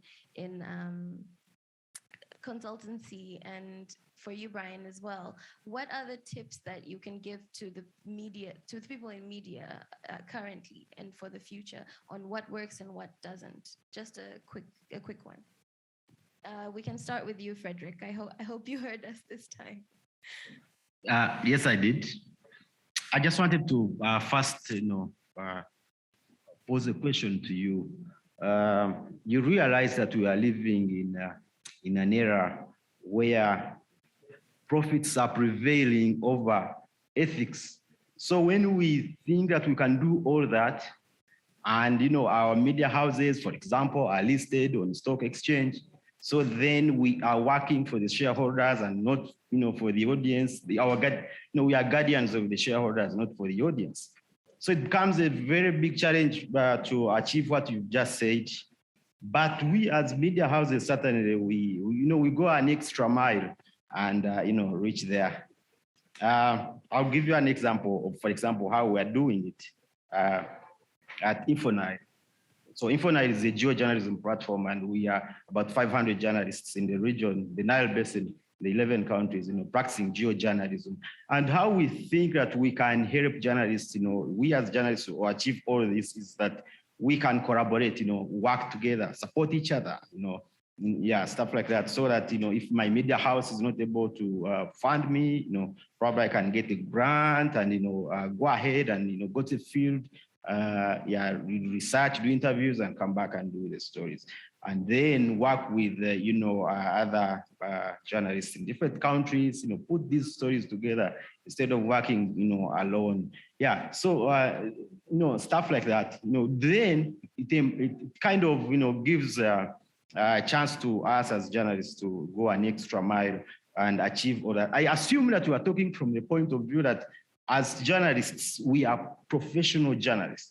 So then we know the cardinal principles, of journalism, and we are putting all this in, in practice, and there's no shortcut. We have all this stuff, and then there are several other challenges, like we've been saying, that may stop us from, giving the journalists, our audiences, stories that would want them to get. So then, like I told you, collaboration.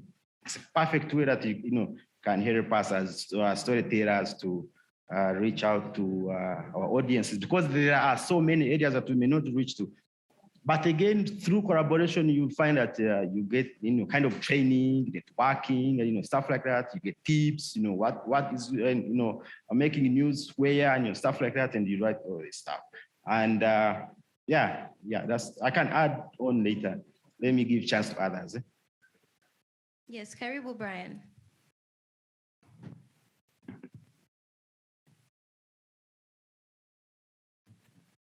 Anna, can you repeat the question again? I think I lost you.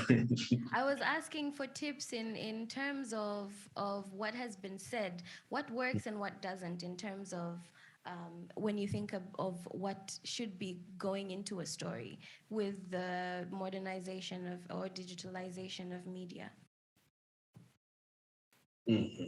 Yeah, okay, let me say, okay, I think, let me go to the first question, which is about a good story. So I feel like, a good story is more about the people, as journalists. Most of the times when a story is told, it's always who shared the story, not the people in the story, who are always forgotten most of the times. Even when you see, the journalism awards and all those kind of things, it's always the journalist or the storyteller who is recognized. So I feel like if a story is shared, and also a person who who helped or contributed to the story, the person who, or the people who you photographed or you interviewed also benefit in some way, then that can be, like, it can be a greater impact as well.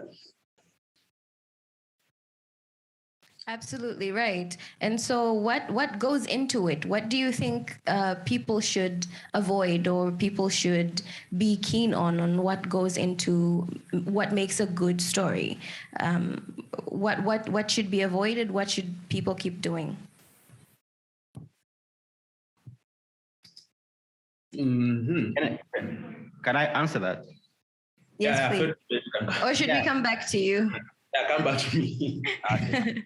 Sawa. Tulanana, if you may.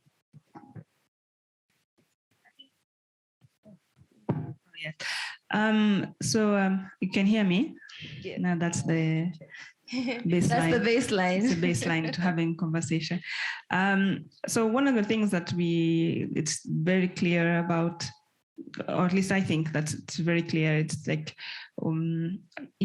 understanding your audience means that you also have to understand the language that they are ready to receive, or that they can receive the information that I'm giving them. So in the likes of Hannah, in the development space, and she's communicating to donors, there's words like multiplier effects of this project, which will make perfect sense to them. To me, it's just English words put together, but if you told me to define, I don't know what you have just said, right? And so understanding that once you understand your audience, then you have to understand the language, basically, and the complexity of the language. So don't use jargon. So don't use a lot of jargon for people. Avoid using these acronyms that only you, especially if you are in your space, would know, so if you just quote SDG 11, and if I ask the audience here, how many of you know SDG 11, you'll be like, no, but if you have to kind of explain. So SDG 11, which means then the audience is able to connect with you. So language and the not using jargon is important. Even in numbers, for example, we would say, avoid using big numbers that that are very particular. So if I say the crash happened and no, sorry, not the crash, like maybe the explosion happened and an expiration of 11,281 people were affected.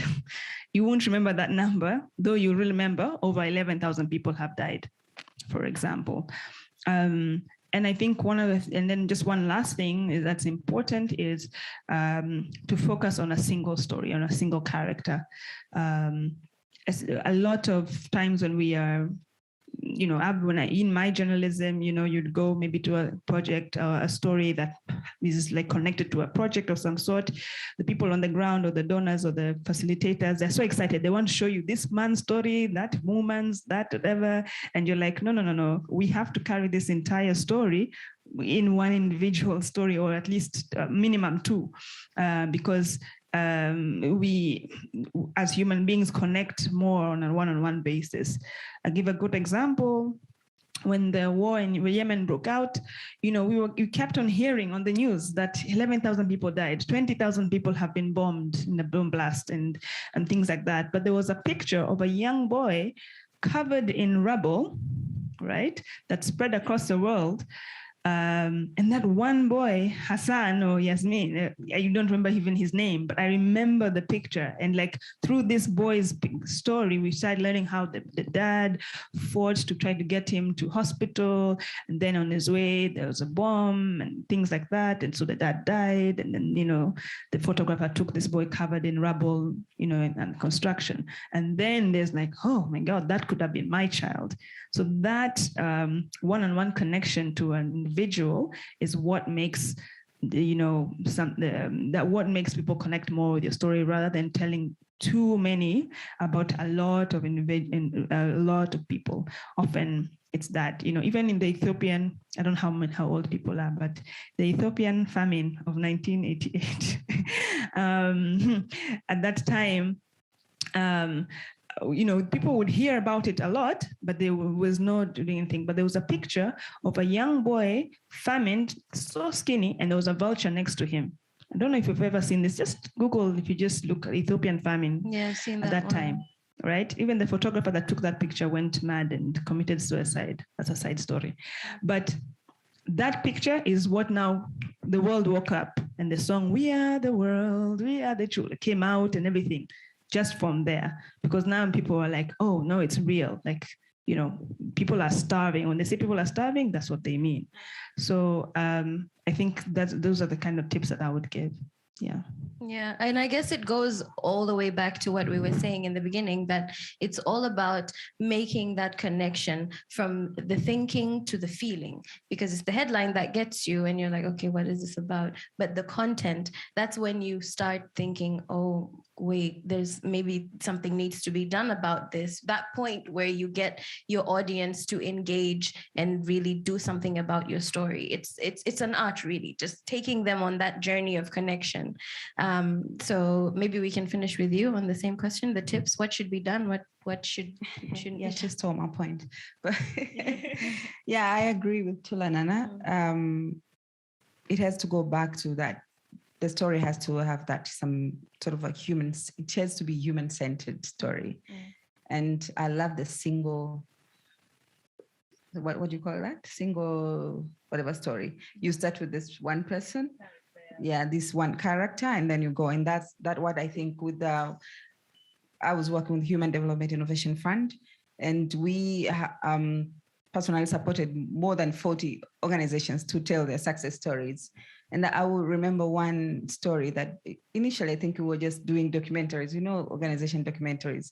You just say, yeah, we're funding, we give this much of money to this organization. And then I put my director there saying, yeah, we're very proud to give this money from the UK aid. And, and then I was, no, this is not really how to tell a story. There's a success story, but you really need to touch or to connect with people emotionally, right? Yes. So later we came to start doing the single sentence stories.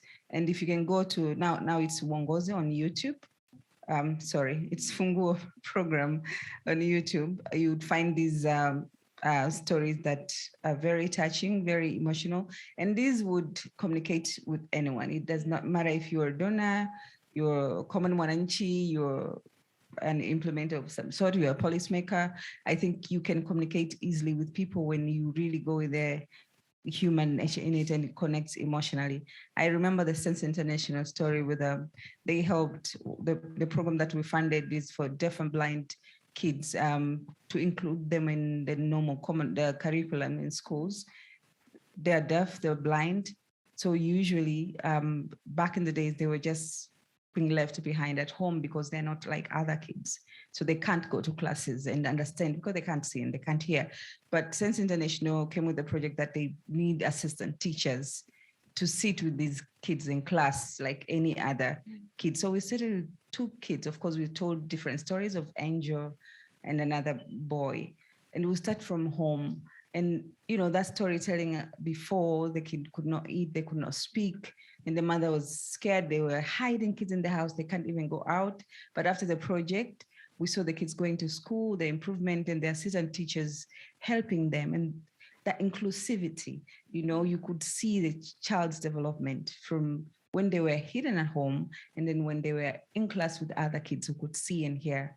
That was sort of, every time I watched that story, I cry. But anyone can associate with that. And we got feedback from other parents who hide their children at home because of those single stories. But if we were like, we've spent these billions with Sense International to help children in emotion, Dar es Salaam, and, I don't think it would have made such a difference than going through life, the everyday life with these kids and their parents, the hassle they go through. Of course, there were other stories they would tell. I was abandoned by the father. I'm struggling with this, but Sense International helped me. Now I can go to work and the child will go to school. I'm not worried. People used to call me a witch, whatever. They're very, very sensitive stories and they made a huge difference. And now I think, yes, and I think even Sense got more funds to do the project more because HTF came to the end, but you know, when you tell a story like that, it brings an impact, and we could see change in the way it's showing. Yeah. You show more than telling. Yeah, truly. It's about inclusivity, like you said. That's really what personally I would like to see in future, telling the stories of the peoples whose voices haven't been heard as much in the past, women's voices, children's voices, the voices of people, or rather stories of people who are in special groups and have different disabilities.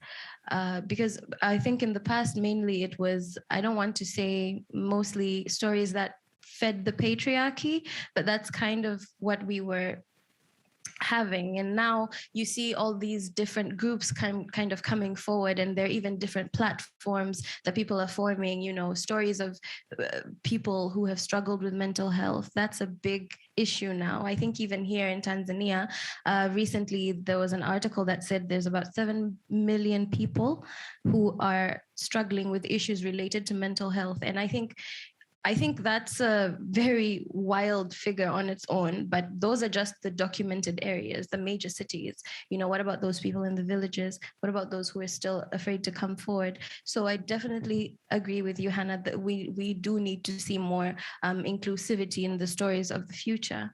If I could just ask you, Frederick, what are the trends which are triggering conversations in the region, in Uganda, for example? It depends on the beat that, you know, someone is reporting in.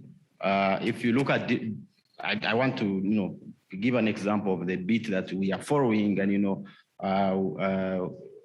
give an example of environment, for example, those who concentrate on environment, and, you know, again, you go down and see what, you know, the content of environment, you know, different stories of water, climate change, and, you know, stuff like that.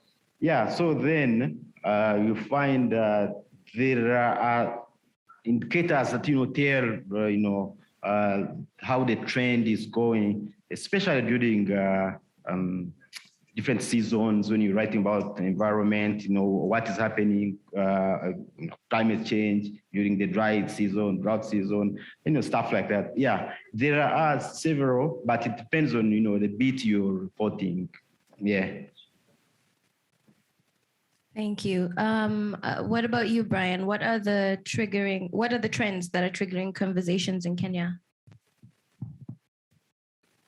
Sorry, we can't hear you. Okay, I think it's the same as in Uganda. You know, climate change is a big topic right now. You know, in Kenya, we have the Rift Valley lakes, which are now overflowing, you know. So that has been a big trend, and people are talking about climate change and all those other stories. But now it's focusing more on politics in Kenya. You know, we are heading towards the general elections next year, and every newspaper headline these days about election, voter registration, those, yeah, like that. Okay. Yes, I think climate change has also been a big issue on this side as well. But are there any other topics, Tulanana, that you think are more pertinent on this side? Yeah. Well, I'm seeing stories in line with our economic growth and different aspects of essentially projects that are either being revived or being relooked at by the current regime to kind of like drive us towards that way.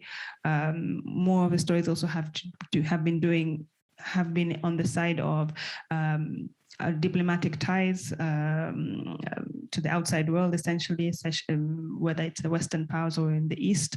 Those are the kind of like two kind of like lenses that our stories are leaning towards. Yeah, I would say so. More on the economic side, essentially, where are we going as a country, trying to like rebuild kind of projects and airlines, all of those kind of sectors, agriculture as well. And then on this other side, there's our international relations has been a big forefront, with both just regionally and internationally. Right. I'm actually quite surprised, although maybe not so much that nobody mentioned anything about the ongoing pandemic. I think it was a huge story last year, but then it was overtold, and now people have become desensitized. I mean, there was a time last year when I was worried that I'd have to go back and study health journalism because everyone became a health journalist, even the business guys, even the political guy, because everything was just about COVID. Yeah, but I think it's because, like, as you said, the new normal, once you acclimatize and then it became like now part of our daily lives where it's not going anywhere. Yeah. It's not going anywhere.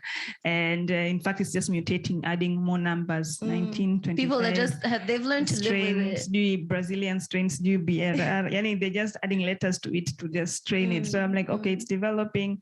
People are just adjusted to it, and so it's not being given as much attention. If something else comes in the line, 2022, God forbid, then maybe. But essentially, we've kind of learned to live with it. Yeah, true. I mean, I don't think they're even talking about the virus anymore. I mean, now the conversation's about the vaccine and who's accepting what and who wants to go where. But that's a conversation for another day.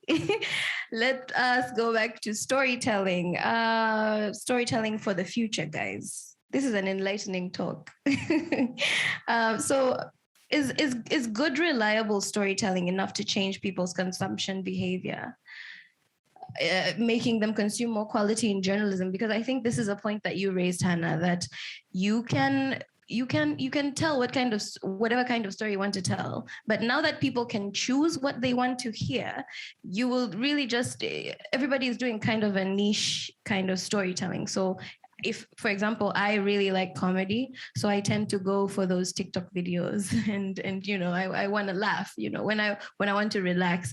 So, do you think us as journalists who've we've studied and this is our field and we've been told integrity, honesty, relevance, authenticity, these are human interests, all things that you need to do, and you go there and you write this really, really good piece. Is that going to make a difference for people? Are they going to tune in because you've put a lot of skill and work into your story, as opposed to people just watching what they want to watch?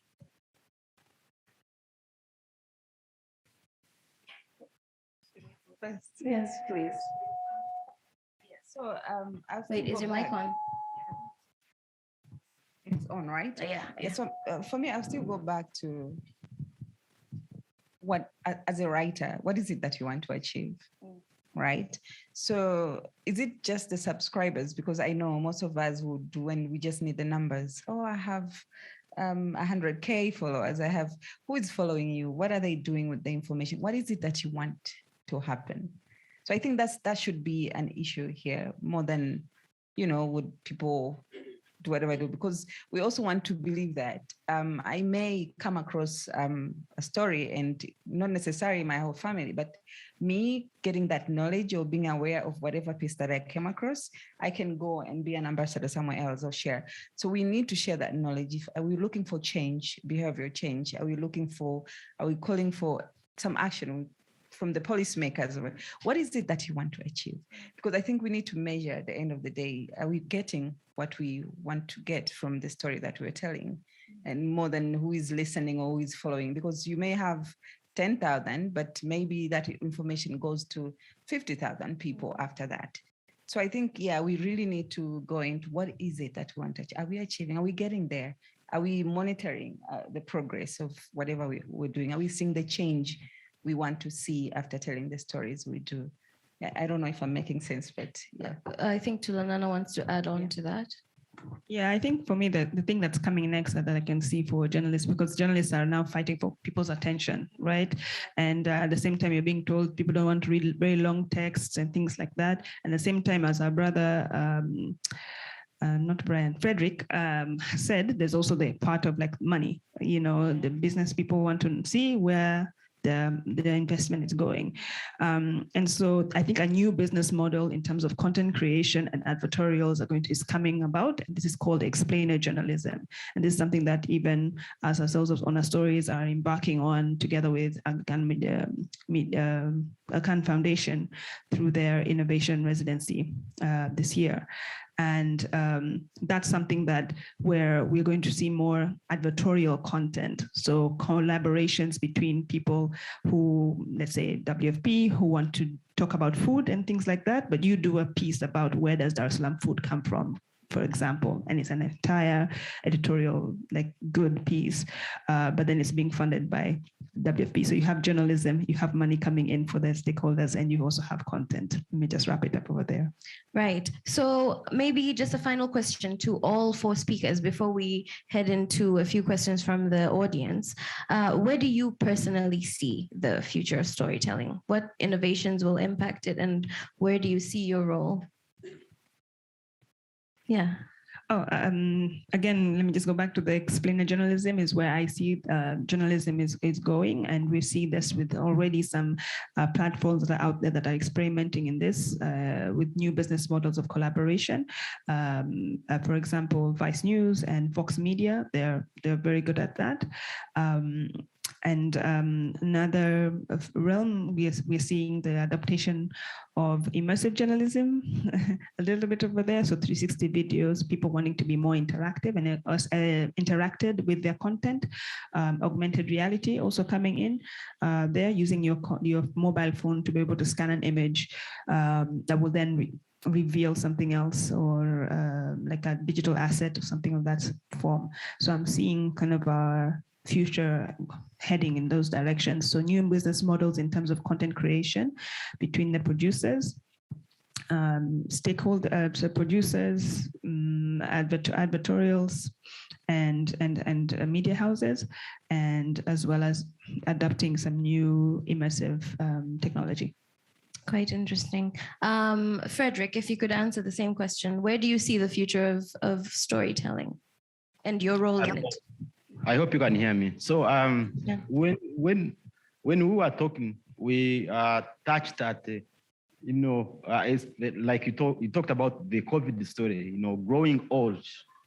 Again, we talked about making sure this story remains interesting and leaving out the jargons and stuff like that. But media houses are doing this and nothing is happening. So I think the future of storytelling is kind of going to defamiliarization of stories.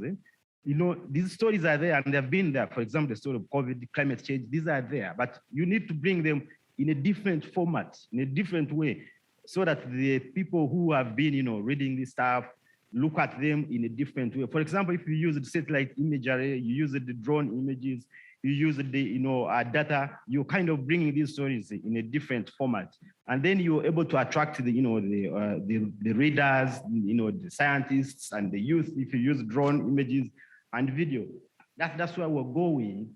So then we kind of defamiliarize the stories. And also, I strongly believe we are going to collaboration, working with different, media houses. What has been happening, the Pandora Papers, in media outlets all over the world, 117 media outlets that put together all this investigation. Yeah, so then we are going to collaboration and the familiarization of stories. Thank you.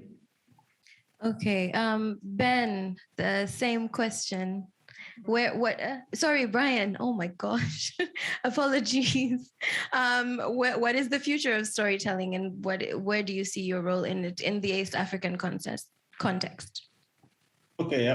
Primarily, I'm a photographer, but if I look at the future, I feel like it's heading towards more of audio visuals. Like there's going to be a lot of experimental with videos, augmented reality, those kind of things, because podcasts. So that's how I see the future, because even me myself have been like trying to incorporate like audios into my photos, because I feel like people want to hear more of that. Yeah, multimedia journalism is the new norm. Multimedia journalism, yeah. Sorry, did I cut your answer short? I think that was it. Okay, maybe we can finish with you, Hannah. Yeah, thank you. I think, can you hear me? Yeah, I think you guys have said it all. And for me, I'm very optimistic with this digital transformation. everyone, as you said, everyone is a journalist. Everyone is trying to tell a story out there.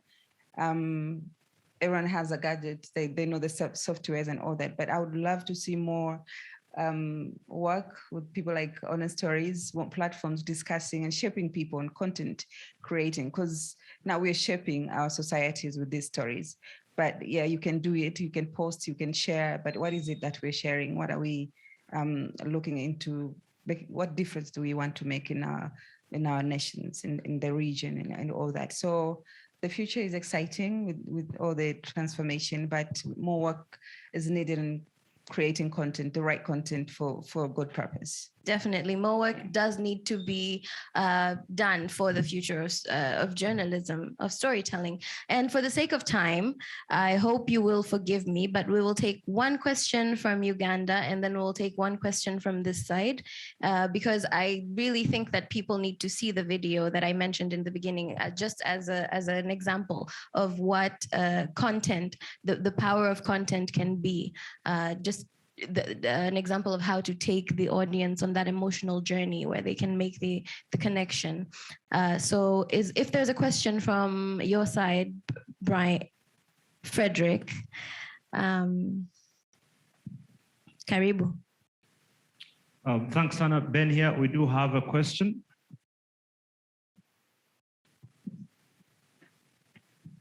Thank you so much. My question will go to Hannah. She talked about, trends and specialization at the same time. In this particular period that we've been in of the COVID-19 pandemic, we've seen a lot of other people who specialized in different, I will call them hard special sectors to report about. For example, not anything to do with healthy sectors, because all stories were around health, the COVID-19 pandemic. So is it appropriate for these people to switch? And maybe if at all they were reporting politics, to come and report healthy stories as well? And how can they do that, not to cause harm to their audience that has been following all the stories they'll be reporting about? Thank you. Thank you. If we can get one question from the audience on this end. Is there a question? Okay. Could someone give that gentleman a mic?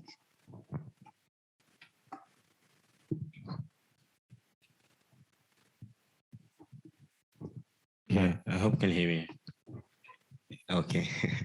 My question goes to all speakers. I just want to know, don't you see like nowadays, most of storytelling, they are not like forced, or they're not entirely dealing with what they write, what they want to communicate, but instead is what the influence out there telling them to communicate. And what do you think we can do about it? Because it seems like, yes, we need to communicate something, but if you don't get something out of it, then it's meaningless, because we are not communicating just to deliver a message, but at the same time, we need to get something out of it.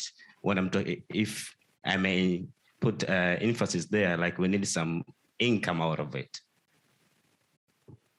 Okay, thanks. So I think the first question is going to Hannah Mondoloma, and then the second question to Lanana, if you... It was Hannah, me. Guys, I'm not a speaker. Anyway, I also had a question.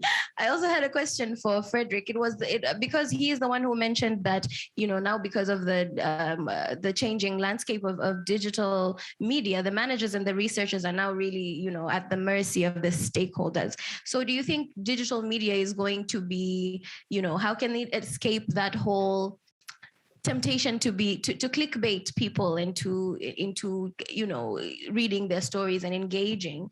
Is it going to be a money issue, or is it going to be a story of authentic journalism? What do you see in the future, Frederick? So if we can start with...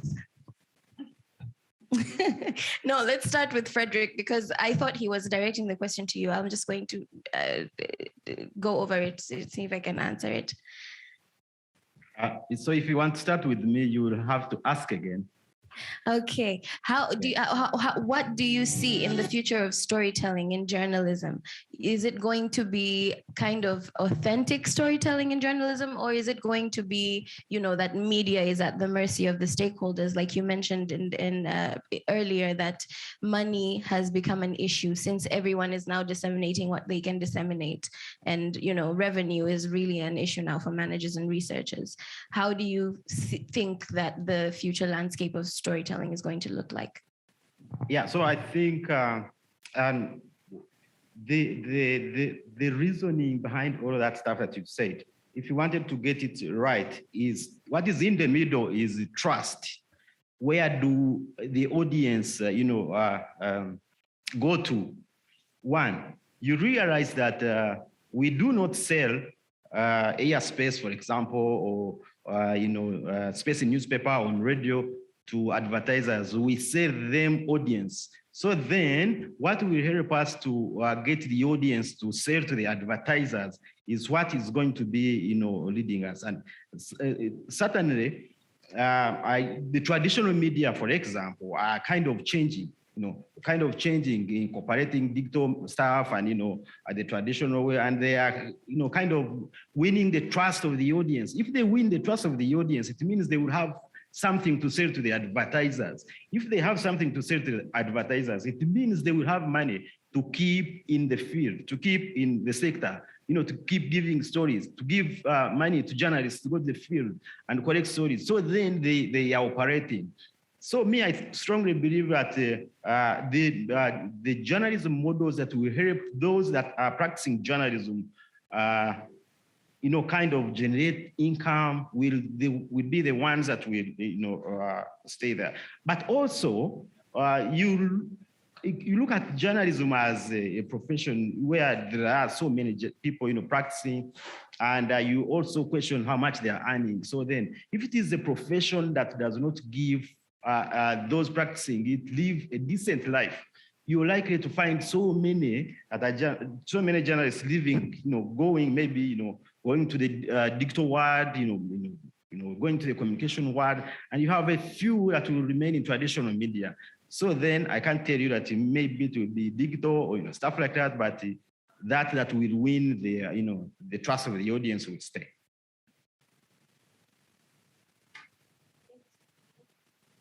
Thank you, Frederick. Tulanana, if you could answer his question. I think you're in a much better position to answer it than me. Yeah, I think if I got the question correctly, it was essentially, was it right for journalists who maybe were, mostly reporting on a political beat to start moving into health issues? I think 2020 was a special case for everybody, and there was no avoiding the health angle in that year, in the course of that year, going even into this year. And so, I'll take, for example, if you're a sports journalist, the big story was you were preparing for 2020 was the Olympics. And so that is greatly affected by COVID. And, there was definitely different angles that now as a sports journalist, I would have to take in reporting about what was happening, or let's, for example, say the athletes that were preparing, they mostly had to prepare at home by themselves before going there. Going there, they can't really practice on the grounds. They were practicing in their rooms, different innovative ways that some of these athletes actually built little mini gyms and sessions in their own homes. If you are someone who rows a boat, you created a swimming pool in your tub and pretended to be rowing. There's just crazy stories of that length. What's wrong though is if I am a journalist who I'm not particular, like I'm not specialized in, let's say, health, and I'm reporting on like health figures, the vaccine development, things like that. But I think it was very clear throughout the whole year where the sources were coming from. So that was WHO and respective country ministries, health ministries, that is. And so for me, I don't think it was wrong or for someone to shift, because it was just a special occasion, just a special year we'll never forget, and so it affected everything. And so definitely you reporting from a health perspective in whatever beat that you normally specialize in was acceptable at that time. Sawa Sawa. Thank you so much. Our speakers for this session have been Frederick Mugira, who is a National Geographic storytelling explorer and co-founder of infronile.org. We've had Hannah Mwandaloma, who is a communications consultant with a background in journalism. We have had Tulanana Bohela from Honor Stories, and we've also had Brian Otieno, who is a freelance journalist from Kenya. I would like to give you my sincere thanks for participating in this session. It's really been very informative and entertaining. My name is Hannah Mbago. This has been Unpacking Storytelling for the Future. We're going to wrap up the session with the video that I spoke about in the beginning, which is an example of how content is powerful and an example of how one can connect to the emotions of the audience. Thank you so much for your time. Stay with us.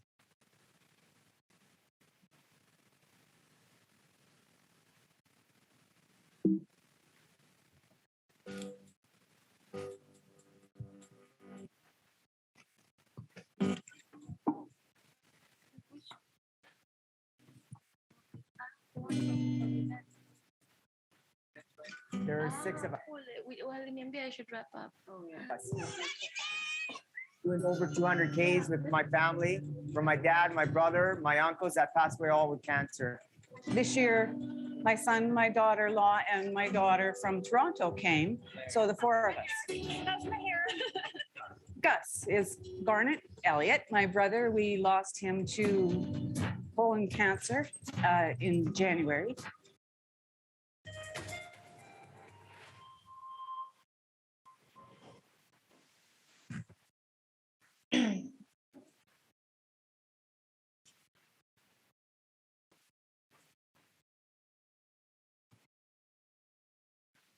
Well, it's a pleasure to have all of you back in this room. I hope, as Hannah said in Breakout Room 1, that you all are now well-informed, entertained, feeling inspired. I hope so. And I know it's been a long day. There's a lot happening today, as Ben promised you at the beginning of this program. We're not done yet, so we just want you to be a little patient with us because we have another exciting breakout session coming up. I did mention this earlier. We're looking at what new gear there is in the market, and we know that technology is always changing, so I'm really looking forward to that. That's going to be in this breakout room moderated by Ogutu Daudi, and in breakout room 2 for the listen and debate session, well, how do cartoons deliver information to the society? I suppose Sarah Jangolet, oh gosh, I really hope I said your name right, is going to be leading us through that discussion. But before that, just stretch our legs a little bit. We're going to go to DJ Jerry Joe for 1.5 minutes of music. Just stretch a little bit, get yourself all nice and relaxed and prepped before the next breakout session. Enjoy.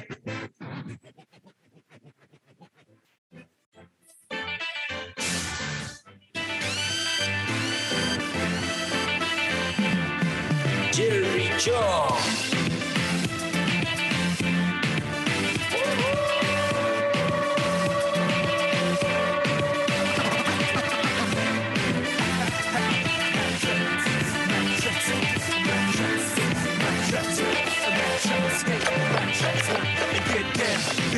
Wind your waist, you get down. Remind me of my phone vibrate and get down. Get down, get down, get down, get down. Below now wind your waist, you get down. Remind me of my phone vibrate and get down. Get down, get down, get down, get down. Shampoo when you're super huku. Hii ngoma yako nitadance tu huku. Nachekelea sunifundishe kidogo. Nishike wapi hiyo style kwajo? Okay, hasa naishika lakini unakunywa tunasikia kiu kabisa. Sitwende basi tusie zibebo zote na maji baridi chuma zenu kwa hot like wow. Hey, hey, hey. Maze unani confuse like wow. Hey, yeah, the way you move in your body like wow. Hey, hey, hey. What? Baby, you got my attention, yeah, my attention, and get down. Below, no wind your waist, you get down. Remind me of my phone vibrate and get down. Get down, get down, get down, get down. Below, no wind your waist, you get down. Remind me of my phone vibrate and get down. Get down. Scamares, scamares, scamares, scamares, scamares, scamares, scamares, scamares, scamares, scamares, scamares. Nairobi wanapenda kujiringa, wanapenda kujiringa, na wakishika flow bado wadunda, wanadunda dunda kadunda dunda kadunda dunda kadu, wanadunda dunda kadunda dunda kadunda dunda kadu. Jerry Joe. Yeah, this is how I enter. My tracks left, right, and center. Gikoyo wa moranga, webu snake oreda. Unatingisha madiaba, unachunisha tenje. Unaruta kama mwenda, kichwa yako iko skwembe. Unadumbulu.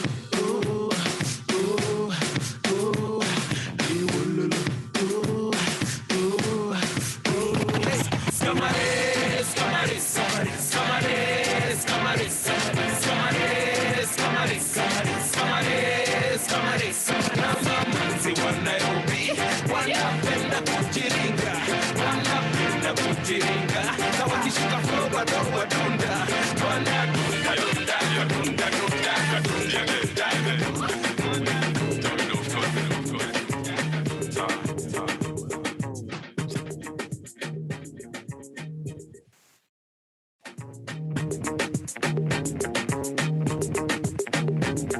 Hello guys, it's your girl Izzy, and you're chilling out with DJ Jerry John the Mix. Keep it loud, kaboom!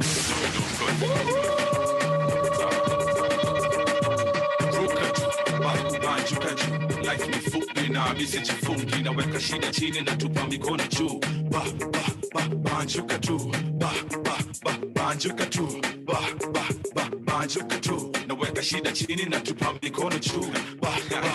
Banjuka tu, mina come through nikirap tu ma 1-2, na kwenye klabu watu wana dance tu. Jomino kwenye track maajabu, beat wazim sauti ya dhahabu. Unatakaje ma, welcome to, bora sura ni nice, amna bumps. Najua nimewakwachu, najua leo lazima watu wa banju. Tuchafuke kwani nini? Wanauliza tutasifu hepi mpaka lini? Si tuna shida zetu, tusikize zako kwa nini? Wacha nishike drinks nikicheki warembo hivi, tuangaliane, tusalimiane, hizo namba za simu ndio tubadilishane. Ni vile tumejuana leo tu, kwa hivyo leo tu tutainuka tu na kuruka tu. Banjuka tu, life ni fupi na misi jifungi, naweka shida chini na tupa mikono juu. Banjuka tu, banjuka tu, banjuka tu, naweka shida chini na tupa mikono juu. Mini mgenge na pitaga na zile viko maji zimebleki, na kata maji kifika mabills nimebleki, niko viti nimekula makuki na makeki. Oh yes baby nimesete sete, napenda zile zimesete jicho nyanya. Oh yeah what?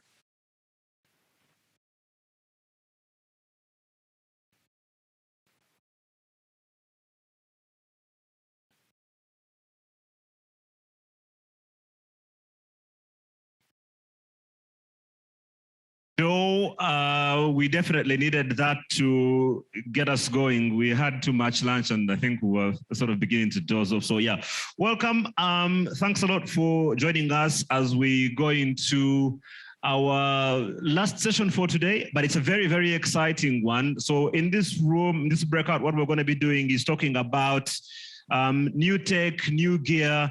What are some of the new toys that a journalist needs to invest in to be able to tell their stories? But also we'll take a look at mobile journalism in terms of creating content and being able to publish stories on your mobile phone.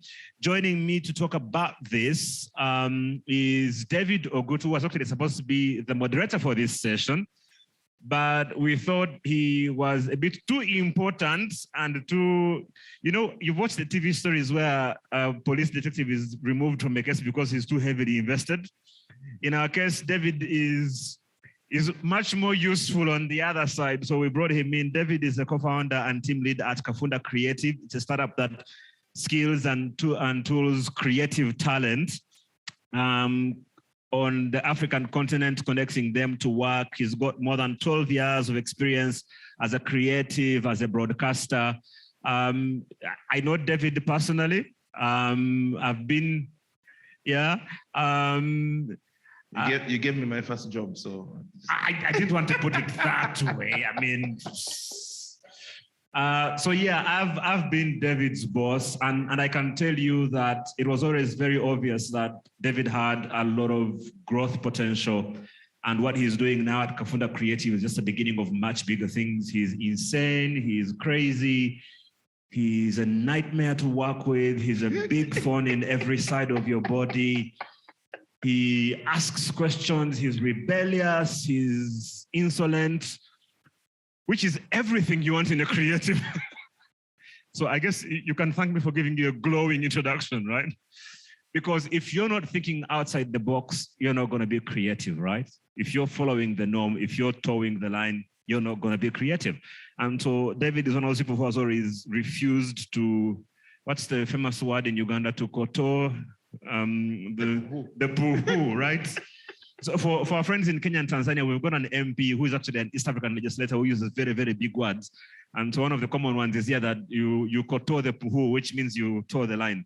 Antonio Kisembo, you've already met throughout the day today. One of the, I think, in my opinion, the best dressed person at East Festival 2021. Yeah. Thank you very much.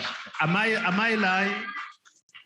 And I'd like to advise, I think maybe we should just do a thing where on a daily basis, we just have a camera focus on Antonio just every morning just to prove this point. But yeah, but also co-founder here at MCI Media Hub. Good to see you guys. Thank you. So I'm looking forward to our conversation and now let's jump into it. I'll start with you, Antonio, and then we'll go to Daudi. We talk about toys, right? Yes. Anyone knows that as a journalist, you're going to need toys. We've come from the days of, well, I don't think you guys were in the space yet when we were using Marantz recorders. We had a Marantz recorder that used a cassette tape. And when you went out into the field and got sound bites, getting that sound bite off of that recorder onto the newsroom was an interesting experience because you didn't have a computer to record the audio onto. So you had to find a way of being able to play that audio bite in the news directly live on the microphone and catch it at the right time that you wanted it. Yeah, personally, I've had an experience, and I think at the university, I was introduced to tape and producing a video content using a tape. VHS. So you had to use that machine to be able to digitize your content. And the process will take forever. The experience you're talking about, I totally understand it. And that doesn't mean that I'm old.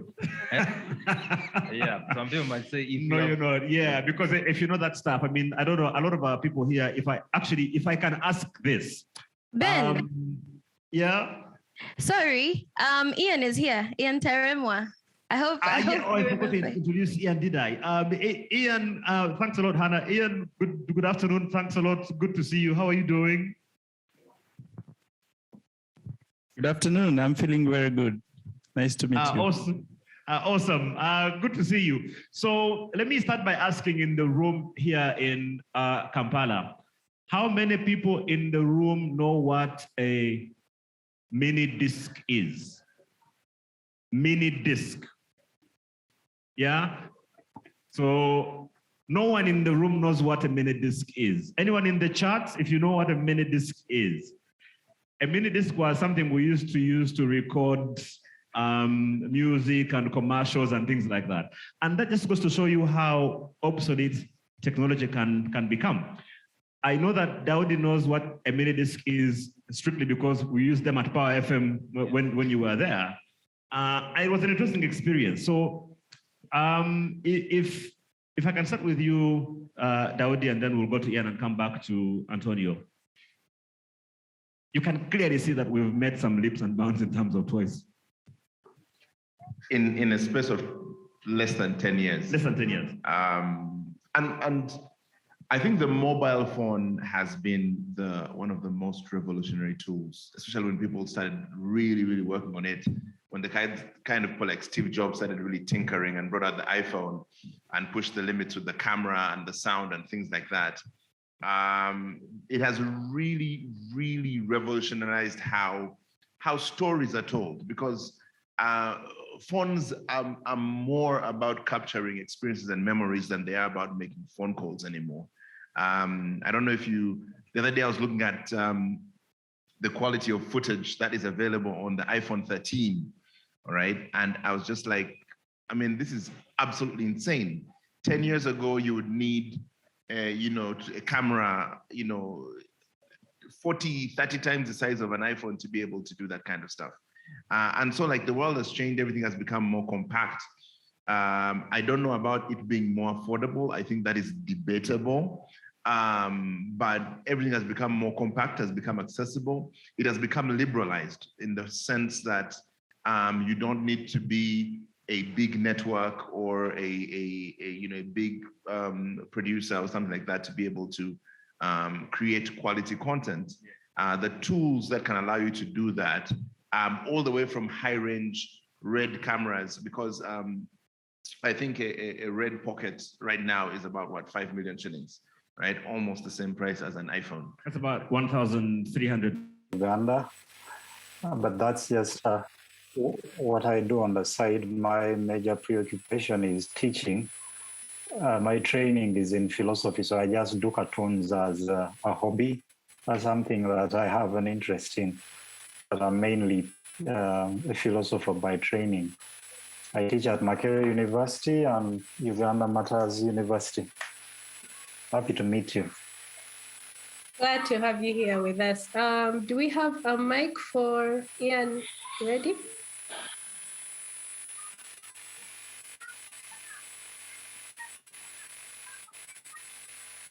There is some noise in the background. I don't know where it's coming from.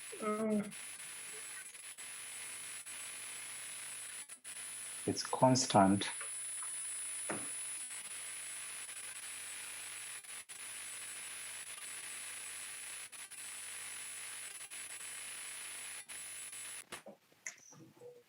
Yeah, it's off now.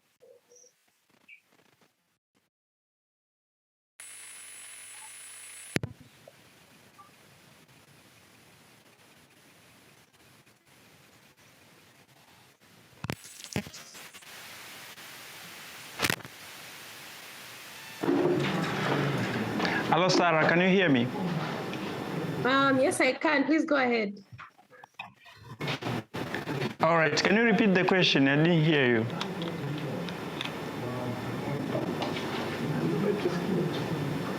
Hello, Sarah, can you repeat the question?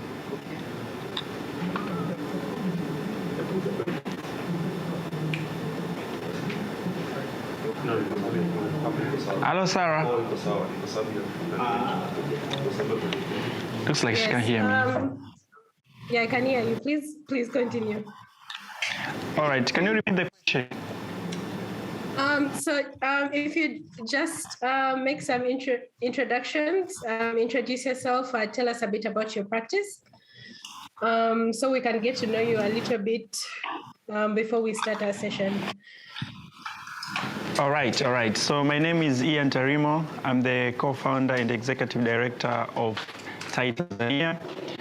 It's a social enterprise that uses digitally change. So we produce educational content that in form of 3D animations, comics, as well as radio shows. Thank you. Okay, thank you so much, Ian. Before we started, you had mentioned that you may have a presentation for us, but what we're going to do is we're going to shift that towards the end of our session. And what we can do now is just go ahead with that discussion. So to begin, how are you as artists using graphics and technology to reach out to new audiences? I think, Jimmy, could you go first? Yeah, sure. There is feedback. I don't know whether it's from Eric's background.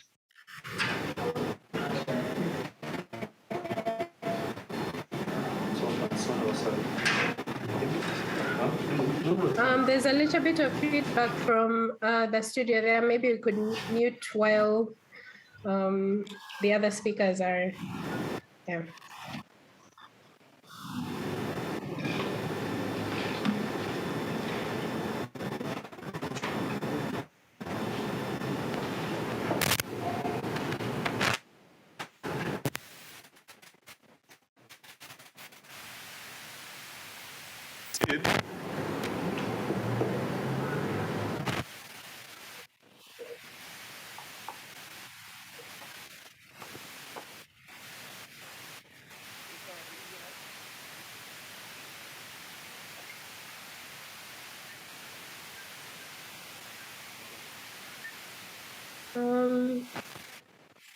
Yeah, I think we can go ahead. It's bearable now. Yeah, okay. Please go ahead. Yeah, you had asked how I use the technology to do what?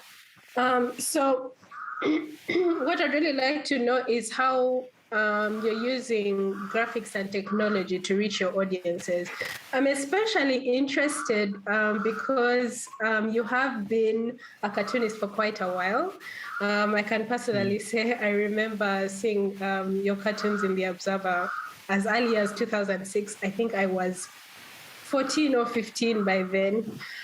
So I'm interested in knowing specifically what your process is. I'm aware that around that time, the technological advancements that we have now, for example, artists use drawing tablets, people are using iPads to create their art. I know that around that time, I think even starting out as an artist, I did used to like draw on paper. How has your process evolved? And with your output being that your art comes out in publications that now are also digital, how has your process evolved to like meet these needs? Okay, thank you, Sarah. Saying that you have seen my cartoons for quite a long time, since when you were 14, 15, it makes me feel like an ancestor. Like I've been there forever. Yeah, but it's true. I started drawing around, at least drawing for the papers, mainstream media. That's 2006 for the Observer. It's about 15 years now. By then, I used to simply draw cartoons that were published, and it was a weekly. And then it became bi-weekly, and then back to weekly. So I would draw one cartoon that would run for a week. Around that time, of course, all you needed to do with your cartoon in terms of technology, graphics, it was just with Facebook editing. I know it was advanced, but when I started out, I didn't know much about even how to use Photoshop, because I'm a self-trained artist. I didn't have that professional background. I learned much of this on the job. But much has been changing in the process. When I drew a cartoon, then I wouldn't get feedback as such, except a few, 1, 2, 3 people that had seen the paper, and they get back to you, maybe give you a call. I've seen your cartoon in the Observer, but that was rare. And as such, you wouldn't really get a feel of where your cartoons were going, whether your message was really reaching many people. Until I joined social media a bit later, around 2010, I think 2010, 2011 there. And you notice a change at that time, that the speed at which messages were spreading was different. At this time, I didn't have to rely on the paper exclusively, that if they did not carry my cartoon, then I didn't have anywhere to take it. So I would draw some that were censored, a few that were not accepted, or I would know sometimes that a cartoon on this kind of matter might not be accepted by the editor. I just run it on my page. And within a short time, 2 years, 3 years, the followership had grown a lot, that I now could say I had my own community, a community of followers, not broadly to be seen as a community of Observer fans, but people that I could call exclusive fans of my cartoons. It changed in terms of, it changed a lot in terms of the messages that I could draw about. I did not have to limit myself to what I thought was acceptable by the editors or by the papers.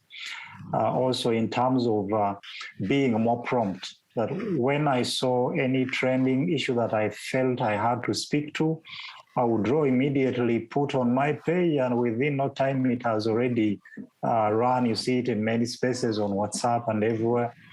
So a lot has changed by virtue of especially the changes coming with social media. Yeah, that's how I would put it briefly.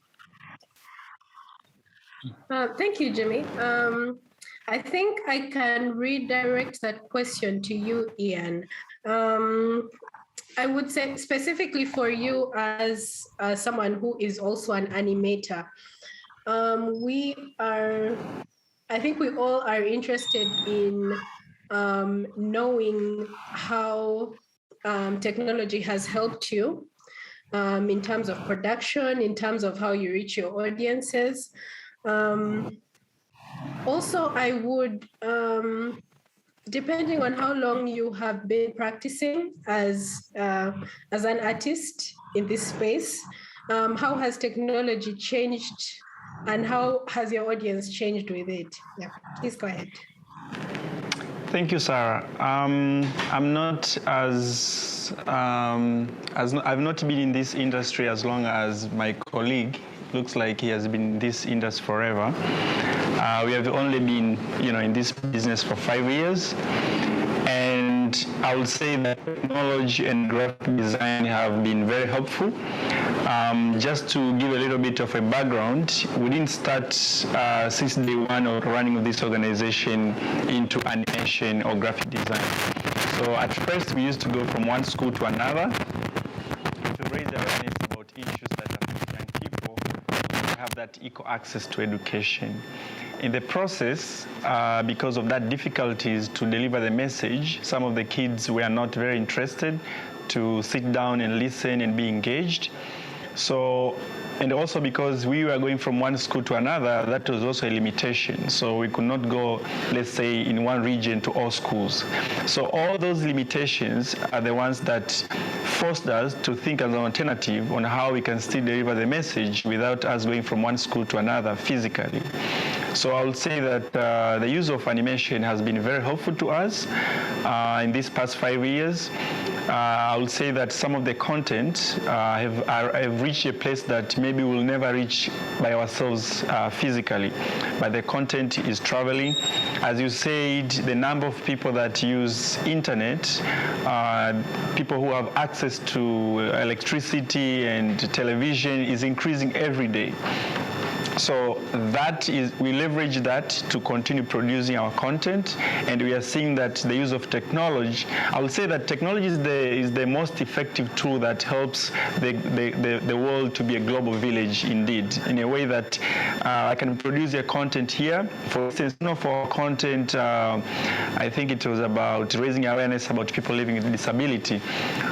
When we finished producing and released it, I got some feedback that it was used in Benin, and it was also used to give training to African communication expertise across Africa by University of Georgia.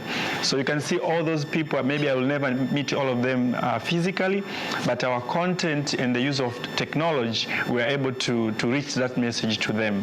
So I would say that technology has been very effective in helping us to reach the message to the community.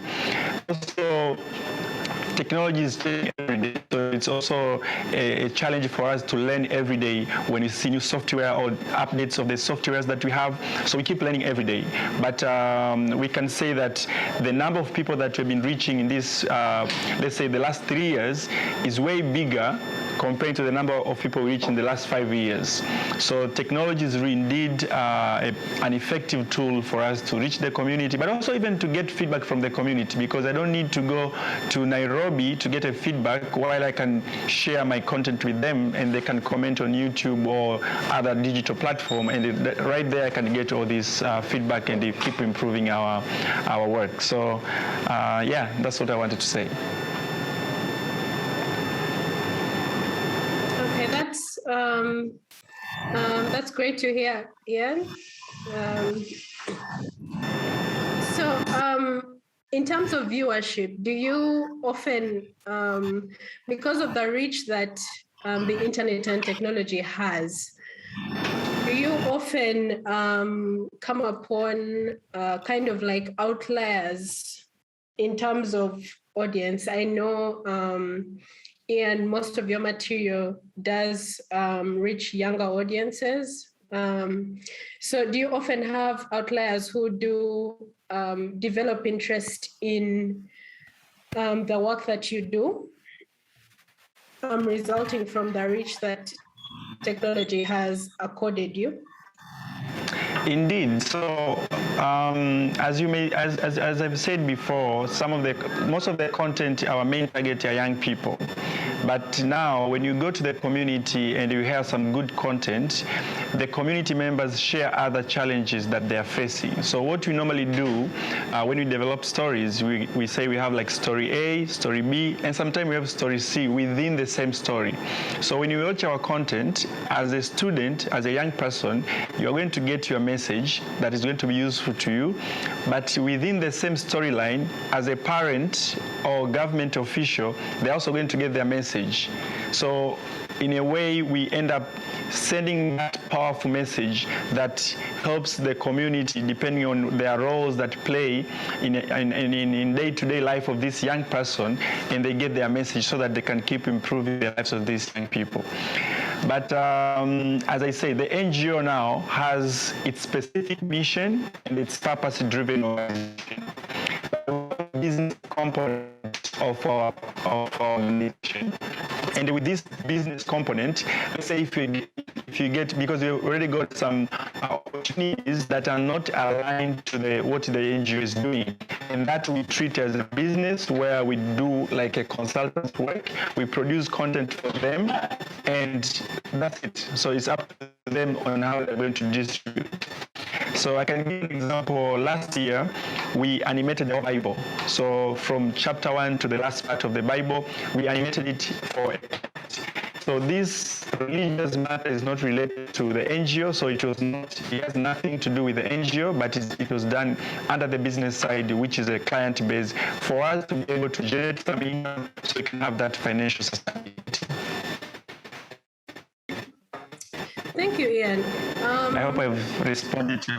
All right. Yeah, that is a really good answer. So, Jimmy, I do have a very interesting question regarding cartoons. So, we kind of exist in a space where cartoons are kind of thought to be a medium for younger people, specifically for children. A lot of the time, leading up to now, we've had cartoons specifically created for children. It's only, a bit recently that we've got even adult-themed animations and cartoons that are released. So I guess my question is, especially for you and the kind of content you create, the kind of subject matter that you approach, you do tackle political subject matter, you go at this with a satirical and humorous lens. So how was it starting out? And how has your journey been with this, especially with cartoons being considered materials, for children? Well, I think it will depend on the kind of cartoons one is talking about. I think largely that is it will be attributed to animation. I mean, people have taken animation to be for children, but which is changing of late. You're seeing so many animated adverts on TV, and the target, it's not really children, it's mostly adults, and many of us find ourselves watching. Personally, ironically, I'm not so into the animation for children. I think maybe because I missed it in childhood, I've not really picked interest then. Perhaps I would have compensated in adulthood to pick the interest later, but up to now, those things of Tom and Jerry, I hear people talk about them, but I've not picked the interest. But it seems it's that category that many would refer or would perceive to be for children. When it comes to cartoon, talked about the Zalmis who make like really decent stuff. Huawei is doing, so there's a range of things you can afford. But the biggest tool that anyone can have is them and understanding, what makes quality stories. And I think that is the biggest missing piece right now, because the ease of access, what the ease of access to tools like this has done is that it has created a flood of stories, right? Unfortunately, a lot of those stories are very, very badly told, or very inaccurate. Yeah. So I want you to just put a pause on that, because I want to come to it on its own. Yes. The issue of, you've got the gadget, you've got the platform, but what are you putting on it, right? So that's where we end up. But if we talk about the platforms that then get to be used to tell these stories, because that's the next thing where your gear sort of fits into. What are the key ones for you that you see that become very important? But also in line with that, we talked about the fact that you can be able to tell the stories now using a cheap Oppo phone or whatever. What does that mean for the big establishments, the MCI media hubs and the nation medias and the citizens of this world, who are having to spend a lot of money to have high-end gear to tell their stories, when a Kisembo can tell the exact same story in many places quicker because it's already there using a mobile phone? Does that create a disadvantage for the bigger players in the market? How do we strike that balance then now? So here are my thoughts. And I haven't been at the management level of the big organization. So a lot of my experience comes with working with freelance creatives, right? The notion that there is going to be a total replacement of the high-grade gear is possible, but it's still a long way away. And look, again, as much, for example, as much as phones are great, right? Phones are always going to be limited by battery life, for example. Until we can figure out how to hack the battery and have a longer running battery in a phone, because phones, desirably, users want them to be smaller, and by virtue of them being smaller, that means the battery size isn't increasing because they have to increase the size of the camera, right? And it's always going to have those limitations. But also there are things that phones just cannot do, right? But you have to be an experienced storyteller to understand those things, right? Phones are great for leveling the playing field and allowing everyone access to the ability to tell stories. Are they a total replacement to big gear and big teams? And I don't think so, because there is a lot. For example, if you are a one-man army shotgunning it with your phone, you're going to have serious limitations, limitations that are going to be a bit hard to beat. To circumvent. Yes. Yeah. As opposed to a team that's working on a story, 5-6 people, right? And big media houses, if they're working well, are always going to beat you on that part. Yeah. Yeah. Antonio, because you're doing the production at the moment, this is something that you're very well placed to give us some insights on. Where do you see that balance at the moment between having all this stake and the guy who's got his phone? I totally agree with Oguta when it comes to the gadgets. Of course, as an organization, we have tried to invest in those high expensive gadgets to better our production services. But also we are aware that mobile phones cannot do it all. So what we believe in, how can we tell stories and complement with maybe smartphones? How do we see that smartphones are only complementing the production process? Because there are moments where you need to capture using a smartphone, but there are better stories you can actually tell with the high-end gear, the cameras that we're investing in. So I think it's still a long way. The mobile phones and smartphones can still play a big role in storytelling, but not replace the high-end gadgets. They can complement each other, like the Sony Xperia I talked about. It's a phone that you can attach to Sony Alpha and you have as your screen, but also better the production that you're doing. So it's just trying to understand what you want to achieve and the gadget that you need for that purpose. So for those who may not be able to afford the high-end gadgets, a smartphone would be optional so that the storytelling can go on even without the high-end gadgets. Yeah. So the Sony guys should make sure they send you a free phone. I don't think anyone could have plugged them better than you. So just again, in the field that we work with a camera person, most of them will tell you, yes, I have an iPhone 11, or I have a Google Pixel, whatever. Those are looked at as camera too.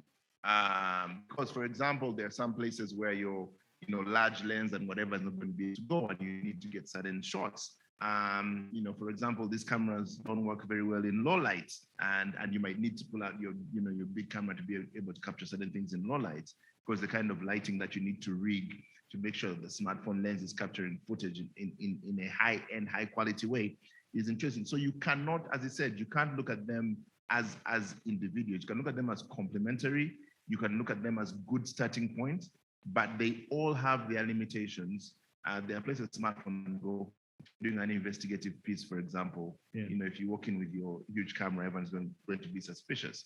If you walk in with a smartphone and sit at the table like this and be able to do that, everyone's not going to worry about you. Yeah. So there are those. Each of them have their own advantages, and I think it's about understanding the tools. Again, a lot of time we put so much emphasis on what can this do, what can this do, what can this do, and yet they are simply just tools. Yeah. But the thing is, Antonio, that the tools have become a lot better, right? Yes. And more portable and small. I think the live view is a very good example to use. So has that made storytelling a lot easier? Yes, they have, because there are those hard to reach places, and you need like this gadget. There are gadgets that would really do some good work. I don't want to talk about my gadget, but this is able, like what I said, is able to shoot 4K. You have 5 or 16 storage, then you have 12 GB of RAM. That means you can run anything on this smartphone. Now, the idea now would be even transferring this maybe to your computer. Make sure that you're not only using a single gadget to produce a story. So you capture content here, then you also need to transfer it to a computer and be able to align and tell a better story. So I believe that they have really done a good job when it comes to storytelling. Look at all the content that is happening, like in this country only, and what people are able to tell with their smartphones. Yeah. That you don't need to wait for, I don't want to mention station, but you don't need to wait for their news to get to know that something happened. Yeah. So someone will just capture the footage, put it together and put it online, and we can access this content. And then what happens in the news is that you probably get some context or perspectives from different people and reactions to what happened with that particular story, which then brings me to... Sadly, no. Oh, really? And so I think the way we tell our news, especially with the news broadcasters, television, print, has not evolved in 30 years. Right? Has it not? Not much. You think? I don't think it. Maybe I'm being harsh, but maybe you're being harsh. But no, it hasn't. So let's go down to newspaper design, for example. If you look at newspapers now, and you look at newspapers from when Uganda got independence, the only difference is that they are colored pictures. Right? Right? I'll give you that. Right? Okay. Yeah. So these guys went here. Well, they got a chance to see the August when the New Vision did, that. Right. Yeah.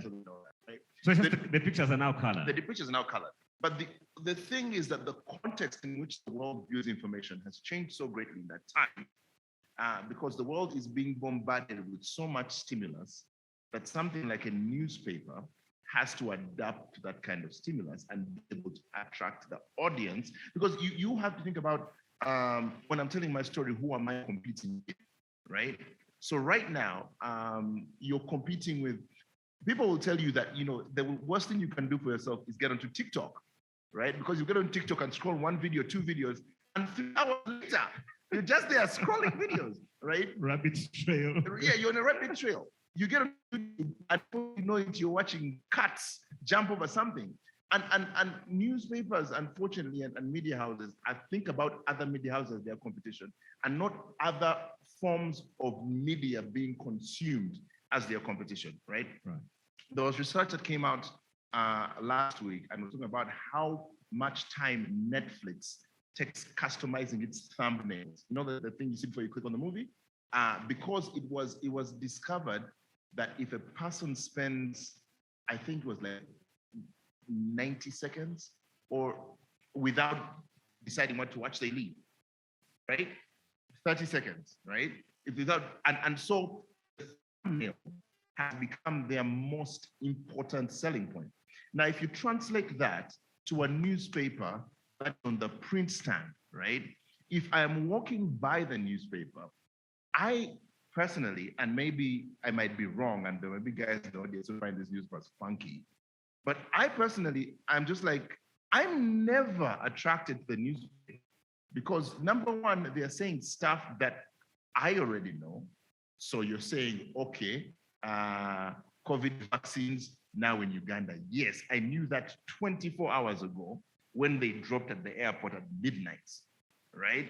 So what are you, so it comes down to, look, how's the, what's the angle? How is the copy written? What's the headline? What's the subheadline? What's the image? I think one of the things that we need to realize is that the world is so image driven now. If you look at data, anyone will tell you, if you want your stuff to work on social media, for example, if your stuff doesn't have an image, it's affected about 68% less, right?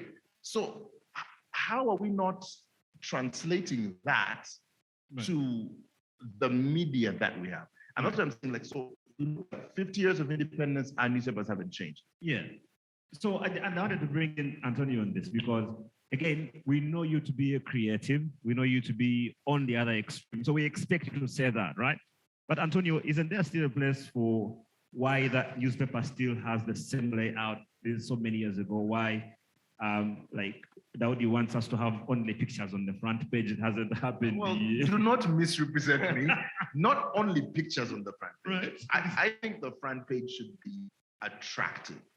Right. It's not just enough to give the information anymore.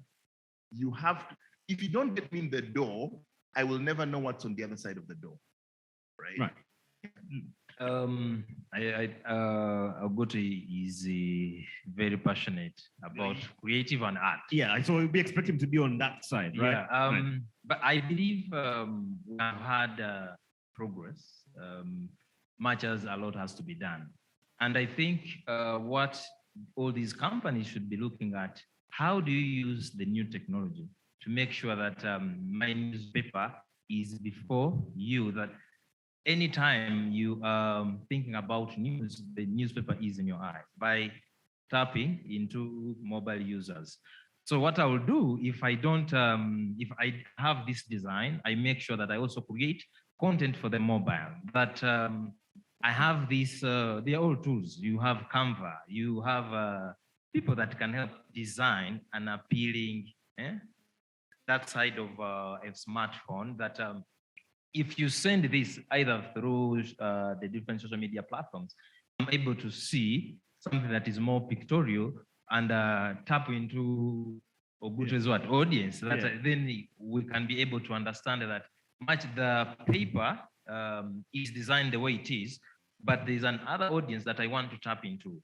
Then how do I complement my newspaper printing with a smartphone, with the new technology that is available?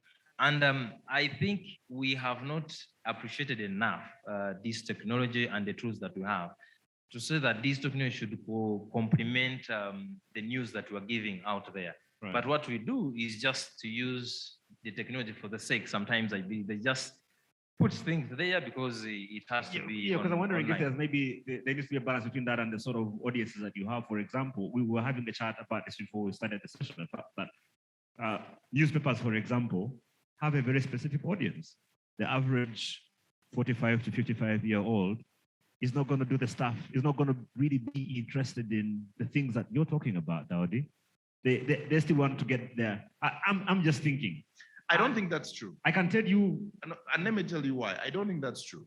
Because I think beauty, for starters, and the things that attract us are universal. Right? You think? I think so.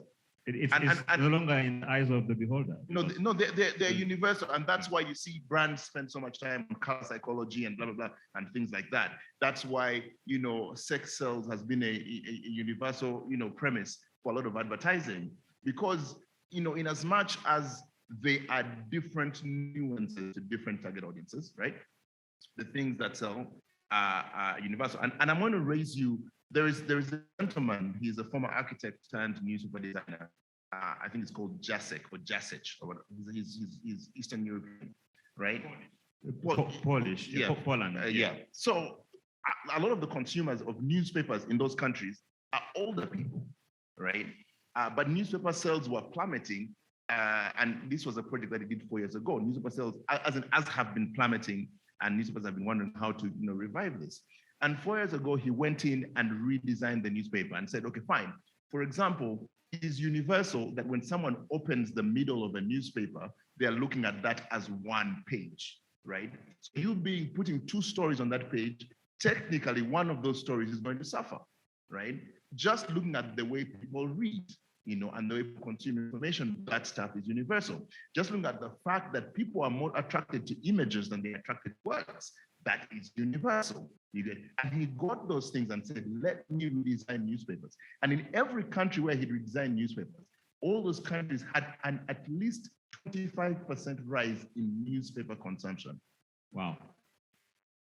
I think there's need to understand the audience segmentation in terms of how do I appeal to the younger people? How do I appeal to the older individuals? And if you know the East African and how it used to work, there are people who are interested in such kind of stories. And then you look at the Observer, there are people who are dedicated that when the Observer is out, they will buy it. And I think this goes back to the trust that you build with your audience in terms of storytelling, which we talked about, good stories. So if I believe that Daily Monitor gives me good stories, I'll definitely make sure that I buy that newspaper. Yeah. I believe that component of appeal is important in terms of just the visual appeal that would help me if I'm not interested to be able to buy the paper. Yeah. But there should be specific audiences that we say these are subscribers and this is what we do, and they believe in our good journalism, and we are offering them that. So can I ask a question? Yeah. To what you're saying? If good journalism, quote unquote, was enough, why is print suffering? Because unless the people who buy the newspapers are dying off at such a quick rate, right? Well, wouldn't you also look at it the way that the newspapers have far outlived their life expectancy? We were told in 2000 that print is dead. And yet it's not. But there are economies that have revived their print. Right. You see what I'm saying? And I think, yes, it's important to know who your target audience is. I have absolutely no doubt. In fact, I think newspapers should brand their stuff the same way beer companies do. Know exactly who you're targeting, right? We were talking about the name of that's that football magazine earlier, The Athletic. Athletic. Brilliant writers. They're writing only about football, and they write their story brilliantly. But have you ever noticed? So I don't know, because I first saw The Athletic on Instagram, right? And they're really good at picking what images are going to draw you in. You see what I'm saying? Oh, good. That's what I'm talking about. Yeah. That how do we use these other platforms to make sure that we can tap into audiences that will not be interested in our newspaper? Can I find a segment in this newspaper that will attract a specific audience to like what my newspaper is doing? I should point out, for example, that The Athletic is online. Yes, they actually don't print. They don't print a copy. Yeah. But what I need to say is, a lot of times we spend too much time bent on trying to tap into these networks without understanding the premise of why people consume, right? And newspapers, so newspapers, television, 9 o'clock news, 10 o'clock news, and whatever. There was a time when UBC came on at 6, and therefore if you didn't catch the 7 or 9 o'clock news, you did not know what was happening in the country. If you didn't listen to Salongo, the only way you knew you had lost someone is if you listened to Salongo John. Right? Just for context for our international audience, Salongo John was a very famous, wasn't even a newscaster. He was a guy who would simply come on after the news to read the obituaries and death announcements. And he was a celebrity for reading death announcements. Yeah, because that's the only way you knew. If your person was traveling, you had to tune in the radio and say, okay, fine, the bus they were traveling on, Fuchs, it survived, they didn't die, you know? But now, they can send you a live pin, they can give you updates and stuff like that. And therefore, the segment that Salongo John used to do is absolutely irrelevant. At this point, it's not on radio anymore. And being able to, is the information is giving irrelevant? No. We still care to know that our loved ones have reached where they're going. Yeah. But we do not, he has been made obsolete by the technology that exists. And the thing that I'm going for here is that if the newspaper or the television station does not understand why people consume and tap that into their primary way of doing things, then the translation to all these other new media tools is going to fall short because they have missed the basics. Yeah. They have missed the understanding of what makes people click. Yeah, so Antonio, and this is the last thing I want to talk about before we get some response and questions from the floor, is that we're saying the tech has improved 1 million times. The platforms that deliver these stories have improved 1 million times. It's much, much easier to tell all these stories. But we are saying that the way the stories are being told and the stories that are being told also needs to change, right? Yeah, it has to change because if I'm Antonio and I'm on TikTok, one, I need to identify what do I want to communicate on TikTok, and also understand what kind of content should I be putting on TikTok. If it is YouTube, what kind of content do I need to put there? Facebook and all these platforms, the same. I personally use WhatsApp status to update content, Christian music throughout. But initially, I would upload a 5-minute song. And I realized that very few people would want to go through the 5-minute song, but also the data to download all the status, and because it gives you 30 seconds. So I decided to tune my contents and I find a specific part of that song that would appeal to Ben, that would appeal to Oguto. So what I do now is to do just 1 minute. And if somebody is interested in that content, they will definitely say, send me this song. So that's, I think it's important, one, to try and use these tools, but also to study the trend of how you are telling the stories. What do people want? It's very important. I remember I worked with an organization and we set up a website to specifically focus on looking at the content that people would be interested in. That was the purpose of the website. So we decided to start offering such content. And offering such content enabled us to have more traffic, enabled us to tell good stories because we looked at what people wanted and we were able to give them exactly that. Yeah. But the principles of storytelling are the same. So whether you're on which platform, it should be clear that this is a principle that is out there and it's what we should be following in telling stories. Not to mess around because you want to tell stories. And you want to be creative. So yeah, I mean, the data is the average time someone takes to decide whether they're going to continue watching a video is 90 seconds. Yeah. So if you haven't captured my attention in 90 seconds, then I'm moving on to something else, to Squid Game. It's like I'm moving on to something else, right? And I had a friend who, I mean, this is not in the media, but he was saying when he was working in the agency, right, and he was working for a telecom, And he said when they would bring out their competition and analytics, their biggest competitor would be soft drinks. And the reason is that when I have 1,000 shillings to buy air, I have to decide whether I'm going to buy airtime or I'm going to buy a soda. Right? And that's how it is. And so this whole like linear competition dimension that we look at, that my competition is the other 9 p.m. news, is not important anymore. Because now at 9 p.m., your user has 12 other options to be able to say, okay, I can be watching Netflix, I can be scrolling TikTok, and I can be doing all these things. And there are two ways to beat that, right? There's one way of, okay, we're going to be multi-dimensional network and be able to figure out how to spread all these stories across this variety of networks, this variety of platforms, right? There is that. But also, again, that requires you understanding these things. But also, it is possible to turn your primary thing, which is the 9 p.m. news, or the and I like to mention Al Jazeera. Or the front page, Yeah, I like to mention Al Jazeera because Al Jazeera have become like master storytellers, right? Al Jazeera will hook you on a 1.5 hour documentary about people in a village in Afghanistan that you never knew about, but you just be there going like, oh my God, like look at that drone shot. Look, like they just draw you in, and they're using all these precepts. They're saying, look, right now the news is competing with cinema because I don't have to go to the cinema anymore to watch a movie. The movie is here, it's on the second screen.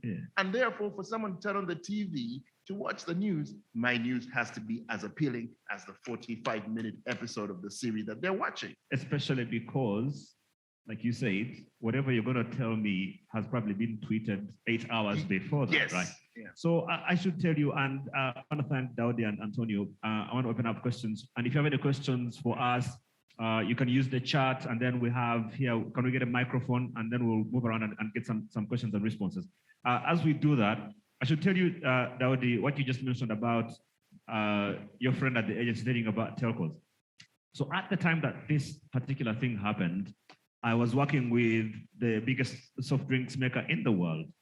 And we discovered that one of the reasons that our sales had gone down in the younger audience was because our target audience was taking the money that was meant for soda and buying data. And so some brilliant individual in the company said, oh, okay, no problem, give them both. So we did a deal with the telcos, and the idea was, you remember this, buy a soda, for every soda you buy, we'll give you 10 MBs. The more sodas you drink, more MBs, problem solved. So the innovation in that case ended up being something that sort of took care of both issues at the time. So I guess that was very interesting. So something also that is important when you are discussing technology platforms, which you're going to highlighted users. Yeah. In most cases, we think about that you have an audience online. Yet these are users of these platforms. That I will be watching news at 9 and I will change from I'm on Facebook, I will go to this station, I'll find the other station, and I'll find the other station. Now, and these companies have to understand that we are dealing with users.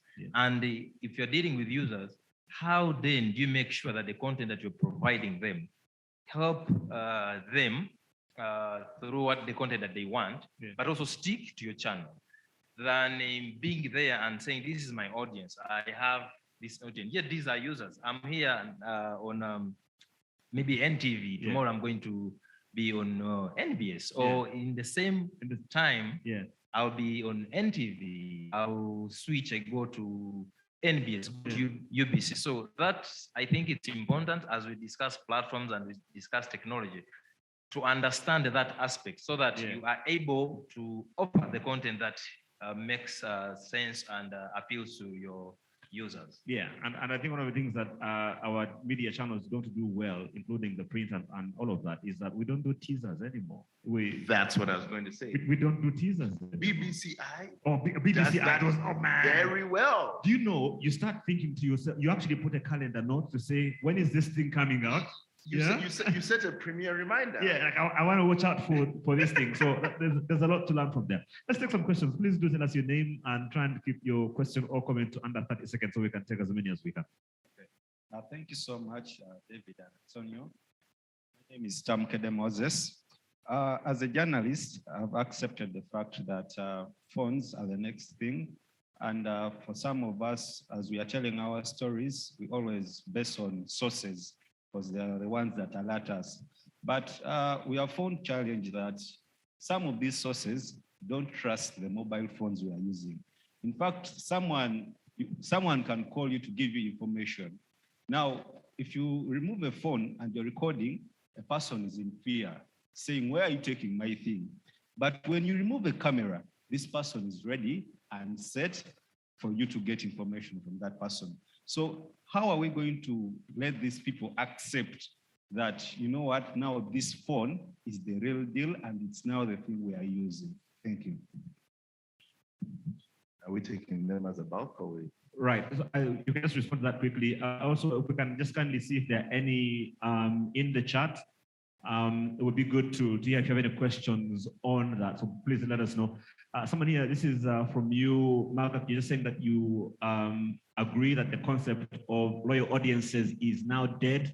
And you're saying that second conditioning has made users' preferences universal, and that basically you don't own anyone anymore. Loyalty is now more fickle than it ever has been. And then someone here, this is from you, Martha. Thanks a lot for your message. She says that speaking of thumbnails, I've been looking for just one good free YouTube thumbnail.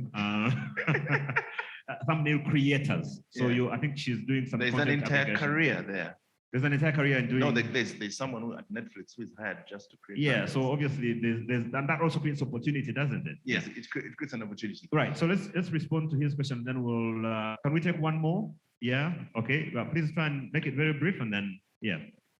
Yeah. Again, my name is Abaho Edward. My question is, what should the print do in media? Because, for example, the Daily Monitor, before they publish, there would be paper in the morning. At night, you see the tweet of the information that they are going to publish tomorrow. So after reading this, do you really expect me to buy the paper tomorrow? So what should the print do? Should the print cease to exist in media because of the social media, or there are other ways of changing? Yeah. Thank you very much. And we're actually talking about this earlier, so it's an interesting one. So why don't you guys respond to those? So I'm going to start with the gentleman who said about getting out your phone and getting out a camera. Yeah. So there is a conditioning aspect to that, which is important, but also there really is, I think. So I've dealt with journalists locally who come to do an interview, and I've dealt with journalists internationally who also come to an interview, right? And the big difference is how comfortable these journalists make you, right? And I think that really is important, that before you shove a camera in my face, or before you shove a phone in my face, one, the very basis of, hey, is it okay to record this information, right? Are you comfortable with this? This is where someone shouldn't have to ask you, where are you going to put this information? They should have that information. Oh, I work for this station, I work for this channel. This is where the information is going to be. I remember when COVID had just happened, when the first lockdown happened, I went downtown and I had a camera. So I don't know how maybe our experiences are different, because the minute I got on my camera, guys are like, hey, where are you taking our things? And I told them, look, I'm going to put this on my social media. Here is my social media handle. Check me out. Here is the stuff that I've done.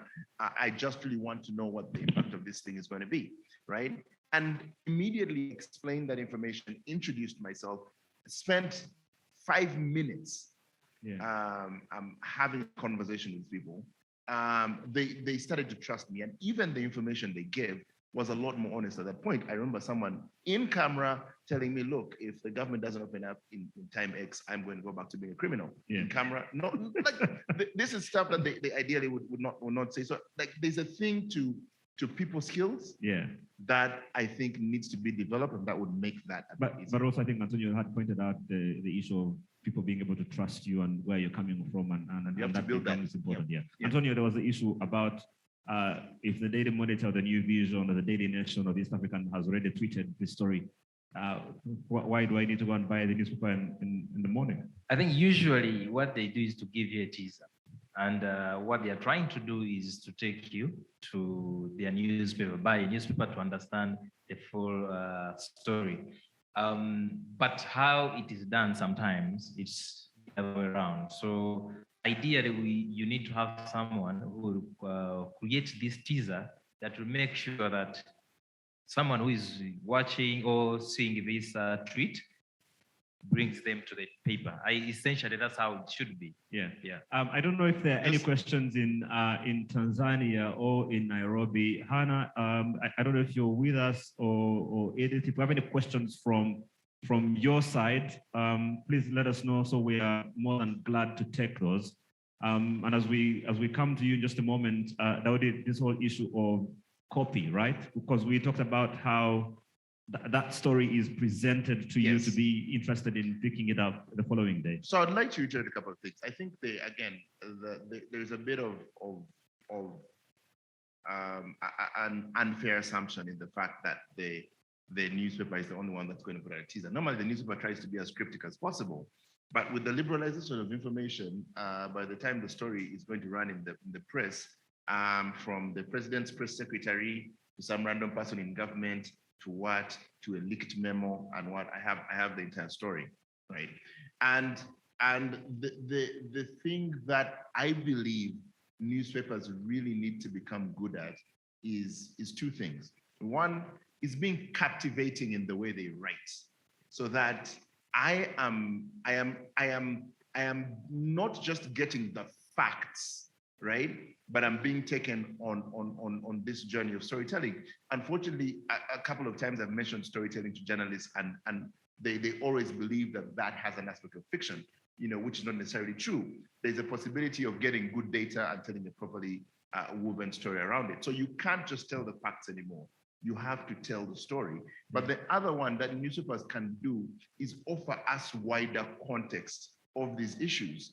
Because oftentimes, again, the weakness with social media, you see one tweet, two tweets, three tweets, and therefore you develop a very shallow, sometimes even false context to these issues. Yeah. And long print and long consumption content has the ability to give us that extra content to these things that people will actually pay for. Yeah. We spoke about the Athletic, that we all knew that, Ronaldo signed to Manchester United, right? And they came and wrote a 500-thing article that I had to pay $1 to read. No, I mean, I think any journalist that is interested in writing or anything needs to find some time and take a look at what the Athletic are doing, because it's absolutely remarkable. Unfortunately, it's 2 minutes over our time, so we need to wrap up the session now. Can I please get a big hand clap for David Ogutu and for Antonio Kisembo for leading us in this discussion on tech and new gear and platforms. As we sort of begin to wrap up our session today, but not quite, because we have a couple of things lining up. If I can just check in though with my incredible peeps in Nairobi and in Tanzania, with Edith and Hannah, how is it going for you guys today? How are you doing? How has day 2 been for you so far?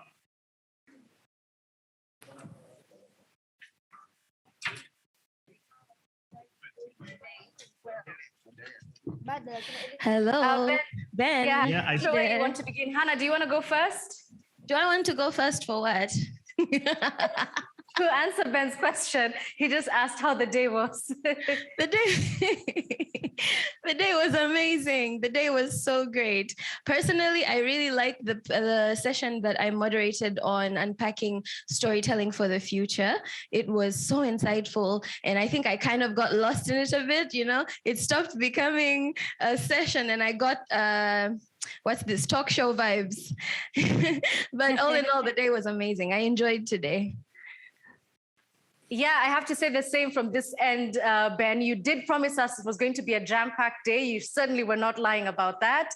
The things that come to mind, obviously, this idea of a curriculum for journalism, that's something that I think I'll be thinking about for a really long time. And of course, being an active journalist in the field myself, solution journalism is something that I will have to keep right here every single time I go out on the field.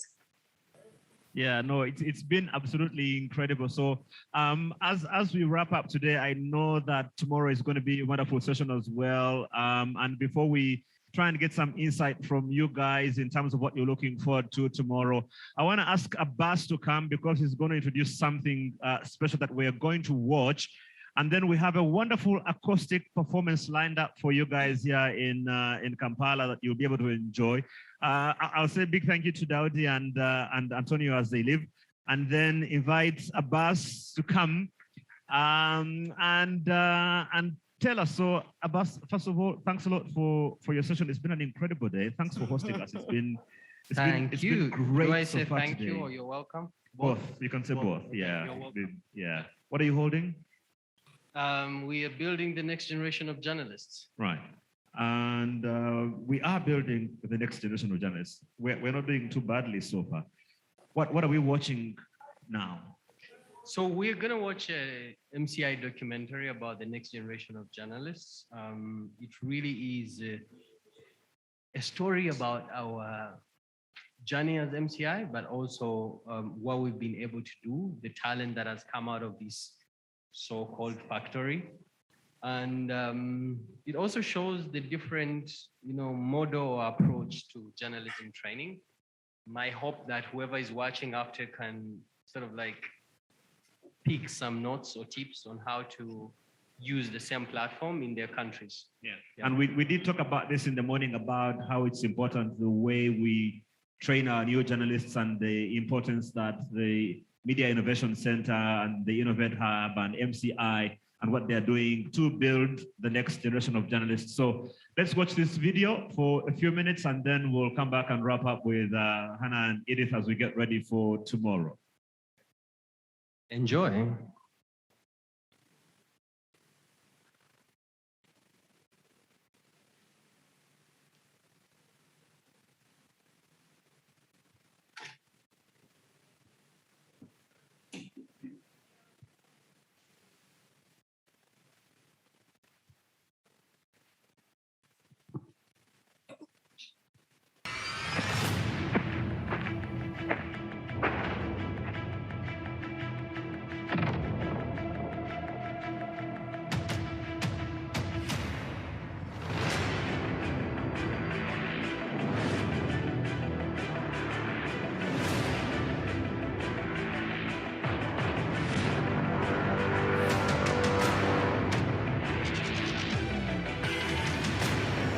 My name is Barley Francis. I've been with you for years on end.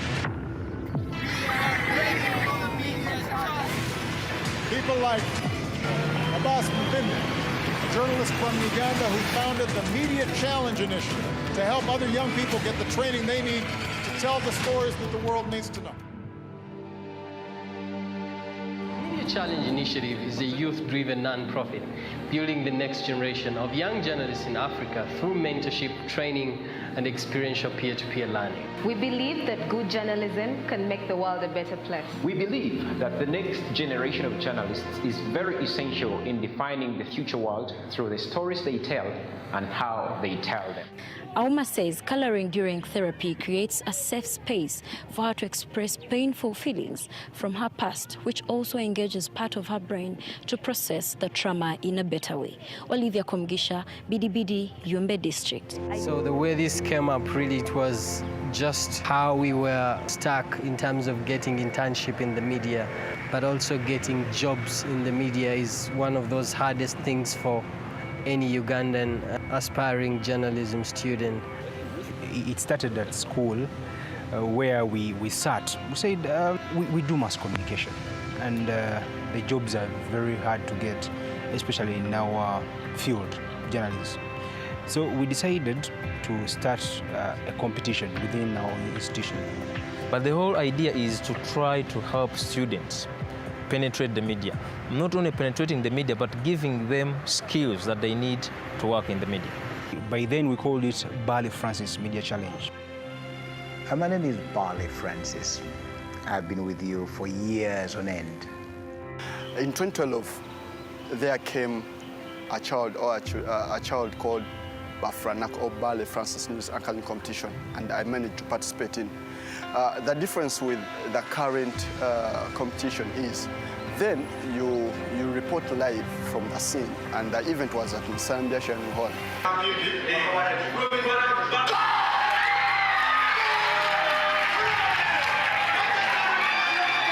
I'm just thinking, if I were eligible to compete again, I would even come and take part. I just like the Media Challenge competition. It was a very tasky moment because we did not jump to the final scene at the president's office, but it started way back at school. There was always a cultural gala where almost all talents were discovered and were promoted and were given that go-ahead. So naturally, I think I have more strength in writing than anything. So I participated in writing and I got a certificate from campus. Different institutions have different curriculums. And from the Media Challenge, we merge the different schools. You'd see how an institution like UMCAT handles their journalism, and you'd juxtaposition it to the way Makerere handles, and you'd pick out a few and see where it could better. I was in the second Media Challenge in 2013, which we won overwhelmingly. I can still say by my words, I can still stand by my words that there is not any other team that has won like we did in 2013. The Media Challenge Fellowship Program is an aggressive multimedia journalism training program awarded to 25 journalism and media students. And the intention is to see how students are able to go through 25 days spread across 6 months to learn different things that they can put into practice after the 25 days. So the program is structured in such a way that each week is designed to focus on a particular theme. My experience of the fellowship, I was more of a practical person, but then I was able to get vast knowledge from the various people with amount of experience to do with the camera work, lighting and sound, things that have helped me even at the job that I'm doing right now. The first week of the fellowship looks at the foundations, where we get to teach our fellows the introduction to journalism, understanding solutions journalism, and also trying to understand the dynamics of media and how media works. Then the other week, we look at the beat reporting, where they get to learn the different beats in the media. And the idea is to help them identify a particular beat that they feel they are comfortable with doing in the industry.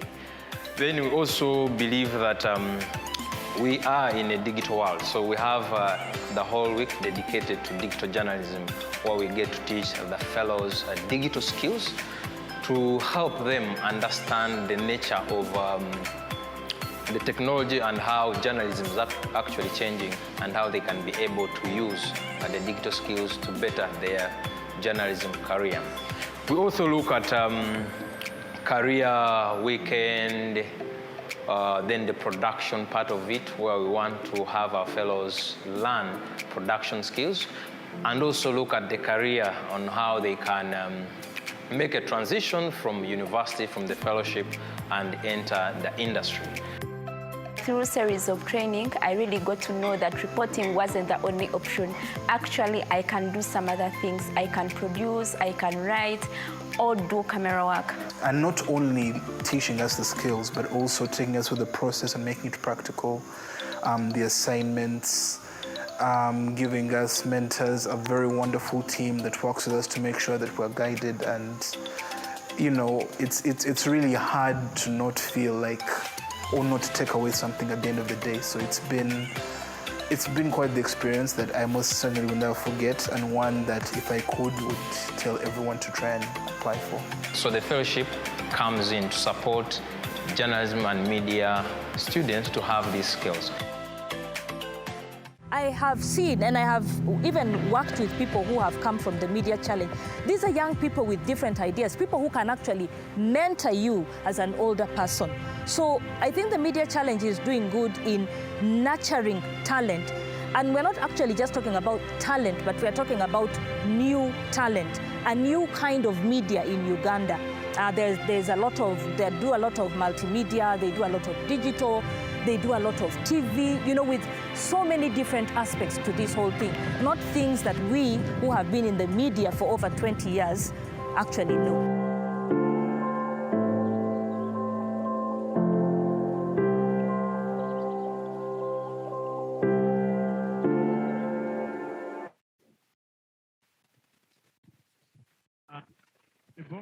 Come, let's stop you on the back. Good job, good job, good job.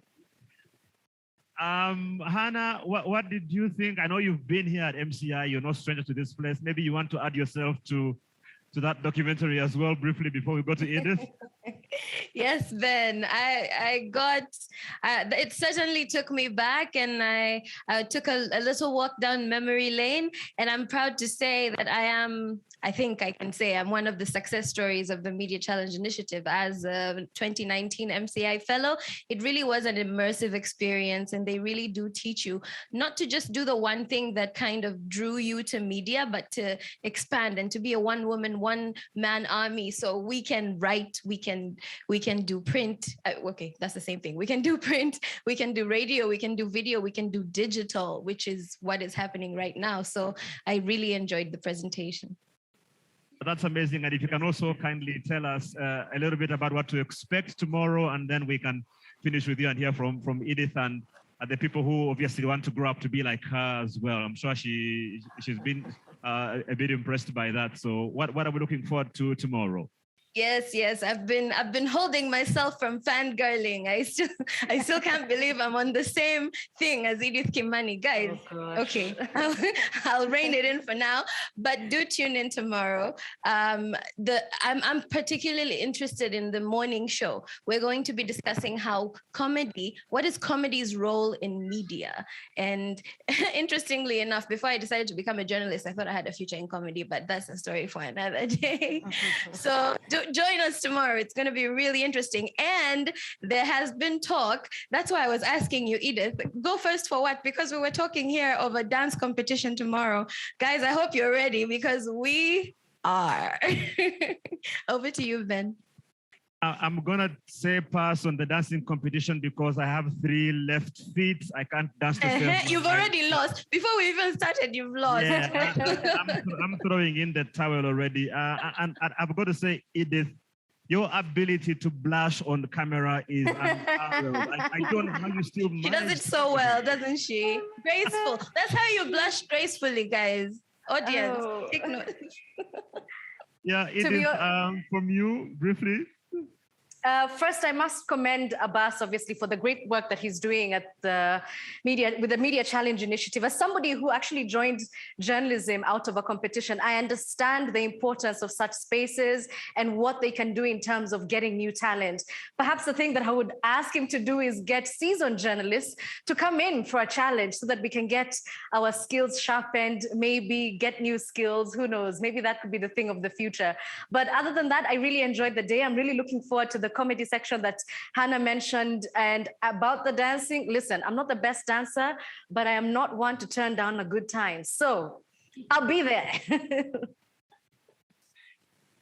Look forward to that. So once again, we want to say a big thank you to everyone who's been with us for day 2. We pick this up tomorrow, and it's going to be another jam-packed session. We look forward to that.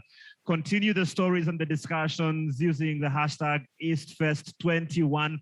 But as we wrap up today, we want to leave you with a wonderful, wonderful acoustic performance from one of Uganda's finest artists. I mean, this guy knows how to do things with his fingers.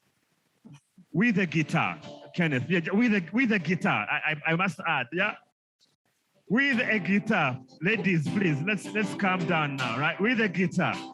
Ladies and gentlemen, as we wrap up day 2 at East Festival 21, please give it up for the incredible Kenneth Mugabe.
Nyongera kudobozi Antereza kudobozi Nteramu kamiti Kendeza hai Ompeko kabesi Ovirenga keneza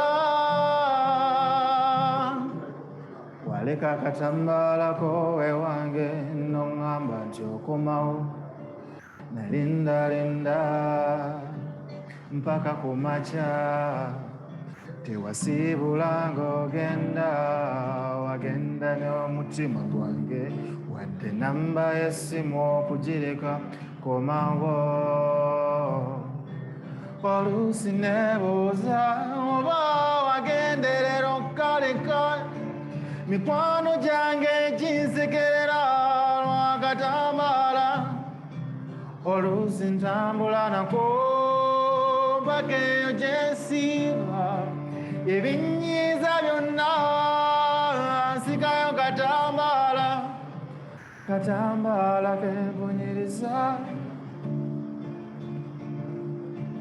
katambala kempunyiriza nze nno nga njagala okukulaba katambala ke kanzijukiza ekifaananyi kyo katambala kempunyiriza nze nno nga njagala okukulaba kawanika ku kisenge amaaso bwe gatunula ennyo nafuba okulaba akawoowo tekaggwamu ebbanga liise liweze nkyali mugumu nkyali n'essuubi oba olyawo olidda n'okatwala oluusi nebuuza oba wagenderera okkaleka mikwano gyange ginsekerera lwakatambala oluusi ntambula nako mpaka eyo gyensiiba ebinyiiza byonna nzikayo katambala kempunyiriza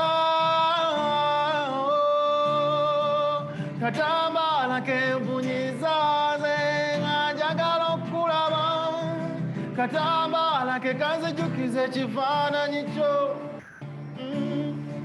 katambala kempunyiriza nga njagala okukulaba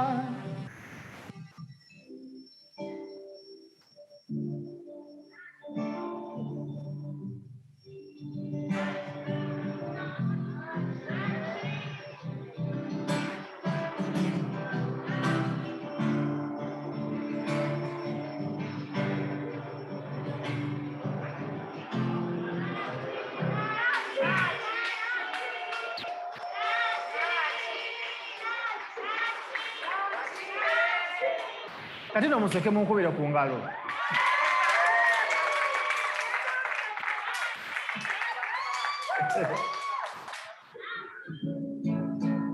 kali kawogana yes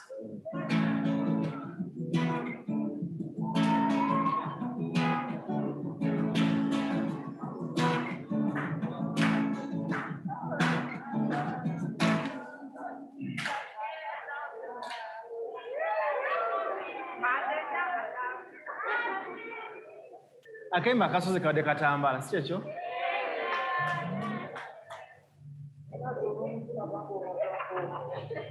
ani ayagala naki ani ayagala nkwegomba be bangi naki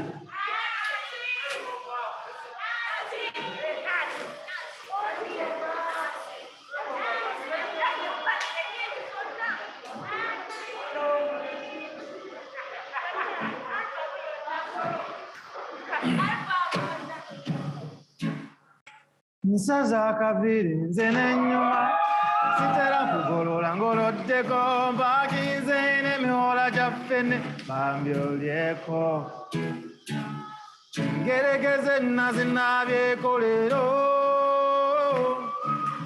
ibijanjalo kumanyo nabigyeko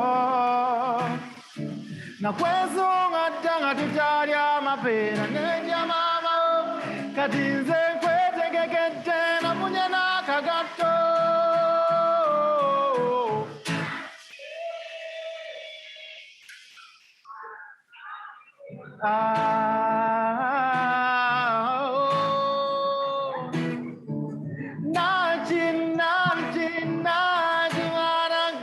please be my lover. Oh, na na na na na na na.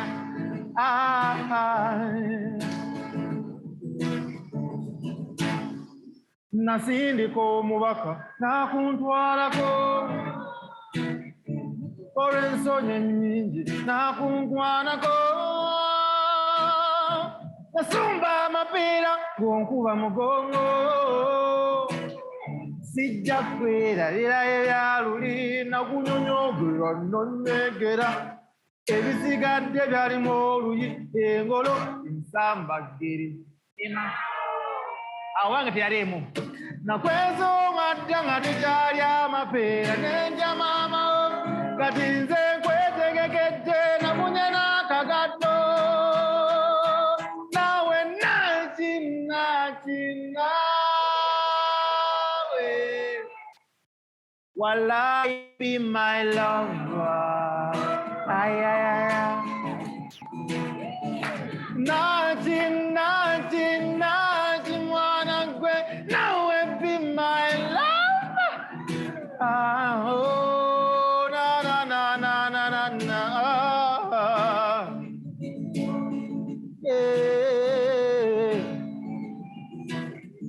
Nakwesonga dda nga tukyali amapeera n'endya maama kati nze nkwetegekedde namunye n'akagatto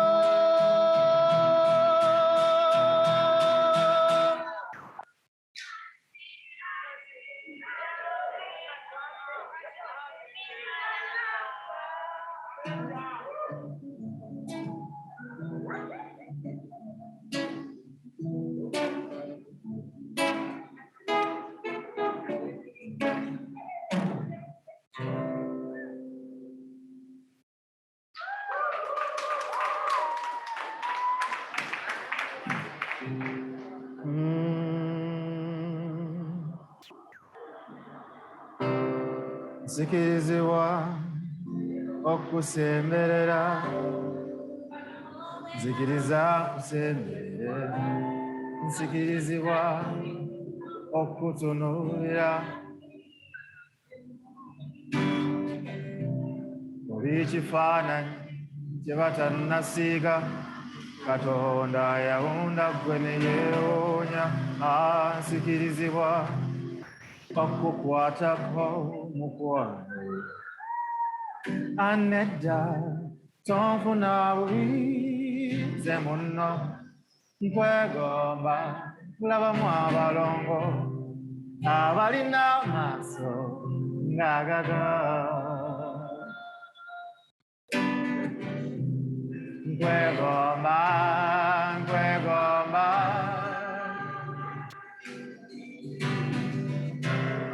bakuntondera nze bakuntondera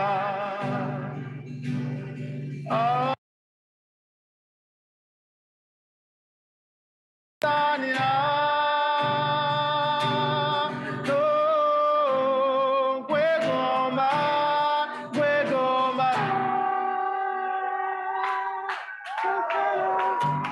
nsikirizibwa okusemberera buli wobeerawo bukuumi bwe mpulira nze nsikirizibwa n'okuwuliriza